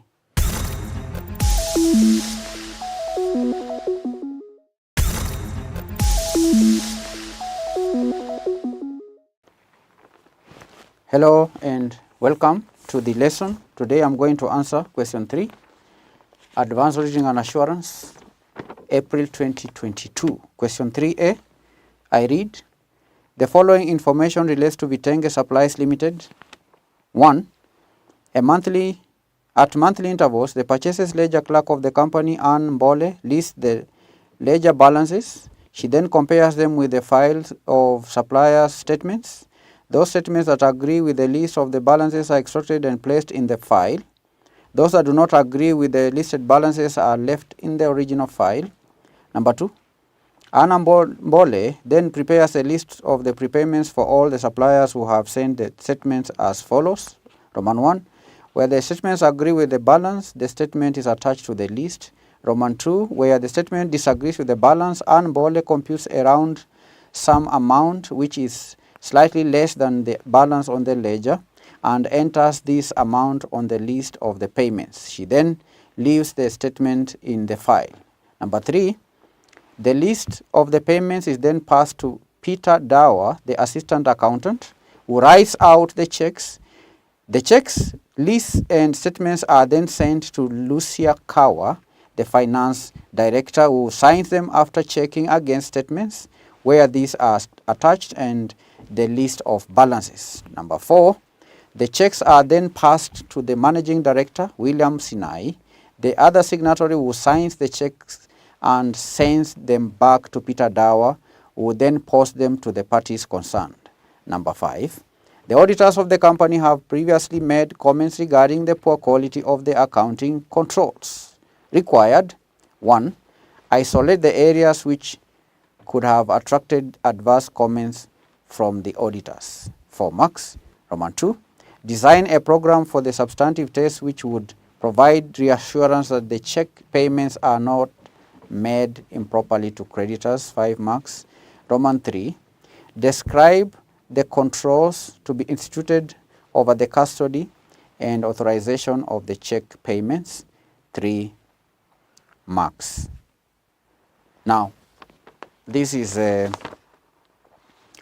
question that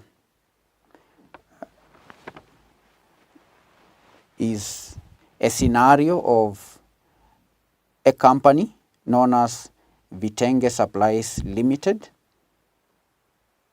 The company outlines, the question outlines the details on how the creditors are paid, starting from the purchases ledger clerk who lists ledger balances, then compares them with the file of suppliers, all through up to the payment. The information is provided from note number 1 to note number 4. Then in note number 5, the auditors of the company have previously made comments regarding the poor quality of the accounting controls. This is a poor counting system on purchases. Candidates were to identify the areas which could have attracted adverse comments. Question A, Roman 1, areas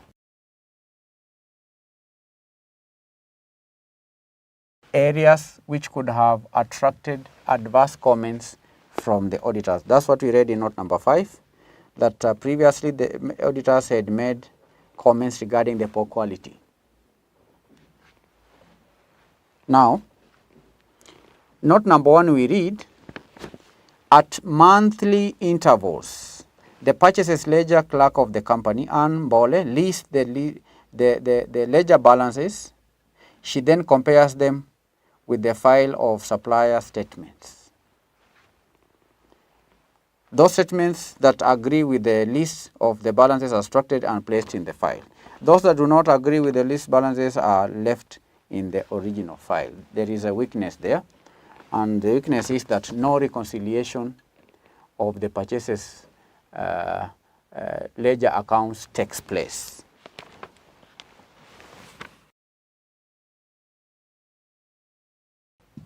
No reconciliation of the purchases ledger takes place. That is a major area of concern that could have attracted adverse comment from the auditors. Then look at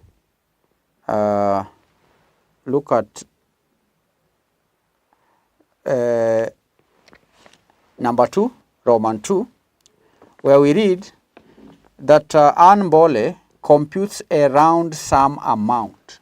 Computes a round sum amount. Now, computing a round sum amount is likely to cause the accounts balances to disagree. All right? Is likely to do what? Is likely to cause the accounts balances, is likely to cause the account balances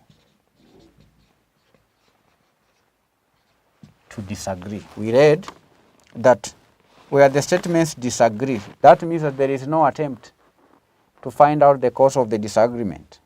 What Mbole does is to compute around some amount or figure. That's an area of concern. Nowhere do we read from the question where there is an attempt to find out the cause of the disagreement. Then look at note number 3, which says the list of the payments is then passed to Peter Dower, the assistant accountant, who writes out the checks. Now, Peter Dower does not attach invoices for payment. The invoices, the Peter Dower, who is the assistant accountant, we read the list of the payments is then passed to Peter Dower, who writes out the checks. So Peter Dower writes out the checks without having the invoices, does not attach invoices for payment. And therefore, there is no specific attempt to identify the transactions that are being settled. And that can cause the company to pay an invoice twice, because when Peter Dower writes the checks, the invoices are not attached. There are no invoices, because we read in Roman 2 that where the statement agrees with the balances, where the statement agrees with the balance, the statement is attached to the list. So Peter Dower writes the checks based on the list and not the invoices. Does not attach the invoices for payment. When paying, is important that the one who is writing the checks has a copy of the invoice to ascertain the amounts that are being paid. If that does not happen, then Peter Dower can easily write or pay twice. Very easy to pay one invoice twice.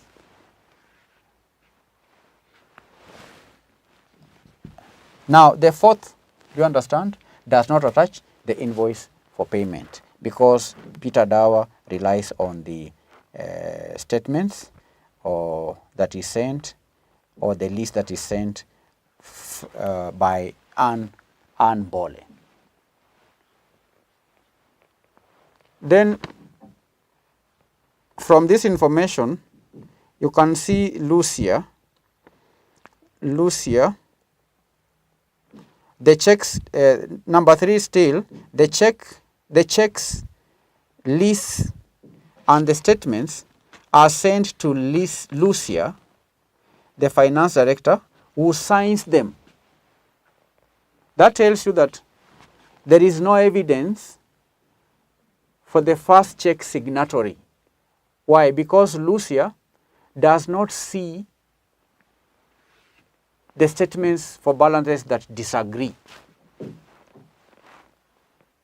So again here, Lucia, the finance director, just signs the checks without any evidence for the to help him know or to have evidence of the checks that do not the balances that do not agree. There is no evidence for the first check signatory. That is a problem. There is no evidence for the first signatory. The finance director just signs the checks, yet there is no evidence. Especially for the checks that did not agree. I mean the statements that did not agree. In note number 2, we read that where the statements disagrees with the balance and Bole computes a round figure amount which is slightly less than the balance on the ledger and enters this amount on the list of the payments, she then leaves the files in the file, the statements in the file. That is an area of concern that may have elicited comments from the auditors. Now look at the other player, Peter, is it Peter or who is it? William Sinai, note number 4. Now, the checks are then passed to the managing director, William Sinai, the other signatory, who signs the checks and sends them back to Peter Dawa,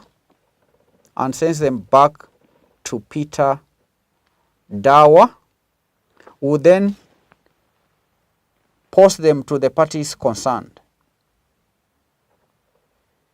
Peter Dawa is assistant accountant. All right, there is you need to understand that there is Anne Bole, the clerk, then there is Bole, the assistant accountant, then from the assistant accountant we have the first signatory, Lucia Kawa, then the second signatory, William Sinai. You can see Sinai again just signs the checks. William Sinai does not receive supporting evidence for payment. Or let me say William Sinai, the second signatory, does not receive documentary evidence or supporting evidence for payment. Does not receive supporting documents for payment. He's a second signatory. He signs the checks without having seen the supporting documents for payment, and consequently he may not notice the errors or be aware of lapse of controls.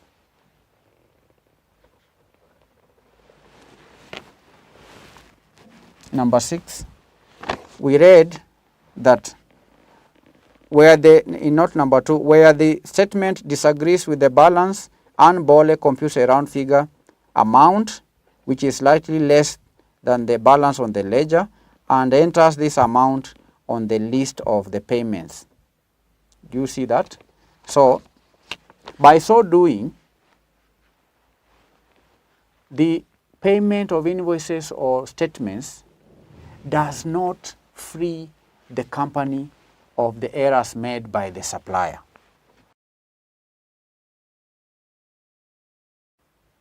The payment of the invoices does not free the company,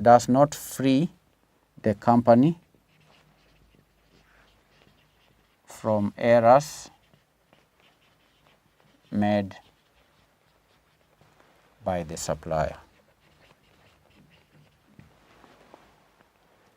When Bole computes a round figure, that does not solve the problem. The problem is most likely to arise in future, where the supplier may complain of underpayment or even overpayment.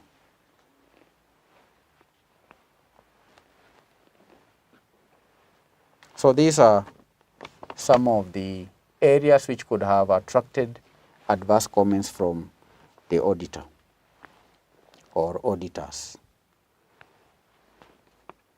Roman 2, design a program for the substantive test which would provide reassurance that the check payment are not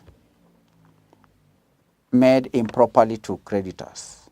These are controls, substantive tests around check payments. So I'm going to answer that question. This is Roman 2. This is the program for substantive tests. These are substantive tests, substantive which could have provided program for the substantive test, which would provide a reassurance that the check payments are not made improperly to the creditors. What are the tests that you may carry out? Because you've seen that this company does not solve problems involving the creditors before making payments. The Anbole rounds off the amounts and then just pays. That means that there is likely to be issues in regard to payment to creditors, the checks that are written in favor of the creditors. So what are some of the procedures, substantive tests that you would carry out to provide the reassurance that the check payments are not made improperly to creditors? The first thing you can do is to circularize the creditors. Circularize creditors for their balances, all right?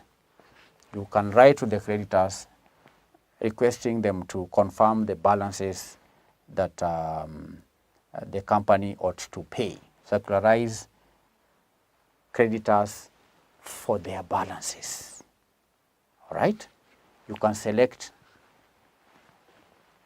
for example, the rounded sum payments that Anbole made. You select a sample.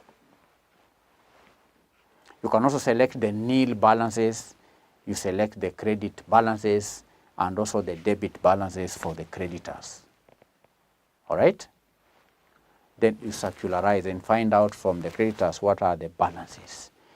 If there are nil balances, because when you check from the books, the nil balances in the books of the company should also correspond to the nil balances in the books of the creditor. The credit balances in the books of the company should be the same balances in the books of the creditors. In the books of the creditor, that will be the debtors because they sell to the company. So circularize creditors by selecting a rounded sum payments, because we read that Mbole rounds off certain amounts where there is disagreement. That's the first thing that can be done. Then the second test is carefully examining the accounts or balances that do not agree. Carefully examine the accounts that do not agree. And why should you do the examination of these accounts that do not agree? In order to determine the likelihood of significant errors. To determine the likelihood of significant errors. In order to determine the likelihood of significant errors, take samples if there are many. If there are few, then examine all of them and check if there are significant errors, because the company, we've seen, does not make any effort to correct errors that arise in relation to creditors. 3, vouch cash paid. You can vouch the cash that is paid with the statements. Vouch cash paid with the statements. You can check the amount that was paid by looking at the balances in the ledger vis-a-vis the bank statements. You can obtain a bank statement because these checks are paid through the bank. Check the bank statement vis-a-vis the records within the company, like the debit balance on the creditor's account. You do vouching. Why do you vouch? In order to determine the accuracy of the ledger accounts. Vouch in order to determine the accuracy of the ledger accounts. The 4th test is to test the posting from purchases daybook. Test posting from the purchases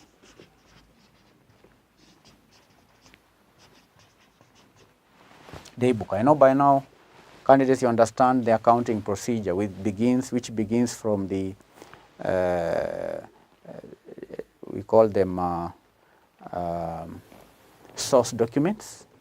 From source documents, the information is source documents like receipts, like invoices. We record the day books. We use the source documents to make entries in the day books or journals. Then from journals, we do postings in the ledgers. Then from the ledgers, we extract the trial balance. Then on the basis of the trial balance, we prepare the financial statements.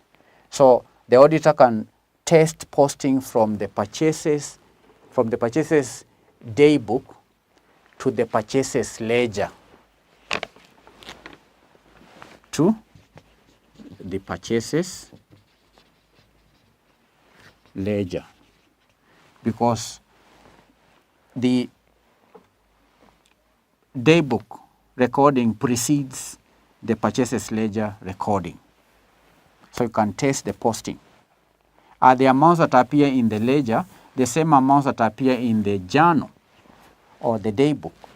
So test posting from the purchases day book to the ledger, purchases ledger, and the nominal ledger. The 5th test is that the auditor can test postings from cash payments to purchases ledger. Test postings from the purchases ledger to the cash, or let me take it the other way. Let me have it the other way. Test postings from cash payments. The purchases ledger is a book that is used to record the accounts of the suppliers or the creditors' accounts. So testing postings from cash payments means you check the credit balance of the bank, because these checks are paid through the bank. You check the payments, the credit balances, credit postings on the credit side of the bank account and the debit side of the creditor's accounts in the purchases ledger. It's supposed to agree. If the supplier bank account, if supplier A was paid 10,000, then this 10,000 should be reflected in supplier A's account on the debit side, double entry, 10,000, bank. So you need to test the postings. Test these postings from the cash payments to the purchases ledger. Because one of the errors could be that the bank account was credited, but the supplier's account is not debited. That could be one of the causes of the reasons for the disagreement in note number 2, where we read that where the statement disagrees with the balances, Anbole computes a round figure, which is slightly less than the balances on the ledger. So where there is a disagreement, where this does not is not properly posted, then she reduces the amount and then just pays. So test postings from cash payments to the purchases ledger. Yet another test is to test the what we call the control account. Test the control account agreement with the monthly list of the balances. Test control account. Test the control accounts with the monthly list of balances. Test control account balances with the monthly list of balances. Then lastly, another test is to compute, review the significant ratios. Review the significant ratios. For example, the current ratio. You can review the quick ratio. And in reviewing, the auditor may note that they should not or check if they are comparable with the usual levels. You can do comparison of the current accounting period ratios with the previous ratios and check that they are comparable. So these are some of the programs or the procedures for checking the check payment. Programs for substantive tests for check payments. All right? Substantive tests. So having done that, we can move on to part 3. Describe the controls to be instituted over the custody and authorization of the check payments. Controls.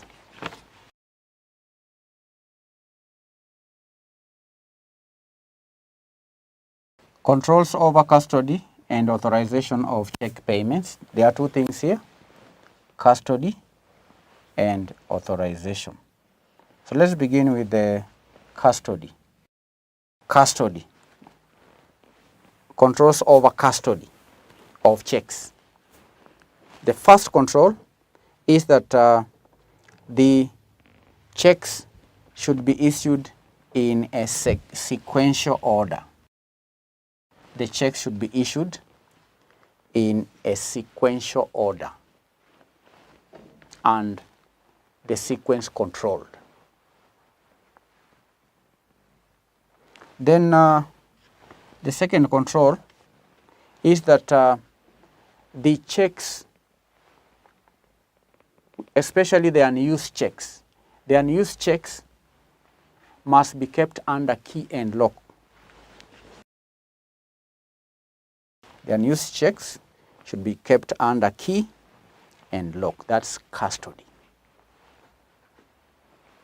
Then the cancelled checks should be retained. The cancelled checks should be retained. These are custody controls. Then we have authorization. Authorization controls. Authorization controls. Now, authorization controls, the first authorization control is that no check should be prepared without supporting documentation. supporting documentation.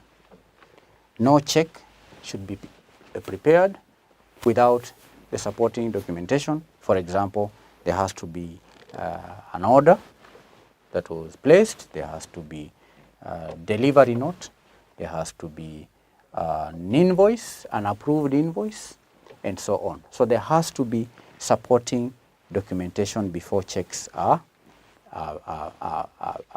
paid.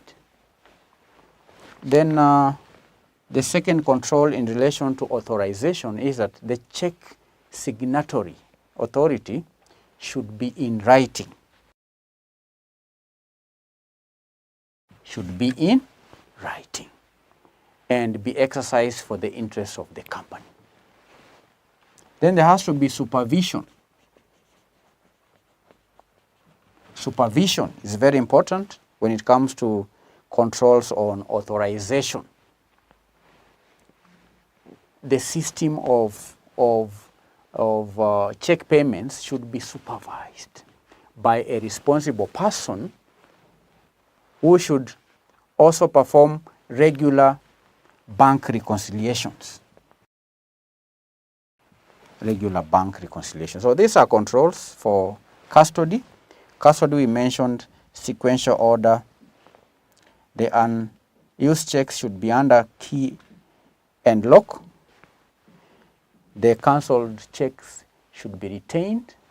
We can also add that all checks should be stamped. All checks should be done what? Should be stamped. Stamped account payee. Should be stamped account payee to minimize the chances of fraud of checks. Stamp account payee. So these are the controls. Roman 2.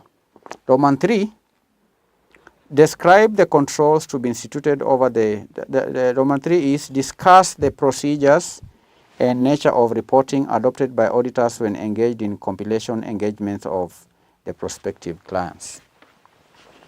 This question is not related to the scenario we've been handling. This is a different topic. Discuss the procedures and nature of reporting adopted by auditors. There are two things here, procedures and nature of reporting. Now we'll first define compilation engagements. Now, from the word compile, you can guess what a compilation engagement is. A compilation engagement is an agreement in which a practitioner applies accounting and financial reporting expertise to assist the management of a company in the preparation of and the presentation of financial reports. So here, a practitioner uses his or her expertise in financial reporting to assist management in the preparation and presentation of financial information of an entity in accordance with an applicable financial reporting framework. We all know that companies are required to prepare the financial statements in accordance with the applicable financial reporting framework. Now, a practitioner, being an expert in financial matters, may be called upon or may be engaged by the management of a company to help them or to assist them in the preparation and presentation of financial information. The question is, assuming that you, as a practitioner, you've been approached by a company to help them prepare and present financial information, assuming you've been called upon by a company to assist them prepare and present the financial information, what procedure will you follow? That's the question.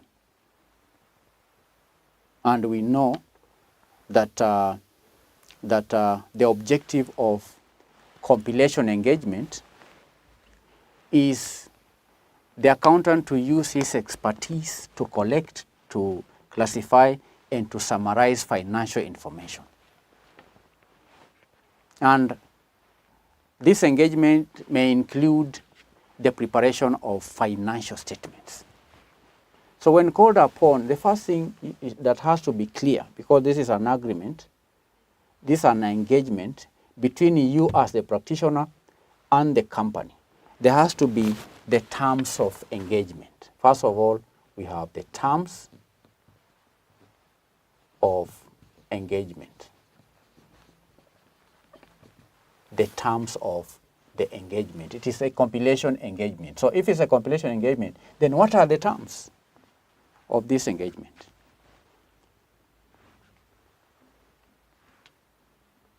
The first item here will be the nature of engagement. Nature. Within this term, we have nature of engagement. It has to be clear on the onset. What is the nature of engagement? And that may involve either, it may involve neither an audit or review. And therefore, if it is not an audit or a review, then this compilation engagement, no assurance will be expressed. It has to be clear that in this engagement, no assurance is to be expressed. So that's the nature of the engagement. The second item under terms of engagement is the fact that the engagement cannot be relied upon to disclose errors. Engagement cannot be relied upon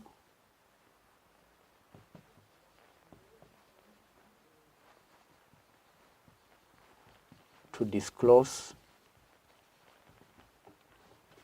errors. The management should not expect that after the compilation engagement, errors to be disclosed. It has to be clear within the terms of the engagement. Number 3, nature of information to be supplied by the client before you begin the work. It has to be clear within the terms the nature of information that the management will supply to you, because it is the management that has all the information. So what is the nature of the information that is expected to be supplied?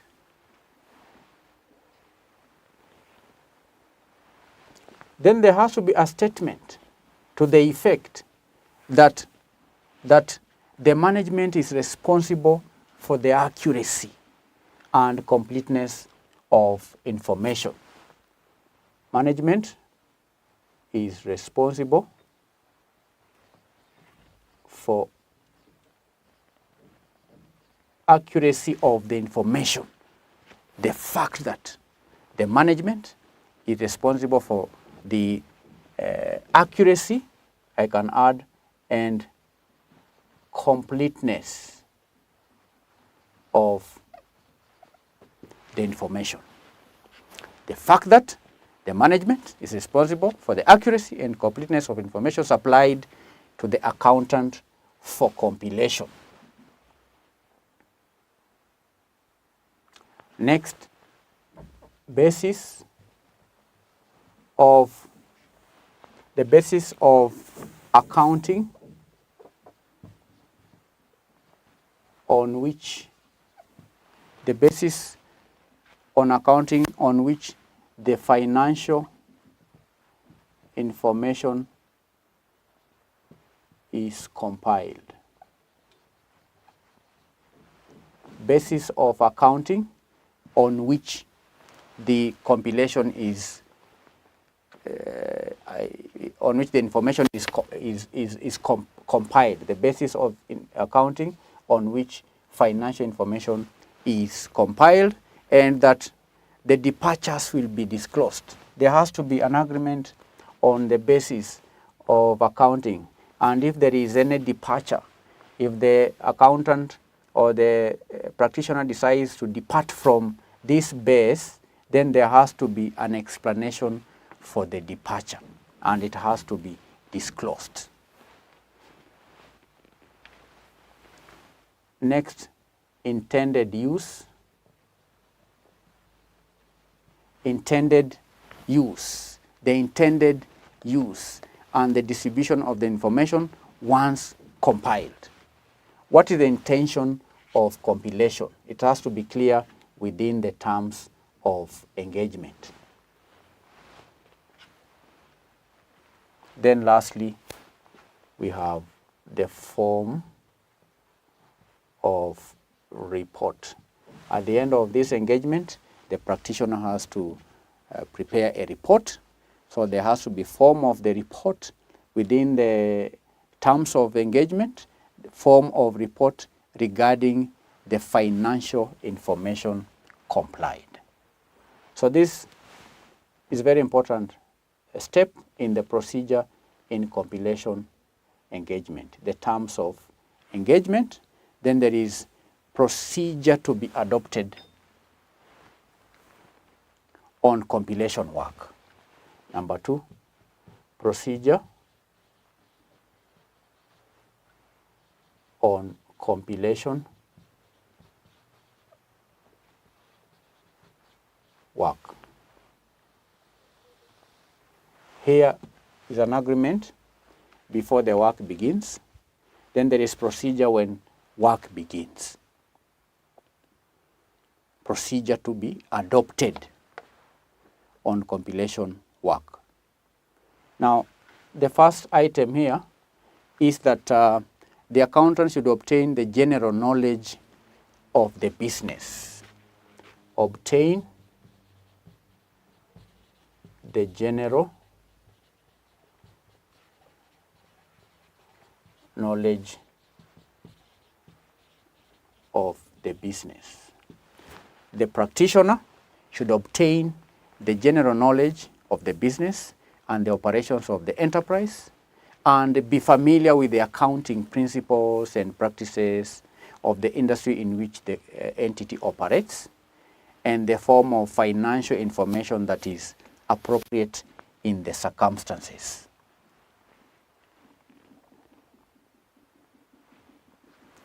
The second step, after obtaining the general knowledge of the business, the accountant should read the compiled information.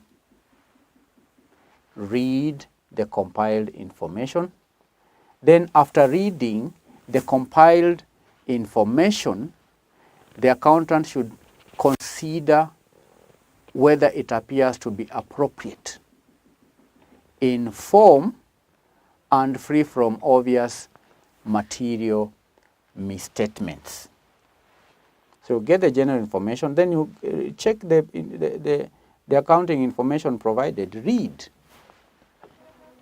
All right? After reading, what do?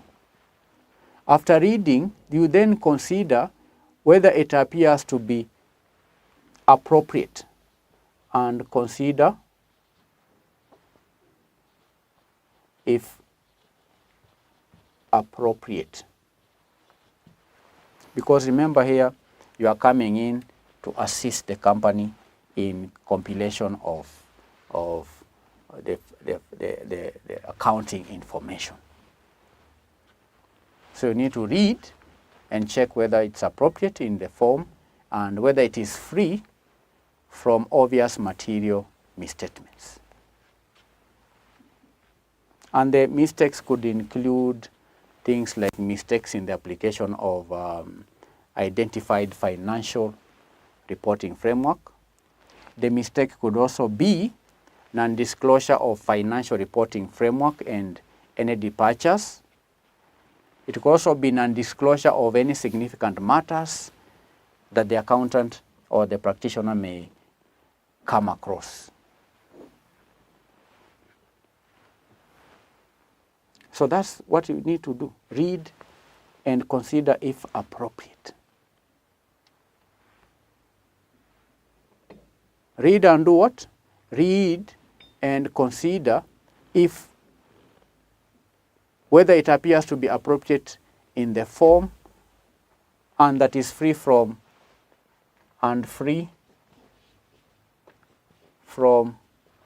material misstatements. And I've mentioned what could be the causes of these material misstatements.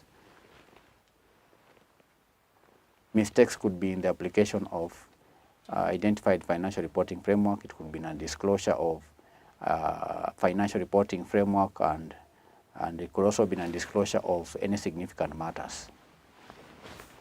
These are how many marks? These are 8 marks. Then the question required the candidates to discuss the procedures and nature of reporting. 2, this is procedures. Then we have nature of reporting. Now, after reading and considering if there are any mistakes that could lead to material misstatements, there is now drafting of the report. This is a report on compilation engagement. Nature of reporting. Report on compilation engagement. Now, the report should contain certain things. Number 1 is a statement that the compilation was done or performed as the applicable standards, as required by applicable standards. There has to be that statement that the compilation was performed in accordance to applicable standards. Statement that the compilation was done in accordance with applicable financial reporting framework or standards. Now, another item is that where relevant, a statement that the accountant is not independent of the entity.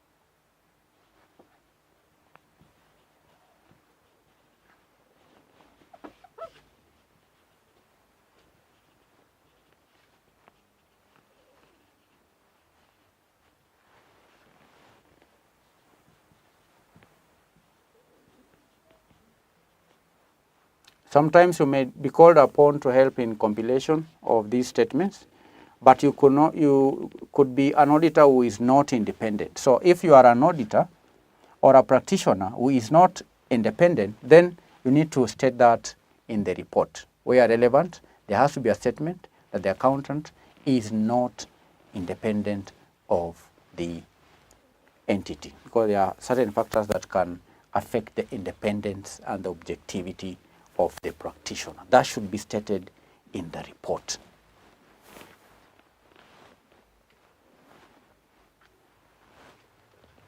Then there has to be identification of the accounting information as provided by the company. Statement, there has to be identification of the accounting or the financial information based on what is provided by the management.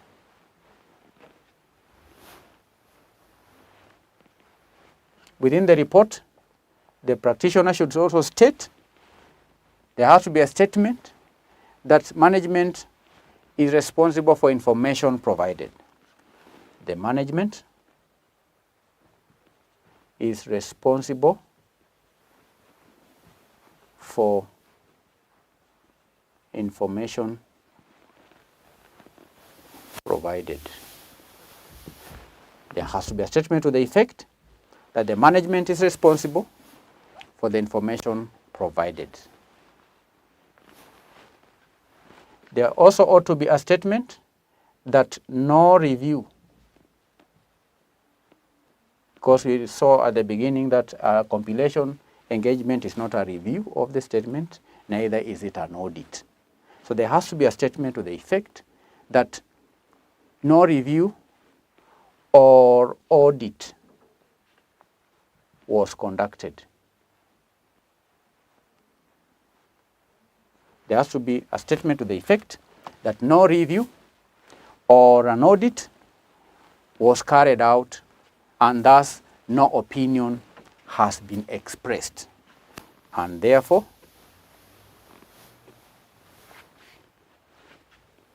no opinion has been expressed. You only expressed an opinion. We are carrying out an audit review or an audit of the financial statements.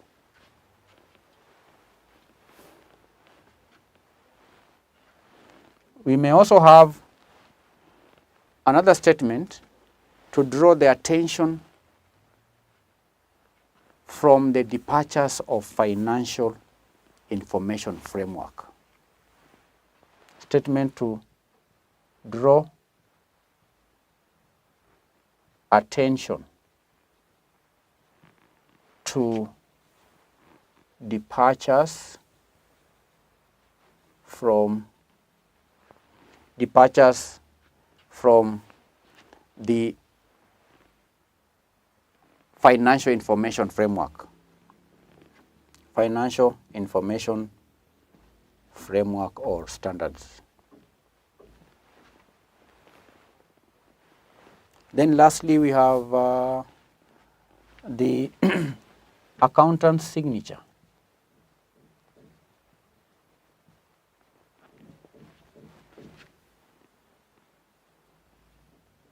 The signature of the accountant and the date of the report. And the date of the report. The accountant's signature and the date of the report. So that is the procedure and nature of reporting adopted by auditors when engaged in compilation engagements. These are how many marks? These are 8 marks. 8 marks. 1, 2, 3, 4, 5, 6, 7, 8, 9, 10, 11, 12, 13, 14, 15, 16. So you see there are many steps within this procedure. So when faced with such a question, try and give as many steps as you can, because you can see here it's like 1 mark.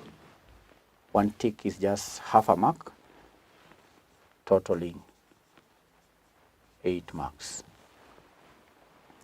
Then question A, Roman 1, isolate areas which could have attracted adverse comments from the auditors. 4 marks. 1, 2, 3, 4, 5, 6. I gave 6 points. And I read more points. And so these are a total of any 4 will earn 4 marks, 4 points, 4 marks. Roman 2, Program for substantive test for check payments, 5 marks. 1, 2, 3, 4, 5, 6.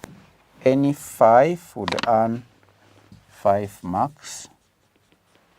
Then we had here controls over custody and authorization of checks. 1, 2, 3, 4, 5, 6, 7. These are 7. Any 3 points here would earn the 3 marks. 3 here, 3 here, total 3 marks. 6 points, 3 marks. Thank you for taking time to study with us. I've answered question 3. In our next session, I'm going to answer question 4. Then we'll do the last question in subsequent lessons. Bye-bye.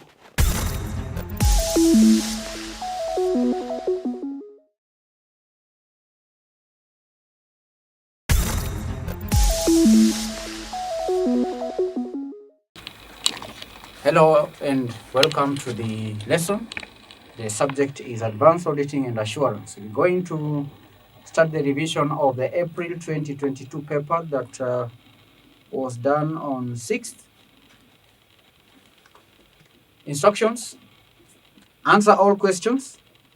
Marks allocated to each question are shown at the end of the question. Do not write anything on this paper. Candidates were not expected to write anything on the question paper. That means that you are only required to write on the answer book. Time allowed 3 hours. So the paper has 5 compulsory questions. I'll start by answering the first question in today's lesson. I'll do the second question in the next lesson, the third question in the third lesson until we complete the 5 questions. It's my hope that you've looked at the questions on your own. Make sure you try and answer the questions before coming to this revision session. Question 1A reads, the regulatory body for professional accountants in your country has approached you to draft professional standards of practice in conduct and reporting on attestation engagements. These are engagements in which a professional accountant reports on the reliability of information, usually of a financial nature, presented by one party to another to assist the latter make inferences on the former. Required with reference to international standards on auditing and any other acceptable standards of global practice, prepare a proposal paper on the required standards of professional practice, 12 marks. Now, this is a question testing the candidate's knowledge on attestation engagements. And attestation engagements in the question have been defined as engagements in which a professional accountant reports on the reliability of information, usually of a financial nature, presented by one party to another to assist the latter make inferences on the former. So in other words, candidates, an attestation engagement is an examination review. It is an agreed upon procedure engagement that is performed under attestation standards related to the subject matter or an assertion that is the responsibility of another party. For example, you may have reporting on financial projections made by a client. You may require also to carry out an attestation engagement on reporting on pro forma financial information formulated by a client. Another example of an attestation engagement is reporting on how well the internal controls in a client process function. Okay, Those are examples of attestation engagements. Candidates were required uh, to they were required to prepare a proposal on the required standards of professional practice, 12 marks, with reference to IAS and any other acceptable standards of global practice. Prepare a proposal paper on the required standards of professional practice. This is April 2022, question 1A, required standards of professional practice.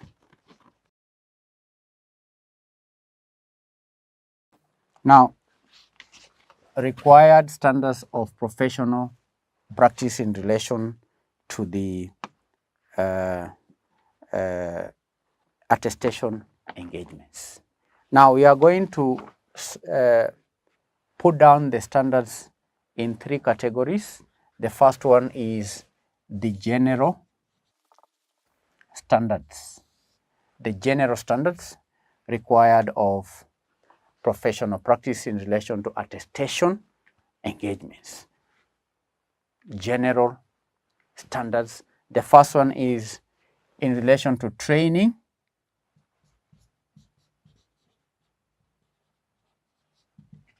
and proficiency.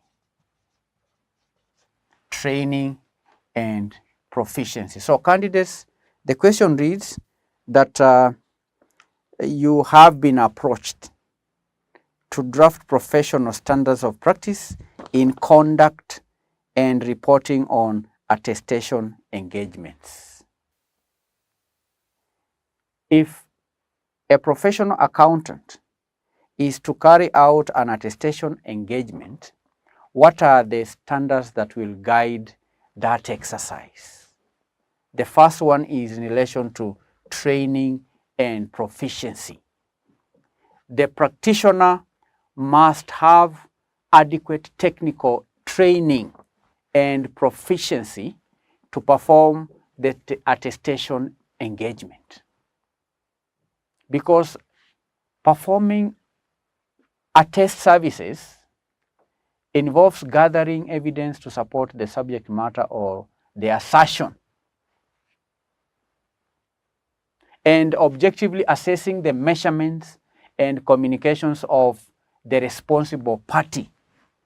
And therefore, attest services are analytical, they are critical, they could also be investigative, and they are concerned with the basis and support for the subject matter or the assertion. So to be able to effectively carry out an attestation engagement, the professional accountant must be well trained, must have proficiency. Adequate knowledge is also required. Adequate knowledge. And this is knowledge of the subject matter.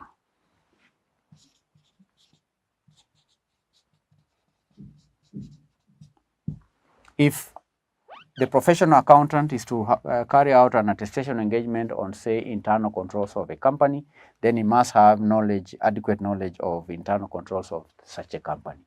If he's to carry out an attestation engagement on reporting on pro forma financial information formulated by the client, then he or she needs to have adequate knowledge of that subject matter.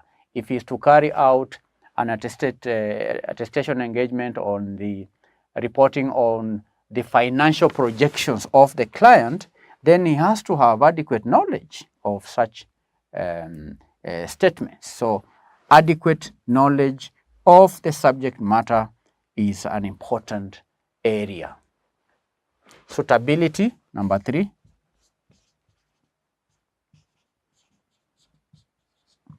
Suitability. And what is this suitability about? This is suitability and availability of criteria.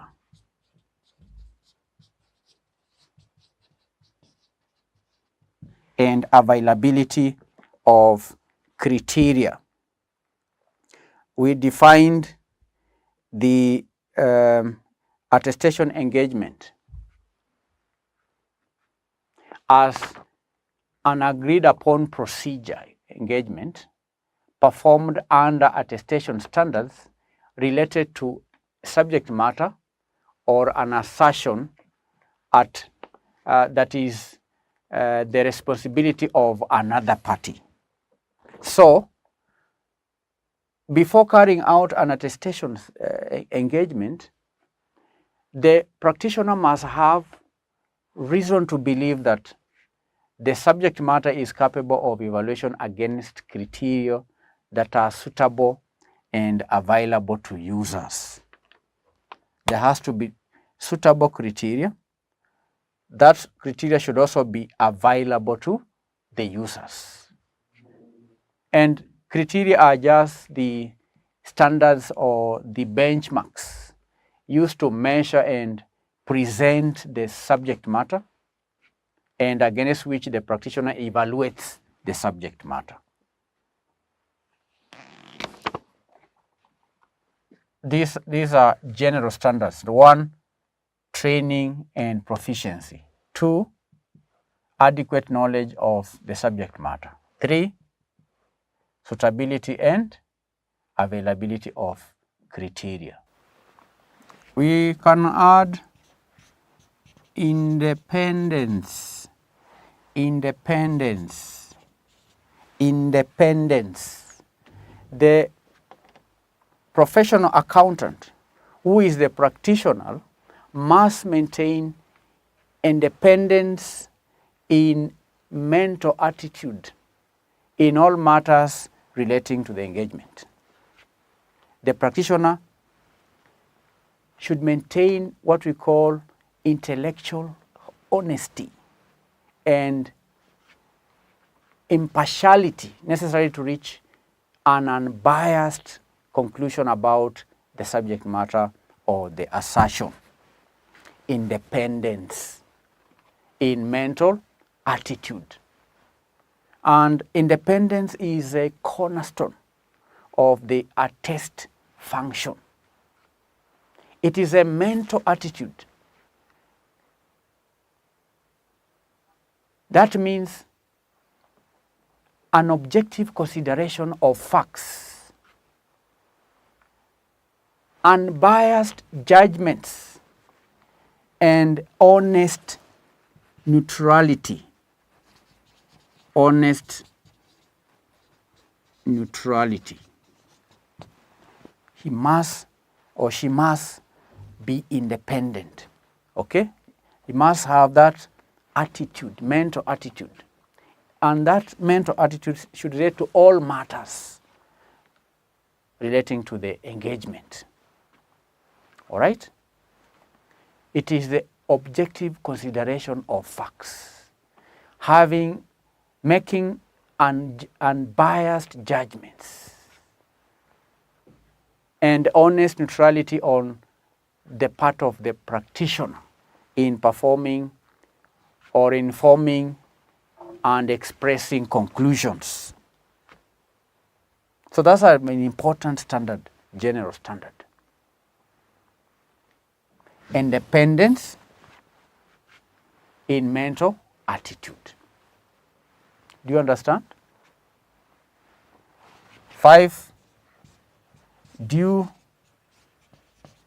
professional care. Due professional care. Now, the practitioner must exercise due professional care. And this professional care is in relation to the planning and the performance of the engagement, as well as the preparation of the report. And candidates, due professional care imposes a responsibility on each practitioner involved with the engagement to observe each of the attestation standards.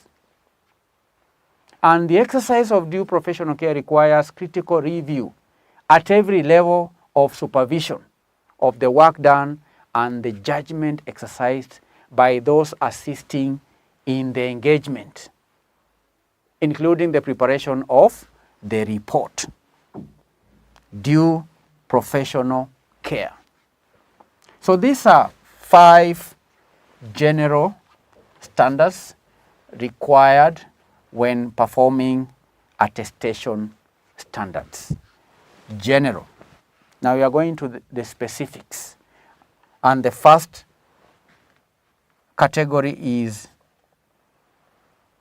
standards on what we call standards of field work. Standards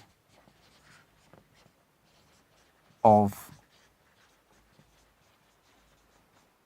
field work.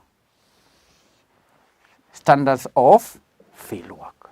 Now, here, the practitioner must adequately plan. Must do what? Must adequately plan the work and must properly supervise any assistance. Adequately plan the work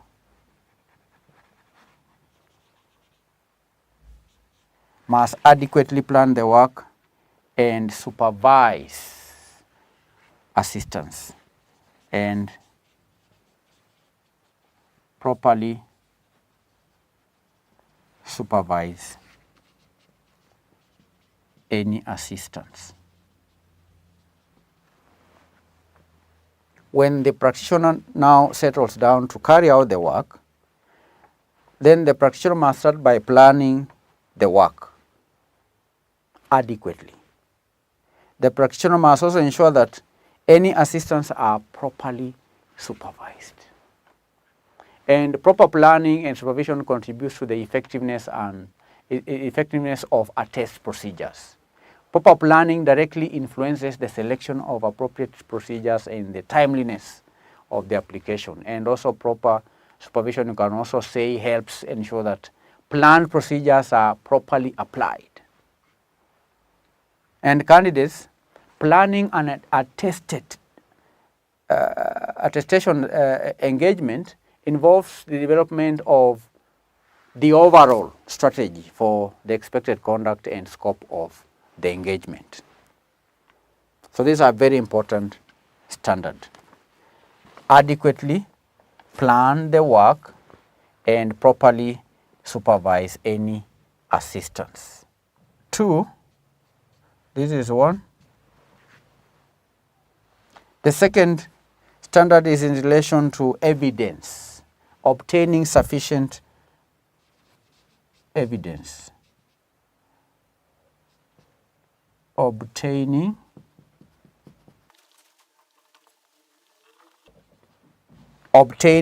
sufficient evidence. The practitioner must obtain sufficient evidence to provide a reasonable basis for the conclusion that is expressed in the report. And selecting and applying procedures that will accumulate evidence that is sufficient in the circumstances to provide a reasonable basis for the level of assurance to be expressed in the attested report requires a careful exercise of the professional judgment. Because candidates, the practitioner cannot reach a proper or reliable conclusion, cannot reach a reliable conclusion without obtaining sufficient evidence. It is on the basis of sufficient evidence that the conclusion of an attestation engagement is made. Obtaining sufficient evidence. The practitioner must obtain sufficient evidence to provide reasonable basis for the conclusion that is expressed in the report. 3, representation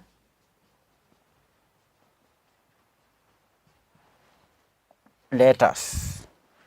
Representation letters. Now, during an attested engagement, the responsible party makes many representations to the practitioner, both orally and in written form. And such communication is always in response to specific inquiries that are made by the practitioner. When the practitioner inquires about certain matters in relation to the attestation engagement, then the responsible party will do so through representation letters. Okay? So such representations from the responsible party are part of the evidential matter that the practitioner obtains. It forms part of the evidence. And a practitioner should consider obtaining representation letters from the responsible party, because letters provide proper evidence. Other than having it in written, it's important that the practitioner emphasizes or insists on the responsible party providing responses in form of representation letters. So these are 3 standards in relation to the field work. 1, adequately plan the work and properly supervise any assistance. 2, obtain sufficient evidence. 3, obtain representation letters from the responsible party. The 3rd category is standards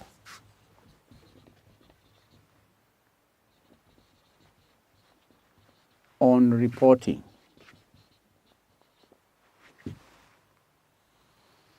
There are also standards on reporting. Now, having gathered the evidence, having received the representation letters from the field, the practitioner should then prepare a report. The practitioner must identify the subject matter or the assertion being reported on, and then state the character of the engagement in the report. He must state the character of the engagement in the report. State the character of the engagement in the report. State the character of the engagement in the report. The practitioner must identify the subject matter or the assertion being reported on, and then state the character of the engagement in the report.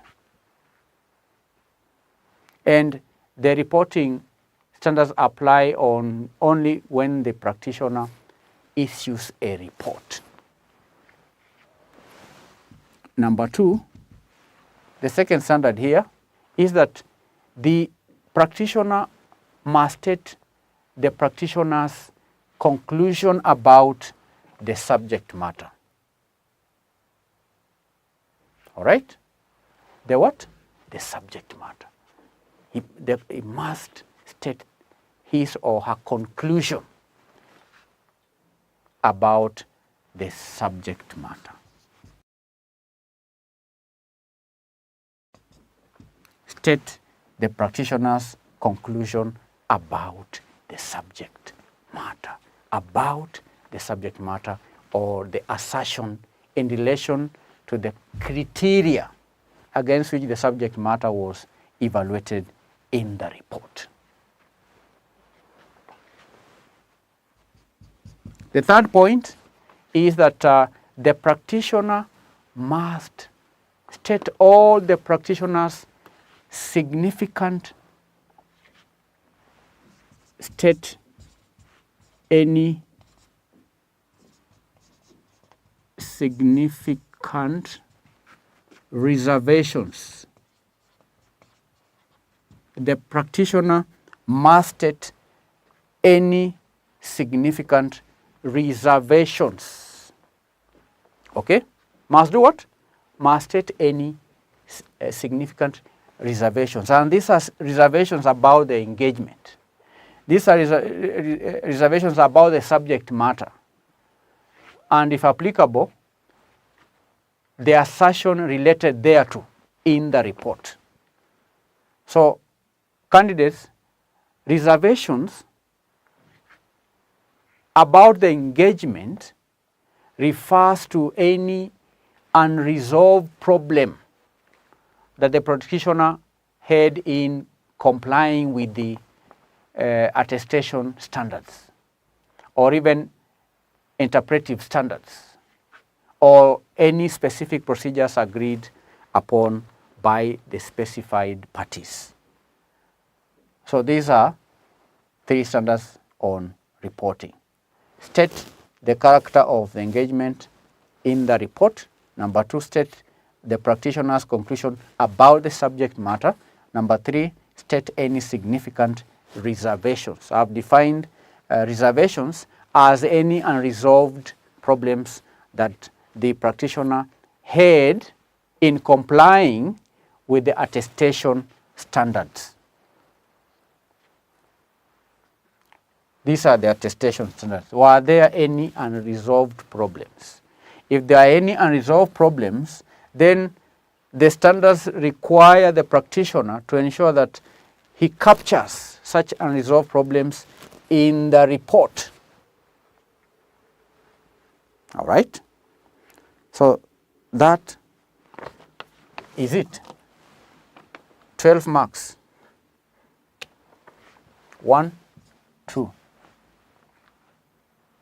3, 4, 5, 6, 7, 8, 9, 10, 11, 12. This is how to earn the marks for this question. I first categorized the standards into 3. The general standards, the standards of the fieldwork, then standards on reporting. I'm now going to answer question number B, 1B. In the context of international regulation of the auditing profession, discuss the role of the International Forum of Independent Audit Regulators, IFIAR. Role of IFIAR, B. Role of International Forum of Independent Audit Regulators, IFIAR. What are the roles of IFIAR? Now, candidates, IFIAR is a body that was established in 2006. International Forum of Independent Audit Regulators was formed or founded in the year 2006.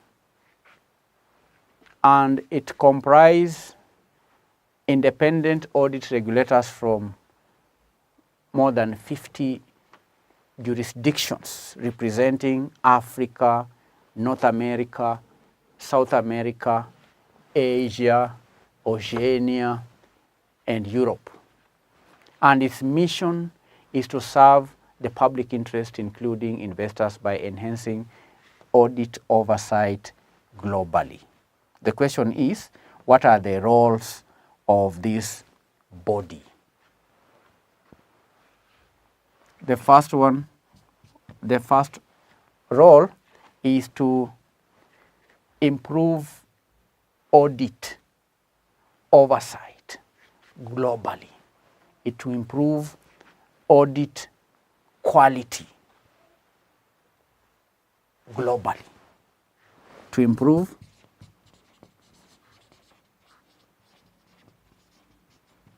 the quality of audit work globally. As I said earlier, the body comprises of independent audit regulators from different jurisdictions across the world. And the one role is to do what? Is to improve audit quality globally. To improve audit quality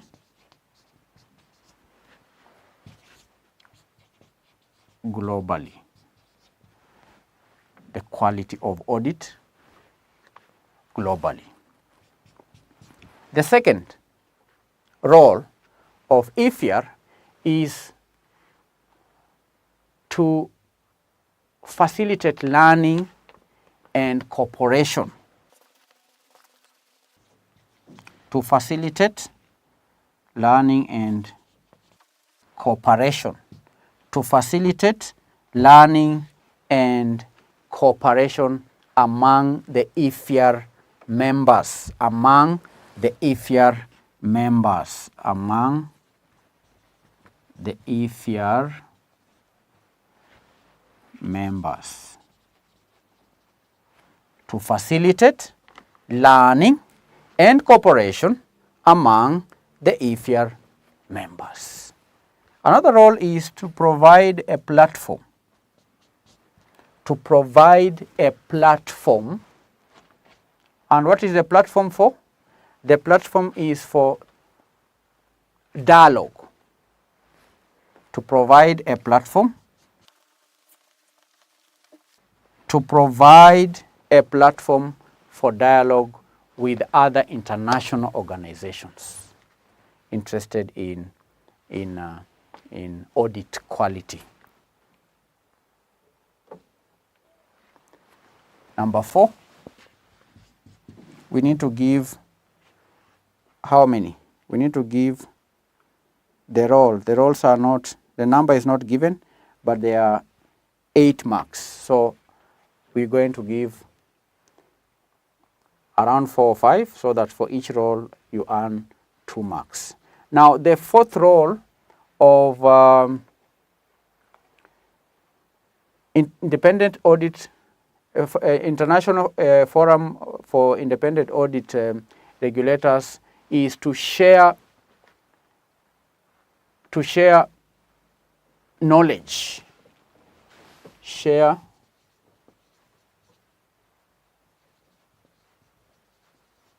Sharing of knowledge, to share knowledge of the evolving audit environment. Knowledge of the evolving audit environment.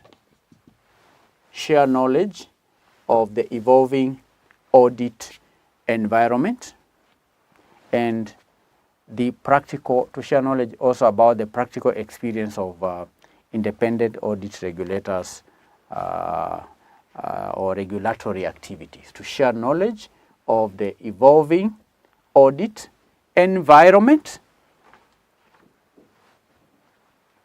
and practical experience of independent audit regulatory activities.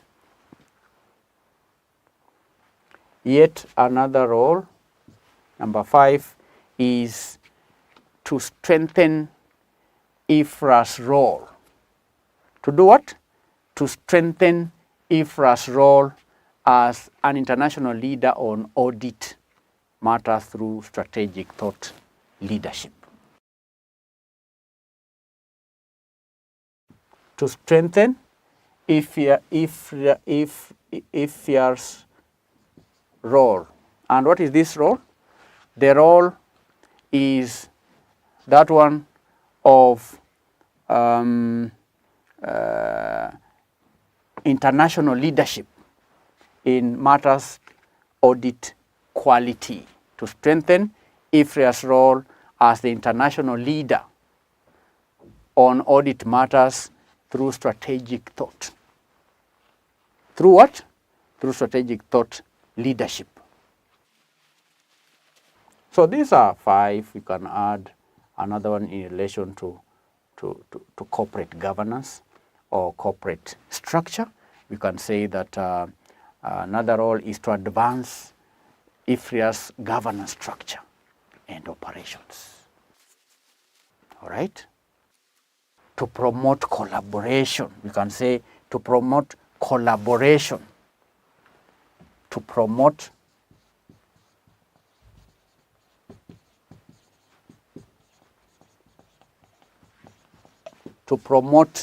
collaboration and consistency.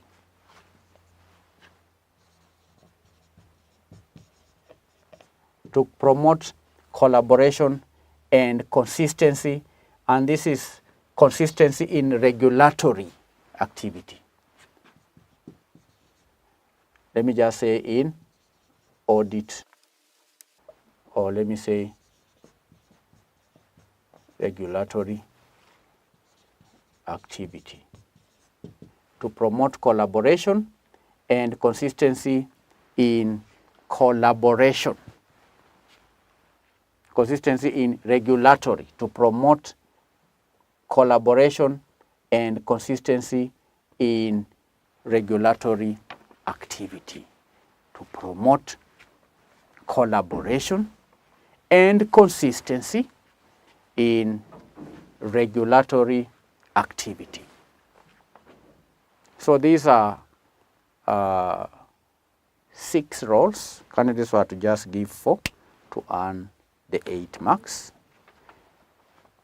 To improve audit quality globally. Role of International Forum of Independent Audit Regulators. 1, to improve audit quality globally. 2, to facilitate learning and cooperation among the IFRA's members. 3, to provide a platform for dialogue. 4, share knowledge of evolving audit environment. 5, strengthen IFRA's role. All right, strengthen IFRA's role as an international leader on audit matters through strategic leadership.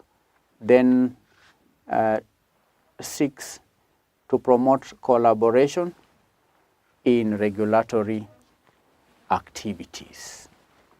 So these are 6 points. Any 4 would earn 8 marks. And that's question number 1, April 2022, Advanced Auditing and Assurance. In our next session, we're going to answer question number 2. I expect you to do it before coming in our next session. Thank you for your patience and your time. Let's meet in our next session to answer the second question. Bye-bye.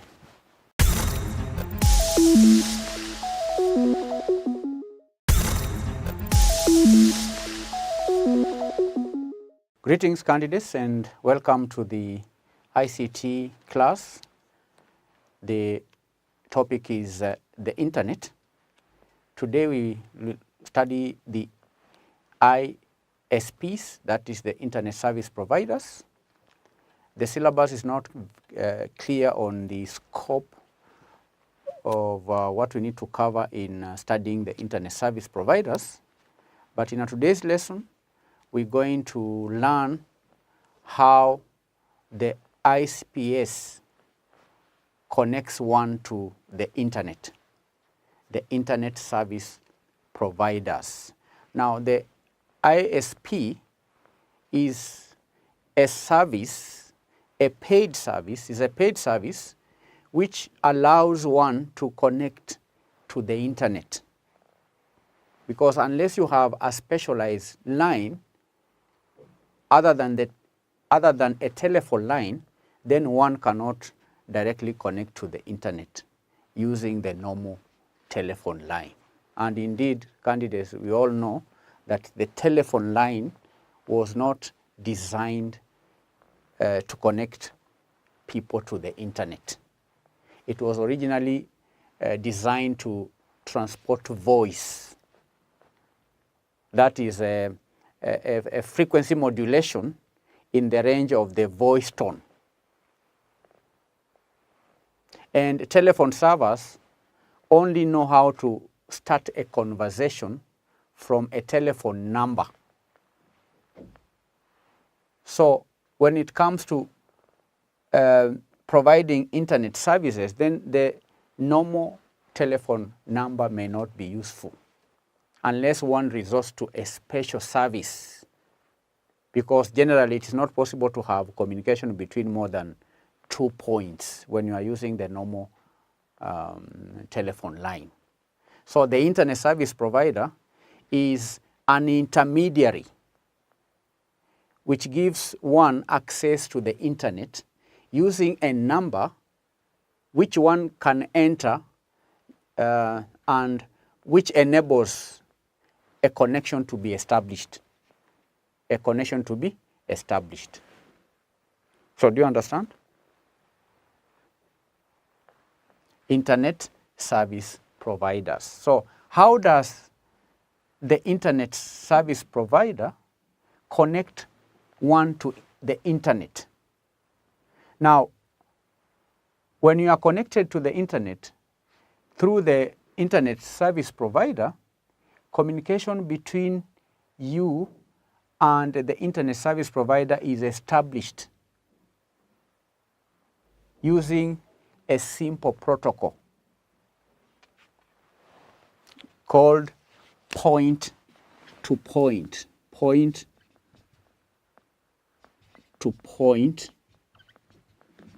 protocol,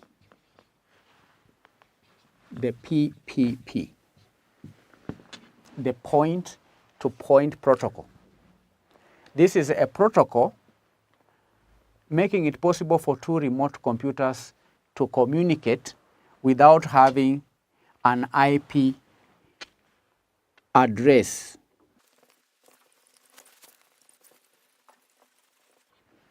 So a PPP allows two computers to do what? To communicate without an IP address. However, an IP address is necessary to be able to go onto the internet, because the protocol is used on the internet. The protocol used on the internet is the TCP. The protocol used on the internet, the protocol used on the internet, I'm talking about the protocol that is used on the internet, is the TCP, the TCP IP protocol. And this protocol, candidates, makes it possible for a very large number of computers which are located by this address or by these addresses to communicate. So communication between a user and the service providers, or a user and a service provider, is established according to the PPP protocol, which is characterized by a telephone. Number one is characterized by a telephone. Then it's also characterized by verification of username. You can't get onto the internet without verification of a username. Then there is also login. One has to do what? Has to log in, and also the verification of a password. verification of a password. So do you understand, candidates? Communication or getting internet or access to the internet requires several things. I've talked about a telephone. And this is a special telephone. It's not the normal telephone we know, because the telephone that we use is was designed to transport voice or frequency modulation in the range of a voice tone. Then the telephone servers only know how to start a conversation from a telephone number. So unless you resort to a special service, generally it is not possible to have communication between more than 2 points. So the internet service provider comes in as an intermediary.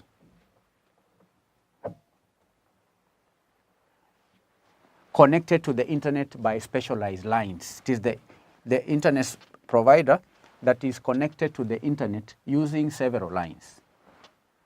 Otherwise, it would take every user, everyone going to the internet, to have several lines to have access, and that will be ambiguous. So that's why we have internet service providers who offer that services at a fee. The internet service provider is an intermediary between the people who want to access information on the internet and the internet. The normal telephone lines that we have cannot access data information on the internet unless one has a specialized line.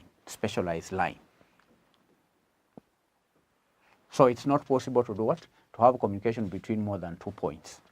So then the ISPs, the internet service providers, or the internet service provider is one who comes in between, because the internet service provider is connected to the internet using many specialized lines, which then give access to the internet using a number which one now can enter. The one using the internet can now use it to do what?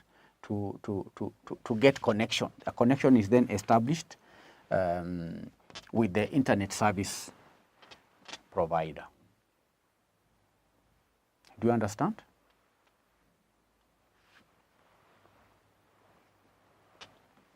Do you get the point? We've explained how the internet service provider connects users to the internet. We've said that when you are connected to the internet through the internet service provider, communication between you and the internet service provider is established using a simple protocol, the point-to-point protocol. The point to what? The point-to-point protocol. This is a protocol making it possible for two remote computers to communicate without having an IP address. But we've also said that an IP address is necessary to be able to do what?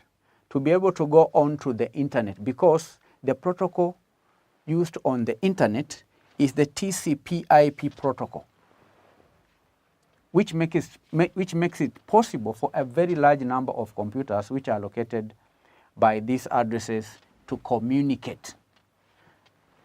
And therefore, communication between the user and the internet service provider is established according to the point-to-point protocol.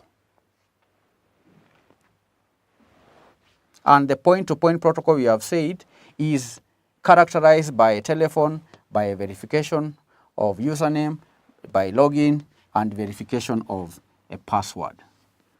Now, once a user is connected, who is now then connected to the internet after verification of the password, when you are now connected into the internet, after the password has been verified, then the internet service provider lends you an IP address which you keep for the whole duration that you are connected to the internet. However, this address is not fixed. Why? Because at the time of the next connection, the provider, the internet service provider, gives you one of its free addresses. Therefore, different because that depends on its capacity. And it may have several hundreds of thousands addresses. So your connection is therefore a proxy connection because it is your service provider who sends all the requests you make. And it is also the service provider who receives all the pages that you request and who returns them to you. So you access the internet through the internet service provider. You don't get internet directly. Whatever you send on the internet goes through the internet service provider. What is sent to you also comes through the internet service provider. So that's why, candidates, when you have internet access via an internet service provider, you must pick your email on each connection because generally it is the service provider that receives your email and it is stored in one of its servers. So in brief, that's what we can say about the internet service provider. I hope you've understood the whole point. The syllabus does not allow us to go into the details. What you need to understand is how it works basically, and that was the purpose of today's lesson. Thank you. Bye-bye.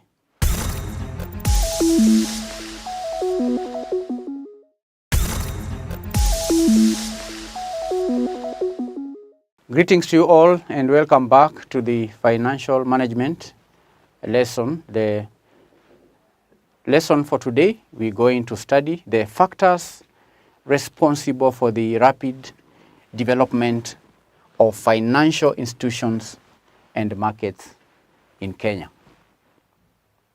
In the recent past, there has been a rapid development in the financial market as well as the financial institutions that has been evidenced by the large number of transactions at the financial market, that is the securities exchange. Today, we are going to look into the factors responsible for this development.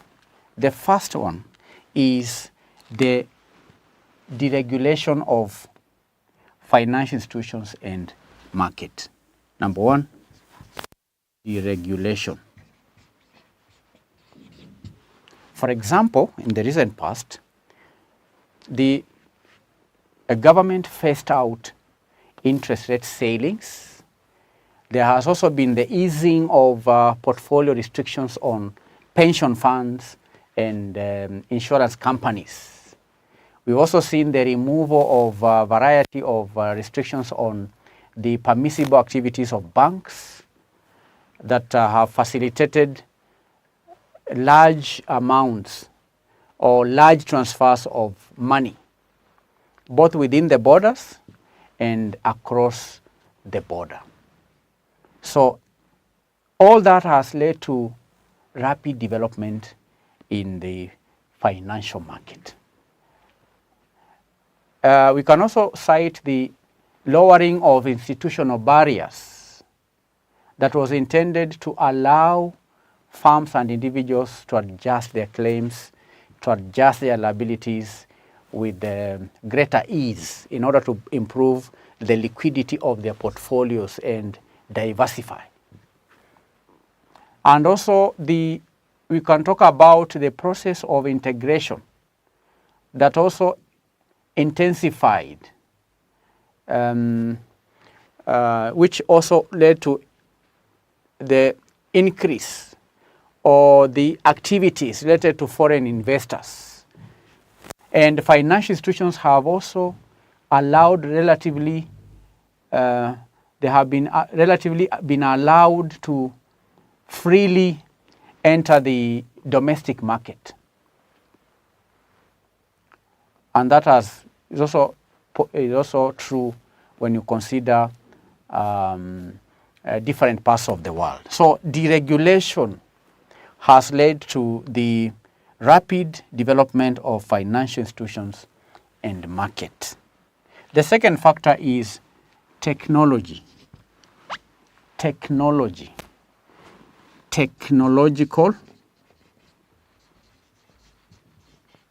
innovation. Technological innovation.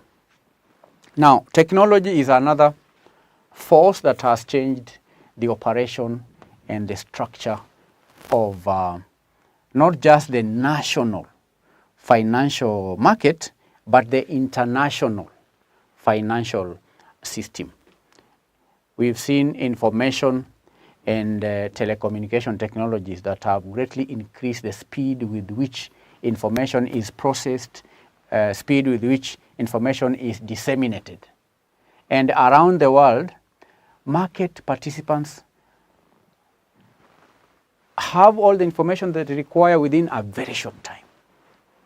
And here in Kenya, we've seen the use of the automated trading system software, which has allowed real-time analysis and the interaction with the global financial markets. And that happens at every hour of the day, leading to capital inflows, leading to investments, and so on. So we also witnessed large volume of transactions as a result of the automated trading system. So technological innovation is a major factor that has contributed to the rapid development of the financial market. Number 3, competition. Competition. And this is competition among the financial institutions. Competition is always good because of the quality of services that are offered. When you have a market that has many players, the very fact of competing, that improves the services that are offered, improves the products that are offered, it lowers the cost of transaction, and with that you have the improvement or the growth of the financial institutions. The ease of capital controls, the liberation of financial markets, the technological innovations have stimulated competition among financial and the non-financial institutions in various countries. And that in turn has further transformed the structure of not only the national financial market, but the global financial market. So that's a factor. Competition among the financial institutions. The fourth factor that has contributed to the rapid development of financial institutions and market is the stable macroeconomic environment. Macro. The general economic environment has led to rapid development of the financial institutions and market, because these institutions operate in an economic environment. So there has been stable macroeconomic environment in Kenya, with the government coming up with the different economic policies which stimulate economic growth.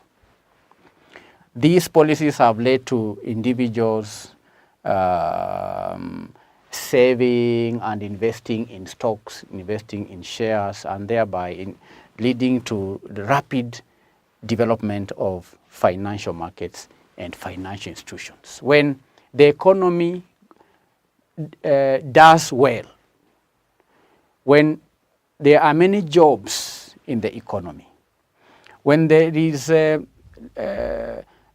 many people engaging in economic activities, production of many goods, production of services at a lower price, many citizens are employed, companies grow, people have enough money to consume, people have money to save, and when they save, this money is saved in fixed deposit accounts. This money is reinvested in stocks. This money is invested in bonds, and that leads to development of financial institutions and markets. So having a stable macroeconomic environment is a factor that has been responsible for the rapid development of the financial markets. Number 5 is the increased awareness as regards to saving habits among Kenyans. Awareness. Increased awareness. People are now made aware the value for saving. People have now been educated that you cannot be rich, you cannot be wealthy, you cannot improve the quality of your life unless you save, then invest, then you have your investment giving you return, which improves your standard of living. There has been that increased awareness in Kenya. But previously, people didn't know the relationship between saving and the quality or standard of life.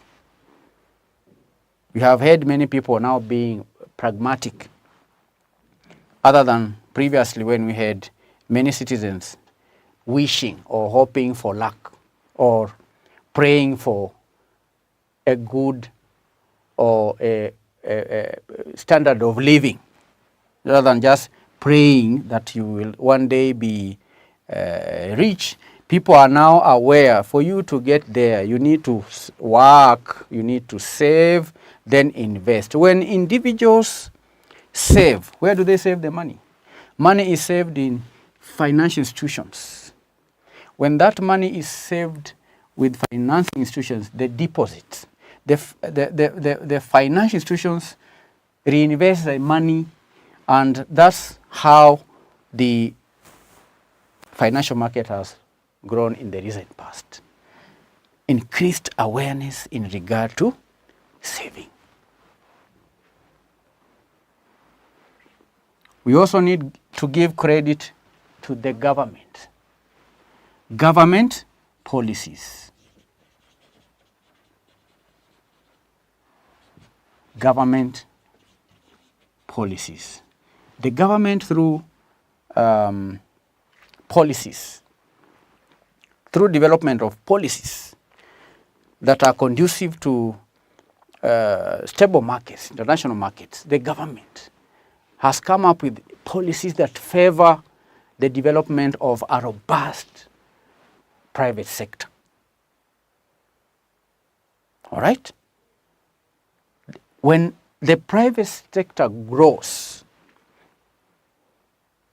then that inevitably leads to growth in the financial institutions and market. And the government has a major role to play in regard to providing a conducive environment in which the private sector can thrive. That has led to the rapid development of the financial institutions and markets in Kenya. We can also cite factors like the development of SACCOs. We've seen cooperative movement in Kenya on the increase in the recent past. And that movement, the cooperative movement, has been responsible for the fast growth of financial institutions.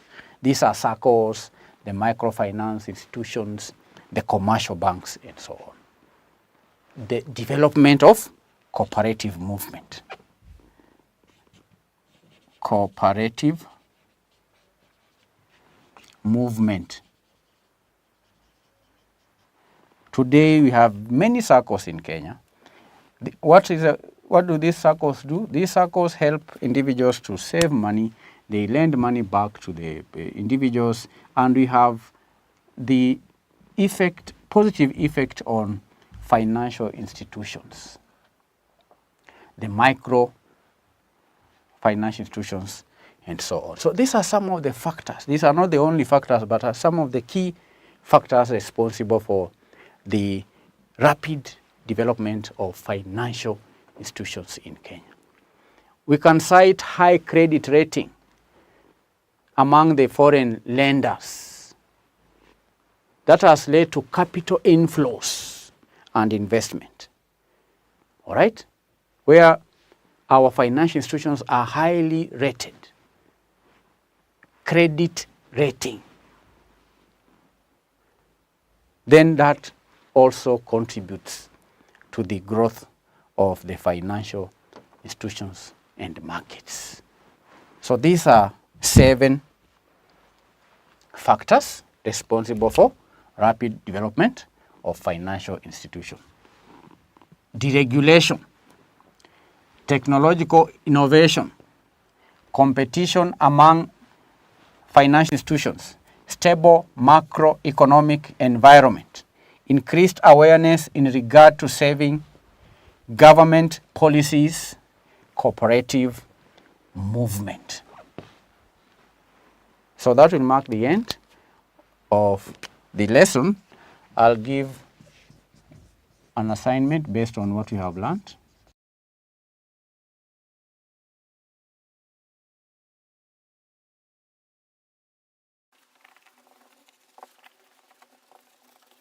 Outline 7 factors that are responsible for the rapid development of financial institutions and markets in your country. Thank you for choosing to study with us.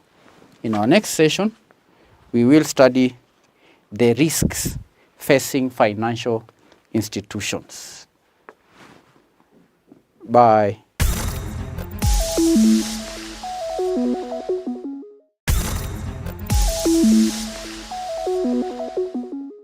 Greetings and welcome to the financial management learning lesson. In our today's lesson, we will study financial intermediation. Financial intermediation.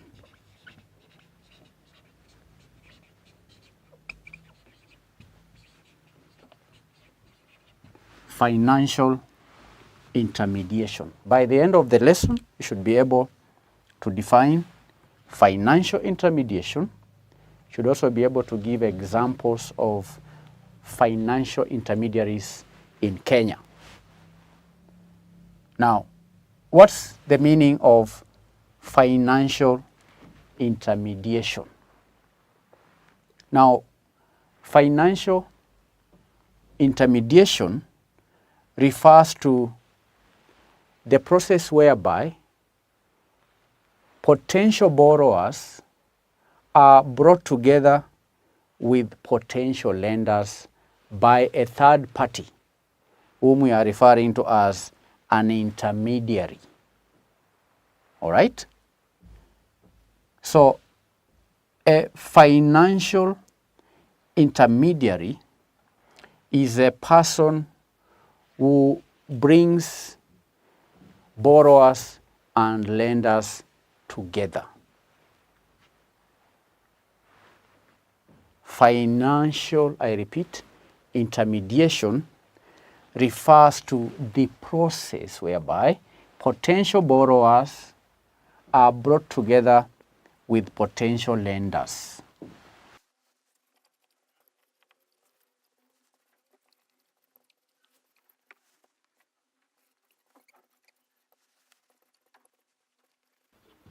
Lenders Financial intermediation refers to the process whereby potential lenders are brought together with potential borrowers by a third party.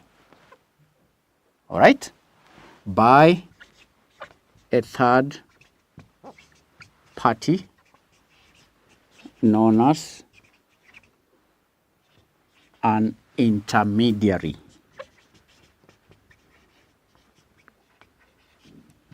An intermediary. Financial intermediation. And we all know that all financial institutions act as financial intermediaries in providing loans, in providing equity contributions to the public, to the private sector, to the government, to subsectors, to different industries, agriculture industry, small or medium-sized enterprises, and so on. So financial institutions are expected to generate an interest rate spread, which is the difference between lending and borrowing rates, that covers all operating costs, including provisions for bad and doubtful debts, and so on. So financial institutions are financial intermediaries. Let's put down examples, more examples of financial intermediaries. Examples of financial intermediaries. Number one, cooperative societies.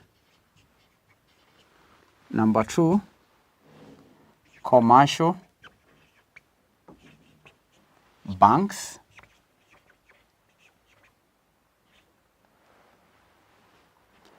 Three, savings and loans institutions. Four, foreign exchange bureaus. Five, unit funds. Six, mutual funds. Seven, insurance companies. Eight, commercial banks, not commercial banks, but investment banks.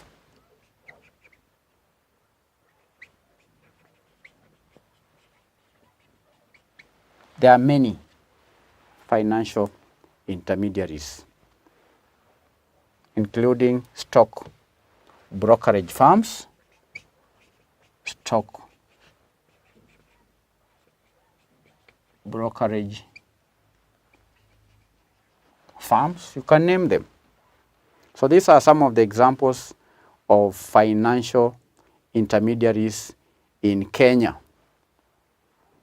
Brokerage firms, stock brokerage firms, investment banks, insurance companies, mutual funds, unit funds, foreign exchange bureaus, savings and loans institutions, commercial banks, cooperative societies, and so on. Cooperative society. What are cooperative societies? Now, a cooperative society, candidates, is a voluntary association of individuals having common needs who join hands for the achievement of common economic interests. The purpose is to serve the members, to serve the interests of the members, in most cases, the poorer sections of the society, through the principle of self-help and mutual help. So it should be noted that the main objective of cooperative societies is to provide support to the members and not to make profit. Nobody joins a cooperative society to make profit or to earn profit. People come forward as a group. They pool their individual resources together. They utilize the resources in the best possible manner and then derive some common benefit out of it.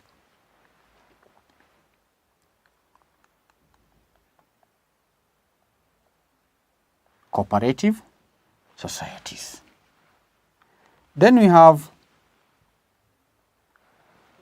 commercial banks. Commercial banks, on the other hand, act as intermediary between buyers and, between savers and the users or borrowers of the funds. And commercial banks are the most dominant depository institutions. They serve surplus units by offering a wide variety of deposit accounts, and they transfer the deposited funds to deficit units by providing direct loans or purchasing debt securities. Commercial banks.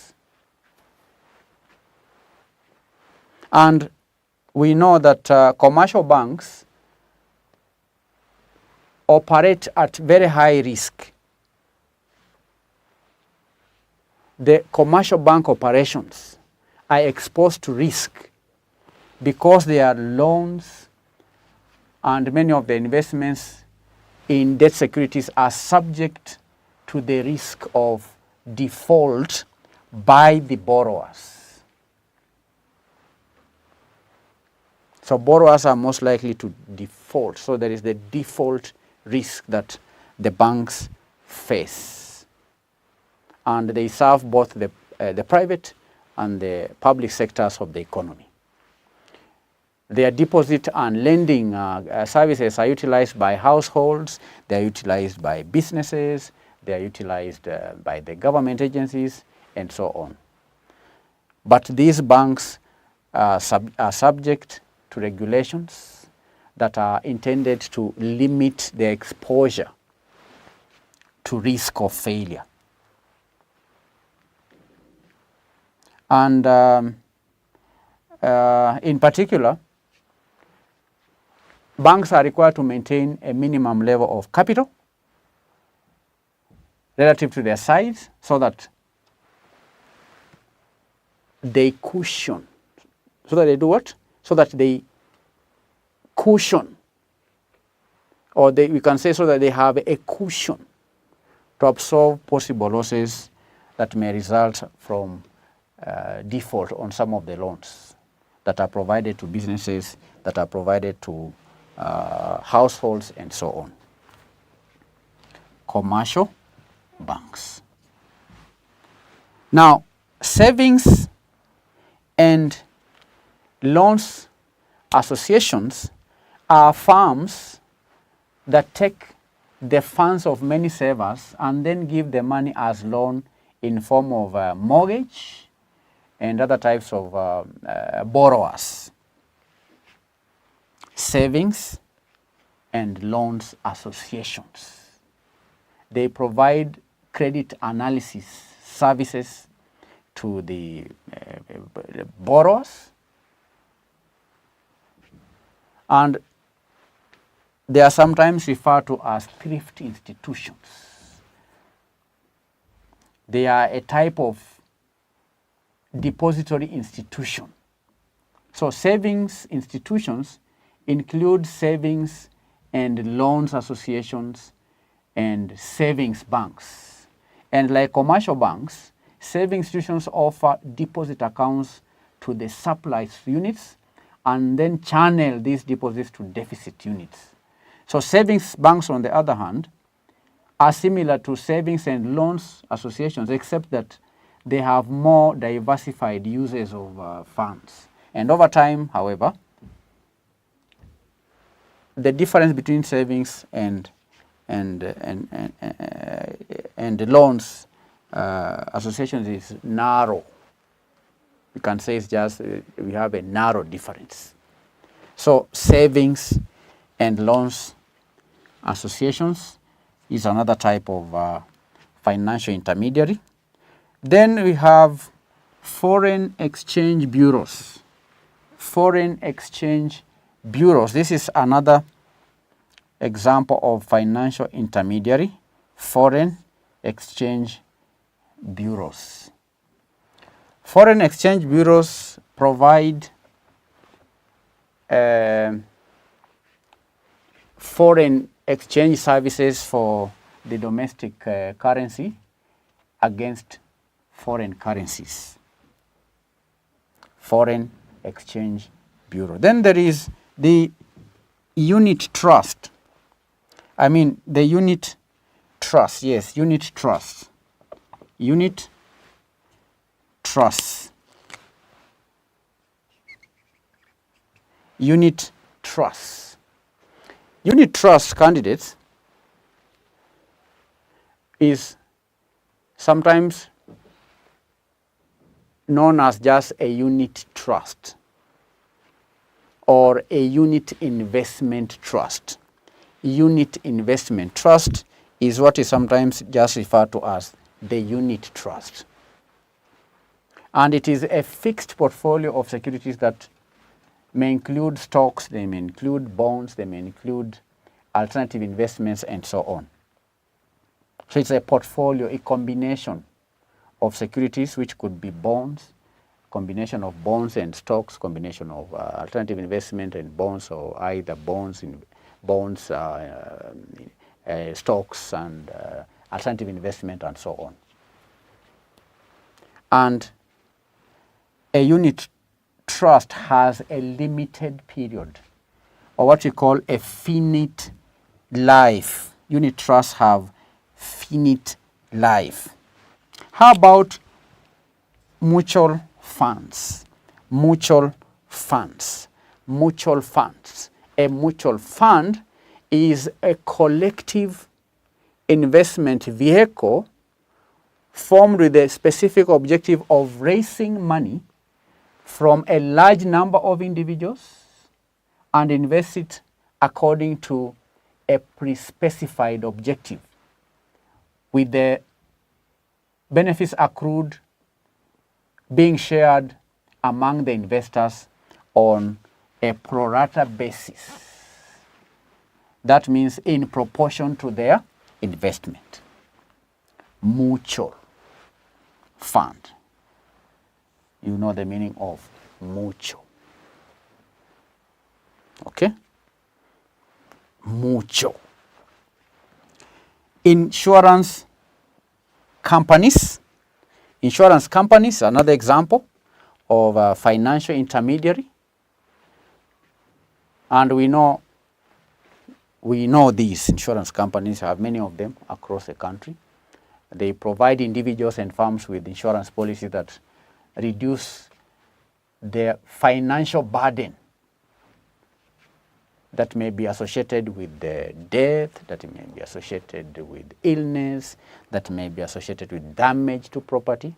And these companies charge premiums in exchange for the insurance that they provide. And these insurance companies invest the funds received in form of premiums until the funds are needed to cover insurance claims. And they commonly invest their funds in stocks, they invest their funds in bonds that are issued by corporations, and also in bonds that are issued by the government. And in this way, they finance the needs of deficit unit and therefore serve as an important financial intermediary. Do you understand? The overall performance, learners, is linked to the performance of stocks, is linked to the performance of bonds in which they invest. Insurance companies. Insurance companies. Then we have investment companies. Investment companies. Investment companies. Now, investment companies, this is another example of a financial intermediary, is a company that invests its funds in other companies and issues its own securities against the investments. And for a fee, investment companies provide investment management. They also provide bookkeeping services to investors. Do you understand? Their services are popular with those who do not have the time or expertise to manage their own portfolios. Investment companies. This is number 10. Investment companies. What I've explained is investment companies, but you also have investment banks. Investment banks. Investment banks are institutions that buy new issue of securities for resale to other investors. Do you understand? An investment bank or investment banks are institutions that buy new securities. When a company issues new shares, for example, and there are some shares that are not subscribed, the investment banks purchase such shares, the unsubscribed shares, with the hope that the shares will increase in price. The assumption here is that when they purchase these new shares, they assume that the issue price is lower. And that price that is lower is expected to increase. So these investment banks purchase unsubscribed shares with the hope that the share price will increase in future and thereby make a gain, and thereby gain what we call capital gain. Investment banks. Investment banks. Then you have stock brokerage firms. Stock brokerage firms. Stock brokerage firms. A brokerage firm is a firm that connects buyers and sellers for transactions. This firm can also buy and sell securities on behalf of clients. And the services offered by brokerage firms are in exchange for a fee or commission. So an individual can act as a broker who helps to facilitate transactions between parties. And in some cases, brokerage companies are investment firms or financial institutions that perform the duties of a broker in a transaction. So you may have a brokerage firm that exclusively does offers brokerage services, but these brokerage services can also be offered by other institutions like banks, and they act as middlemen, all right, or act in the best interest of the client that they represent.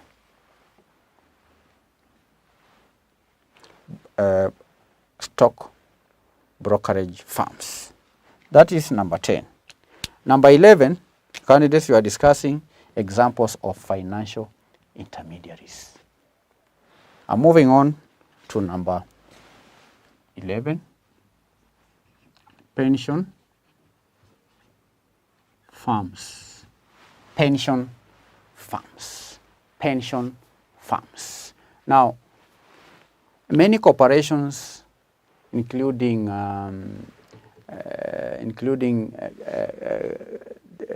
government agencies, offer pension plans to their employees. They do what? They offer pension plans to their employees. And the employees and their employers both periodically contribute funds to the plan. So the pension plan or the pension funds provide an efficient way for individuals to save for their retirement. Okay? To do what? To save for their retirement. And the pension funds or firms manage that money. The pension firms manage the money until the individual withdraws the funds for their retirement accounts. So the company and the employee, they make savings while the employee is working. That money is saved and sent to the pension firms. So before the employees retire, the pension firms manage the money, and the money that is contributed to the individual retirement accounts is commonly invested by the pension funds in stocks, in bonds that are issued by corporations, or in bonds that are issued by the government. And therefore, the pension funds are important financial intermediary. Okay? The pension firms or the funds, the companies, the pension funds, the fund is the same as a firm. The pension fund is an important intermediary that finances the needs of deficit units. So when individuals and companies contribute to these pension plans, that money is reinvested. That money is invested in bonds, it's invested in securities. There are some that may invest in real estate. So you can see there is that intermediation between the saving and the deficit units in the economy. Last but least, number 12 is the microfinance institutions. Microfinance institutions. These are pension firms or pension funds. Microfinance institutions. Now, microfinance institutions is generally used to refer to those financial institutions that are characterized by their commitment to assisting typically poor households or small enterprises in gaining access to financial services. Micro means small. So this commitment may replace or supplement other objectives such as maximizing of shareholder wealth, direction of investment into priority sectors, or even the mobilization of savings to finance government operations. So microfinance institutions is another example of financial intermediary. Now we're going to close this lesson by discussing the functions. What are the functions of financial intermediation? Functions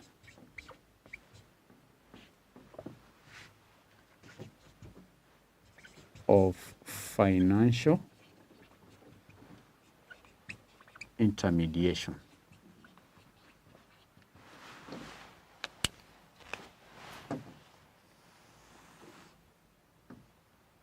Functions of financial intermediaries. Number one, financial intermediaries provide a linkage between borrowers and savers. They provide a linkage between borrowers and savers. We may have units in the economy or people or persons who may not have time to invest, so they save through financial intermediaries. When this money is saved in deposits held by financial intermediaries, that money is made available to borrowers, those who may have ideas or time to invest, so they borrow money to invest. So financial intermediation is a linkage between borrowers and savers. Borrowers and savers. Investors and savers. Investors and savers. That's the first function. The second function is that they play an important role in determining money supply. They play an important role in determining money supply through the monetary policy. Monetary supply, and also transmitting the effects of monetary policy to the economy. They do what? They help determine money supply. They play an important role in determining the money supply and in transmitting the effects of monetary policy to the economy. Number three, the third function of financial intermediation is that they have been a source of rapid financial innovation. Source of rapid financial, a source of rapid financial innovation. We've seen these intermediaries opening up more avenues in which people can invest their savings, in how people can transmit money, and so on. We've had different products being offered by financial intermediation. The fourth function of financial intermediaries is that they assist clients in growing their money, assist clients in growing their money through investment.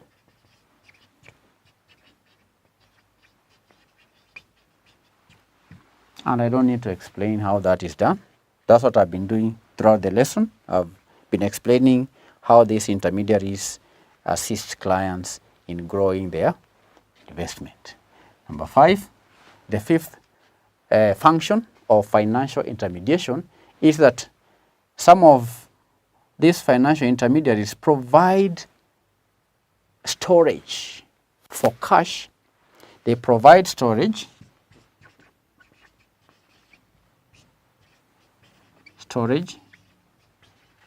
for cash. They provide storage for liquid assets. They provide storage for precious metals. Precious metals, etc. Now, learners, that will mark the end of our today's lesson, where we've studied financial intermediation. In this lesson, I've defined financial mediation as the process whereby potential lenders are brought together with potential borrowers by third party known as a financial intermediary. I've highlighted 12 examples of financial intermediaries. Number one, cooperative societies. Number two, commercial banks. Number three, savings and loans associations. Number four, foreign exchange bureaus. Number five, unit trusts. Number six, mutual funds. Number seven, insurance companies. Number eight, investment banks. Number nine, stock brokerage firms. Number 10, investment companies. Number 11, pension funds. Number 12, microfinancial institutions. I've also explained 5 functions of financial intermediation. And that will bring the lesson to an end.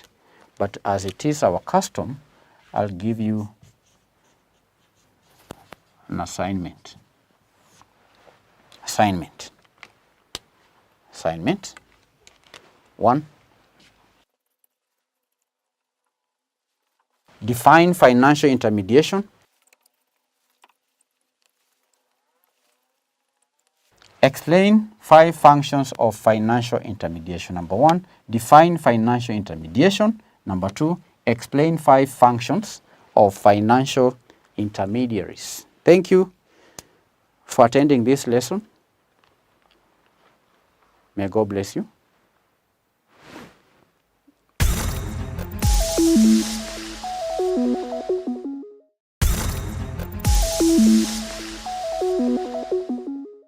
Hello and welcome back to the lesson. Today we are going to study the impact of the internet on the society.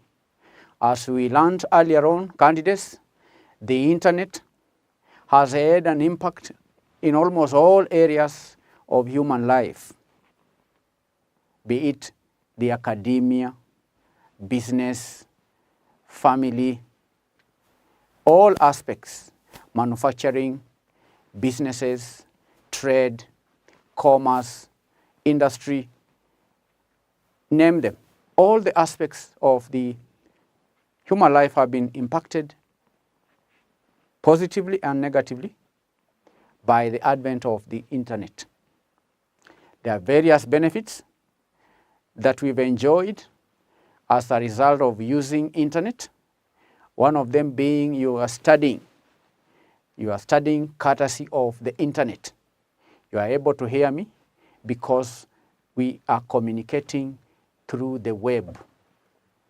Without the internet, it would not be possible for you to study online.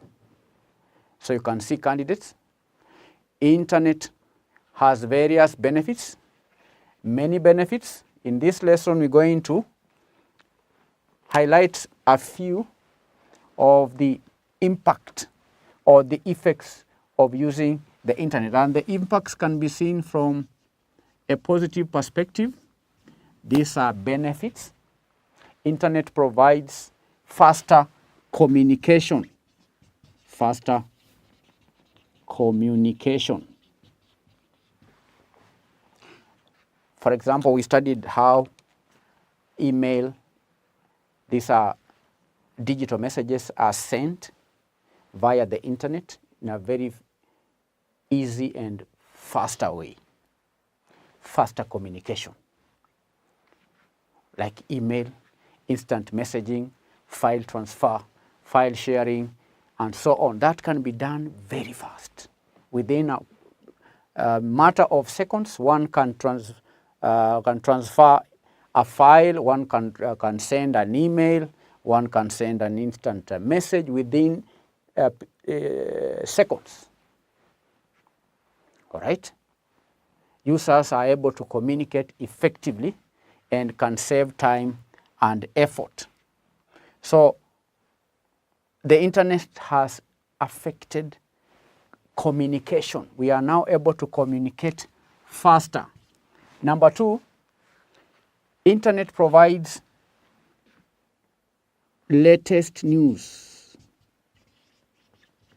If there is any news that is happening, it's very easy to know about the news through the internet. We've seen people getting news on YouTube, through Facebook and other social platforms very quickly.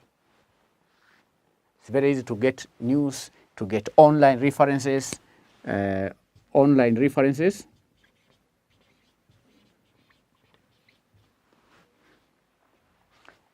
faster.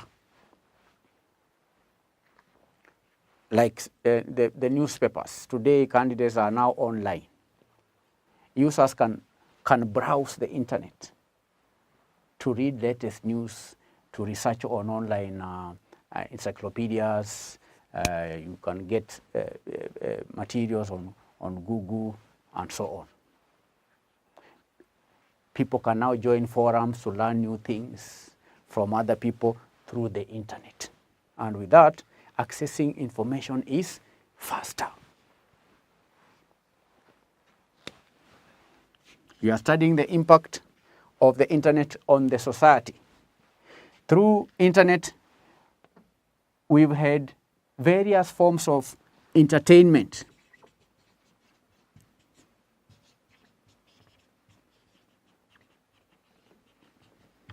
Entertainment.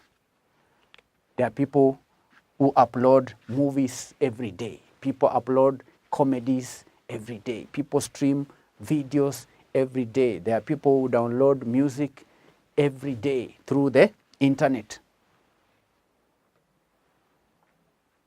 Users can now listen to online radio stations. They can download songs. They can do all manner of things online. Entertainment, watching movies. All right? Because candidates, people get entertained in different ways. There are those who get entertainment through listening to music. There are those who are entertained by watching videos. There are those who are entertained by reading books. So all that is now available courtesy of the internet. There are also commerce services offered online. Commerce services can also be provided online, like online shopping. Right now, people can shop right from the comfort of their homes. You go online, you check the various websites of suppliers, you make your order online, then they are delivered in your house without having to travel to the physical locations of the retailers. So that is because of internet. Commercial services, online shopping, you can travel, you can book tickets, okay? You can know the schedules of airlines. You can buy anything you want online. You can also sell online. And with e-commerce, and without having the need to travel, those things are possible through the internet. So you can buy things on the internet and just wait for them to be delivered on your doorsteps. The internet has also provided jobs. There are people who are doing online jobs. There are people who make money by working online. There are those who buy and sell services. There are those who are doing blogging. There are web designers and so on. And therefore, internet again also has reduced the cost of doing business. The communication cost.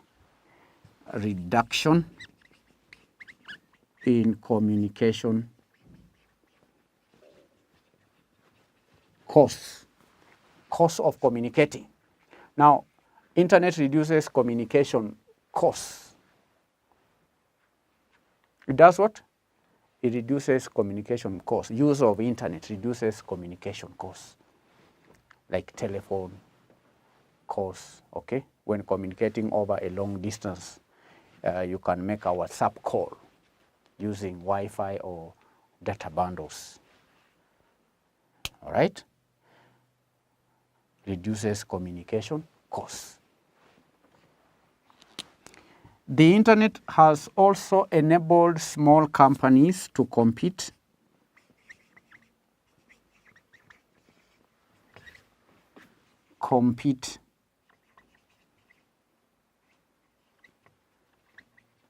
large companies.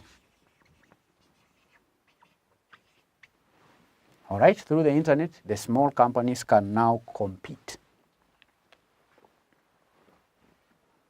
especially through e-commerce, because small companies can cut down on costs and provide goods at the same price as the larger companies. Small companies can do marketing, wide marketing using the internet. That was not possible previously because before the advent of the internet, people were forced to market through television stations, through radio, which was quite expensive. Right now, because internet costs are lower, small companies can now market their products online. They can cut costs on communication. They can sell their products, thereby bringing in the element of competition. And where there is competition, candidates, that means that suppliers are more. And when suppliers are more in the market, then that brings down the price of commodities. And that has a positive impact on the society.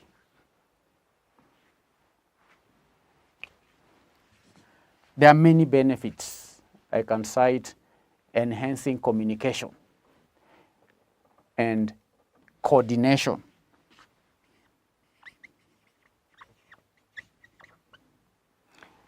Coordination is enhanced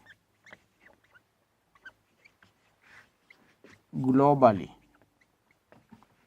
It's now easy to coordinate different operations of a company. If a company has, say, many branches across the globe, it's very easy to now have meetings, all right? Have meetings, video conferencing, telephone conferencing, that is teleconferencing, video conferencing, that is possible through the internet. That cannot happen without internet. The internet now makes it possible for people to meet virtually, thereby coordinating companies, especially where we have multinational companies and institutions that have been set up across the globe. Companies can also do what we call, can set up websites to reach out to customers in different locations of the globe.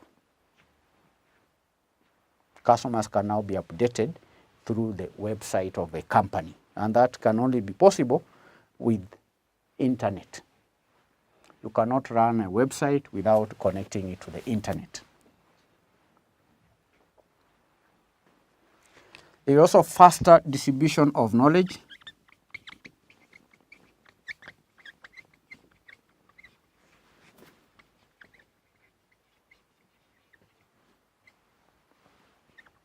Faster distribution of knowledge. Most organizations are using the internet to gain access to information concerning their fields of their fields in which they operate, the industry in which they operate worldwide. Information, for example, on development of a product can be obtained online. So there are very many benefits that we enjoy as a result of the internet. I have not mentioned marketing, how internet has enabled businesses to reduce the marketing costs. There is also the element of production, the point on staffing, all right? There are companies who now employ people online, part-time, thereby reducing the staffing costs. So there are quite a number of benefits that have been enjoyed today in our society as a result of the internet. I'll now give you one assignment before we close the lesson.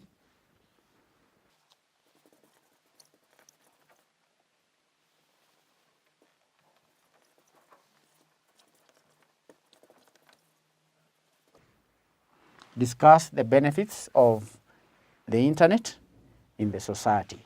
That is your assignment. Thank you for attending the lesson. Bye-bye.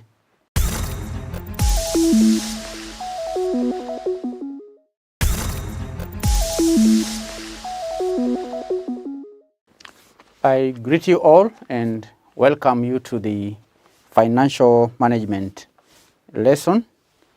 Today we'll be considering the last subtopic of the topic financial institutions and markets. So far, we've covered overview of a financial system. We've done the nature and role of financial markets. We looked at the Nairobi Securities Exchange. Subtopic number 4 is the stock market indices. We covered the central depository system and the automated trading system. We also considered the timing of investment at the Securities Exchange, where we covered the Dow theory and the Hatch system of timing. Subtopic number 7, the financial institutions and intermediaries. I remember we studied the functions of the commercial banks, the savings and loans associations, cooperative societies, foreign exchange bureaus. We did the unit trusts, the mutual funds, the insurance companies, pension funds, insurance agencies. We studied the role of the brokerage firms, the investment companies, investment banks, and stock brokerage firms. We also looked at the microfinance institutions and the small and medium enterprises. Topic number 8, we covered the regulation of financial markets, where we studied the role of the Central Bank of Kenya and the role of the Capital Markets Authority, the Insurance Regulatory Authority. Then we, in our last lesson, looked at the factors responsible for the rapid development of financial institutions and markets. Today, we are moving on to the last subtopic, which is the risks facing financial institutions. Risks facing financial institutions. So by the end of this lesson, should be able to explain some of the risks that financial institutions face. And one obvious risk is the credit risk. Credit risk. So what is a credit risk insofar as financial institutions are concerned? Now, credit risk, candidates, is the risk that promised cash flows from loans and securities held by financial institutions may not be paid in full. And this risk arises because of the possibility that promised cash flows on financial claims that are held by financial institutions, such as the loans, such as the bonds, all right, will not be paid in full. And virtually all financial institutions, all types of financial institutions face this kind of risk, the credit risk, because it's the nature of financial institutions to deal with credit. However, in general, financial institutions that make loans or buy bonds with long maturities are more exposed than those that make loans or bonds with shorter maturing, maturities. Okay, those who make long-term, who have long-term maturities on bonds and loans are exposed to a higher risk than those with short maturities. So that is a credit risk. Credit risk. Then there is the second type of risk known as liquidity risk.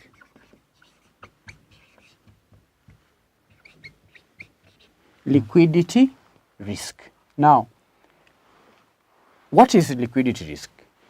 From the word liquid. Now, liquidity risk is the risk that a sudden and unexpected increase in liability withdrawals may require a financial institution to liquidate assets in a very short period of time and at low prices. So, liquidity risk arises when a financial institution's liability holders, such as the depositors or insurance policy holders, demand immediate cash from the financial claims they hold with a financial institution. So when that happens, that means that the financial institutions is expected to pay large sums of money at short notice. And that exposes the financial institution to what we are referring to as liquidity risk. The third risk, interest rate risk. Interest rate risk. What is interest rate risk? Now, this risk is incurred by a financial institution when the maturities of assets and liabilities are mismatched and interest rates are volatile. Volatile means that they are very risky. Volatile means that the standard deviation is high. So an asset transformation involves a financial institutions buying primary securities or assets and issuing secondary securities or liabilities to fund the assets. So the primary securities that financial institutions purchase often have maturity characteristics different from the secondary securities that financial institutions sell. And in mismatching the maturities of assets and liabilities as part of its asset transformation function, a financial institution potentially exposes itself to interest rate risk. It does what? It exposes itself to the interest rate risk. That is how the interest rate risk arises. The fourth kind of risk, type of risk, is what is referred to as the market risk. The market risk. What is a market risk in relation to the operations of a financial institution? A market risk, learners, is the risk incurred in trading assets and liabilities due to changes in interest rates, due to changes in exchange rates, and also other asset prices. So market risk arises when financial institutions actively trade assets and liabilities rather than holding them for longer term investment, or funding or hedging purposes. So market risk, we can say, is closely related to interest risk and foreign exchange risk, in that as these risks increase or decrease, the overall risk of the financial institution is affected. However, the market risk adds another dimension of risk, which is just the trading activity, that aspect of trading.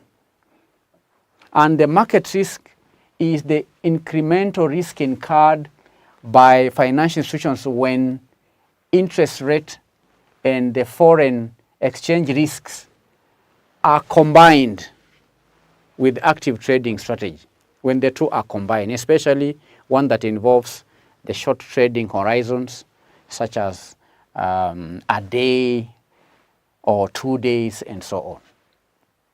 Market risk. Number 5, off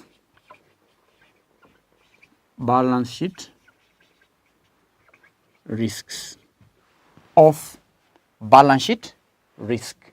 Off balance sheet risk. And off balance sheet risk is the risk. This is another type of risk. It is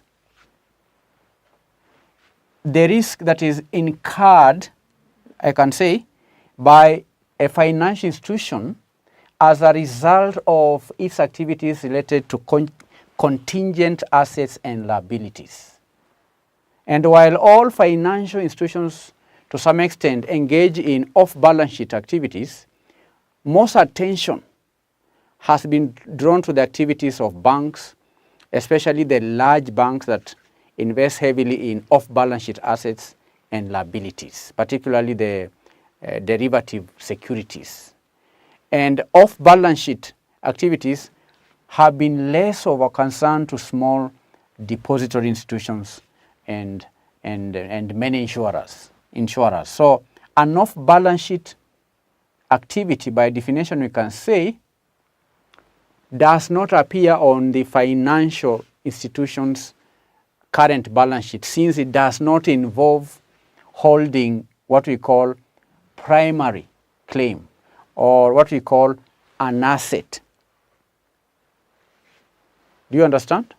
Instead, off-balance sheet activities affect the future shape of a financial institution's balance sheet, since they involve the creation of contingent assets, contingent liabilities that give rise to their potential placement in the future of the balance sheet. And as such, accountants place them below what we call the bottom line on the financial institution's balance sheet. So that's off-balance sheet risks. It is a risk that is incurred by a financial institution as a result of its activities that are related to contingent assets and contingent liabilities. Number 6 is a foreign exchange risk. Foreign exchange risk. What's the meaning? What is a foreign exchange risk? This foreign exchange risk is related to the foreign exchange rate, or the exchange rate. And this is the risk that the exchange rate changes, the exchange rate changes. It is the risk that the exchange rate changes can affect the value of the financial institutions' assets and liabilities that are denominated in foreign currencies. All right? And foreign investment activities expose a financial institutions to foreign exchange risks. So when you invest in when a financial institutions invest in a foreign country, and money is to be brought into the home country, and an exchange rate is to be applied on that money to convert it from the foreign currency, that can affect the value of the assets of the financial institution. So it is the risk that exchange rate changes can affect the value of a financial institution's assets and liabilities, so that the effect of the conversion of the foreign currency can lead to a loss, okay, what we call foreign exchange loss, and that is a risk. Number 7 is the sovereign risk, or country sovereign or country risk. What is country risk, and how does it affect financial institutions? Now, a country risk is the risk that repayments by foreign borrowers may be interrupted because of interference from foreign governments or other political entities. Now, country or foreign risk is different from the type of credit risk that is faced by financial institutions that do what? That purchase domestic assets, such as the bonds and loans of domestic operations. So sovereign risk, we can say, is a broader measure of risk that is faced by financial institutions that operate abroad. Country / foreign risk. Risk number 8, technology risk. What is the meaning? What is technology risk? This is a risk that occurs to a financial institution. It is a risk that is borne by a financial institution when its technological investments do not produce anticipated cost savings. When a financial institution, out of its innovation activity comes up with a product that is meant to reduce costs, that invention does not do so. When that investment fails, when that innovation, for example, when that technology do not produce the anticipated cost savings, then we say that is technology risk. Technology risk. It is the risk that occurs when technological investments of a financial institution does not produce the anticipated cost savings. And it occurs when technological investments do not produce the anticipated what? Cost savings in form of either economies of scale or in form of economies of scope. Because these economies of scale, for example, arise because of excess capacity. They may arise because of redundant technology. They may arise because of bureaucratic inefficiencies that become worse as financial institutions grow in size. And these economies of scope arise when a financial institution fails to generate the perceived synergies or cost savings through a major new technological investment. And it can result in major losses in a financial institution's competitive efficiency, and ultimately result in its long-term failure. Because we are currently experiencing new technologies in the financial market. And the products that are being brought on fore are products that involve heavy investment in terms of research, in terms of experiments, in terms of hiring high-skilled employees, and so on. So when a company invests in such technologies and the technologies do not succeed, then that can lead to what we call technology risk. Number 9, operational risks. Operational risks. Now, operational risk is the risk that the existing technology or support systems may malfunction, that fraud that impacts the financial institution's activities may occur, or that external shocks such as floods, such as pandemics may occur. So operational risk is not exclusively the result of technological failure, no. There are other sources of operational risk that can result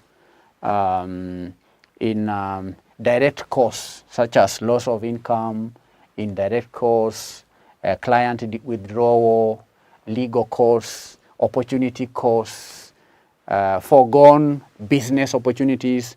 All that can reduce a financial institution's profitability and market value. Operational risks. These are risks that events may occur that will affect the operations of a financial institution. Then last but not least is the insolvency. Insolvency risk. Insolvency risk, from the word insolvent. And this is the risk that a financial institution may not have enough capital to offset a sudden decline in the value of its assets relative to its liabilities. And technically, insolvency occurs when the capital or equity resources of a financial institution are driven almost to zero due to losses incurred as a result of the risks that we've been discussing here. When a company continuously makes losses, when a financial institution year in, year out makes losses, the losses eat into the capital of the equity resources of the financial institution, and therefore that can lead to insolvency, a state where the financial institution is unable to pay its dues, to pay its liabilities as and when they fall due. So these are 10 risks that a financial institution may face. Number 1, credit risk. Number 2, liquidity risk. Number 3, interest rate risk. Number 4, market risk. Number 5, off-balance sheet risk. Number 6, foreign exchange risk. Number 7, sovereign risk. Number 8, technology risk. Number 9, operational risk. Number 10, insolvency risk. 10 risks facing financial institutions. Here is your today's assignment.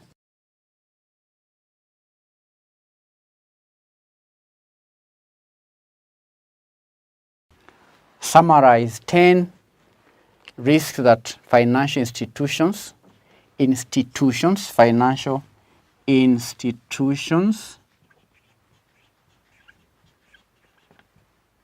face in your country. Now, candidates, when faced with such a question, where you are to write about a situation in your country, it's important for you to state the name of the country. Summarize 10 risks that financial institutions face in your country. So you need to answer. If you are, say, in Rwanda, you write 10 risks that financial institutions face in Rwanda are as follows.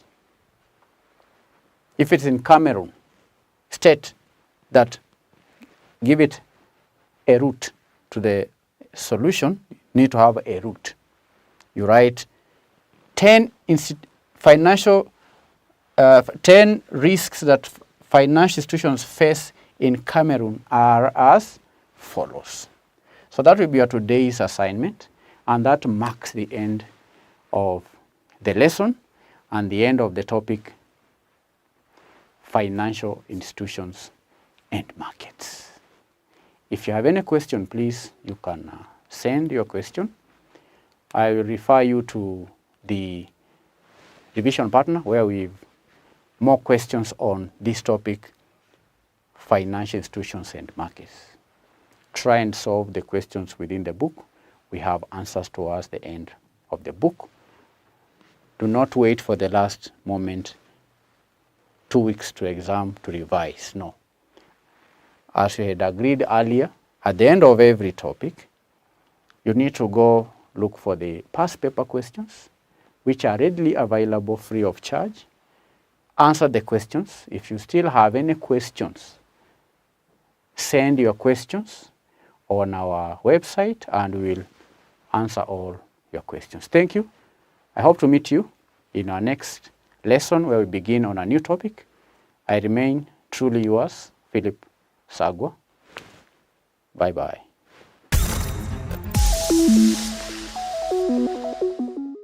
Welcome to Manifested Publishers. Hello, candidates, and welcome to our today's learning session. The subject is financial management. Today, we are going to start on a new subtopic under the topic cost of capital. The subtopic is leverage. Leverage. Leverage. Now, learners, in this subtopic, we will study the different types of leverage. You'll also be expected to explain terms like operating risk, financial risk, total risk, and the calculation of operating leverage, the financial leverage, and the combined leverage. So, learners, welcome to our today's lesson.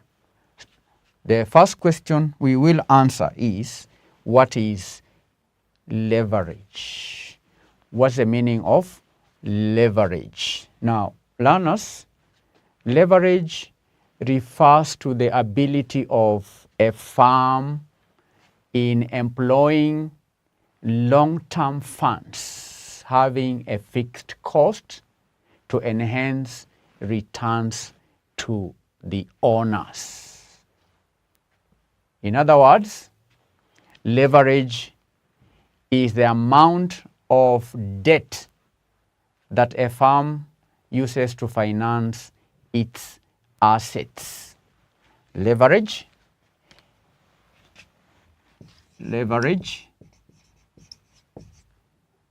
is the amount of debt a firm uses to finance its assets. Is the amount of debt a firm uses to finance its assets. I also said it's the ability of a firm in employing long-term funds.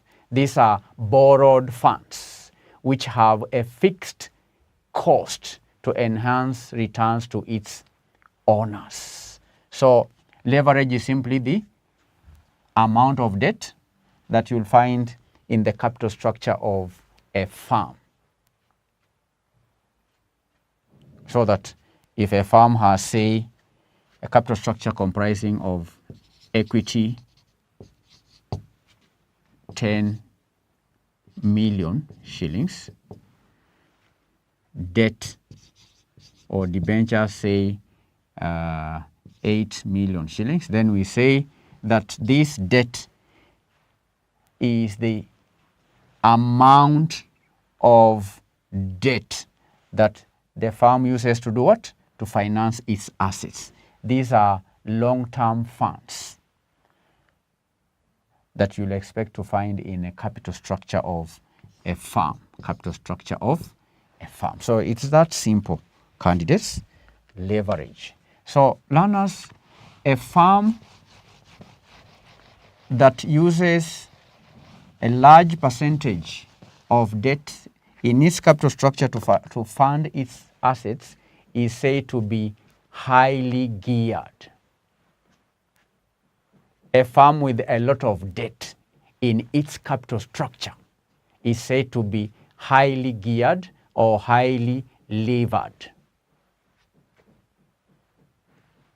And a firm with no debt is said to be unlevered. You can put that down, that a farm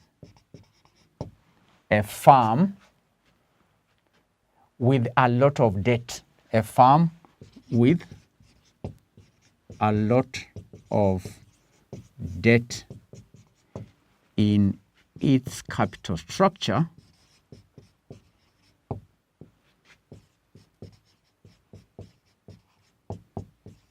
is said to be highly levered.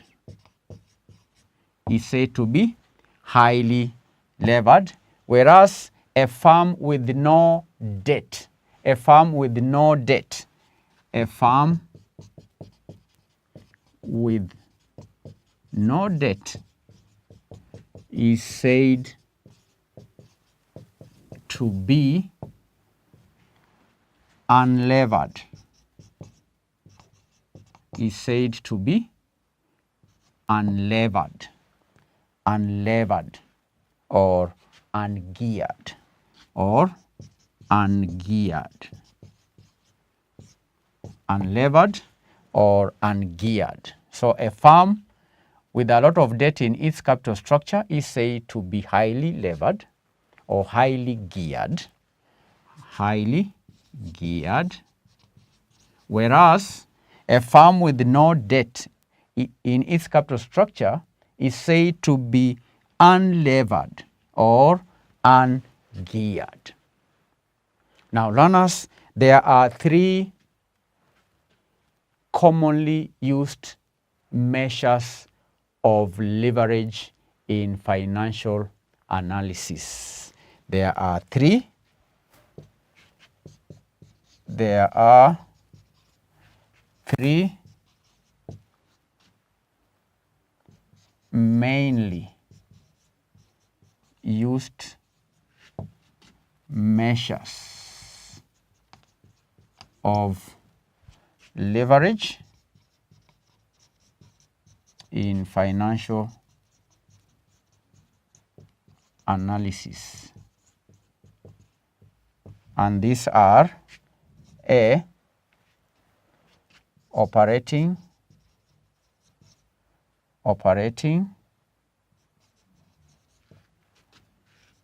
leverage, B, financial leverage, and C, combined leverage. Combined leverage. There are three mainly used measures of leverage in financial analysis: A, operating leverage, B, financial leverage, C, combined leverage. So let's define operating leverage. Operating leverage. In this lesson, we will define operating leverage. Operating leverage. Now, operating leverage may be defined as the employment of an asset with a fixed cost in the hope that sufficient revenue will be generated to cover all the fixed and variable costs. That is the meaning of operating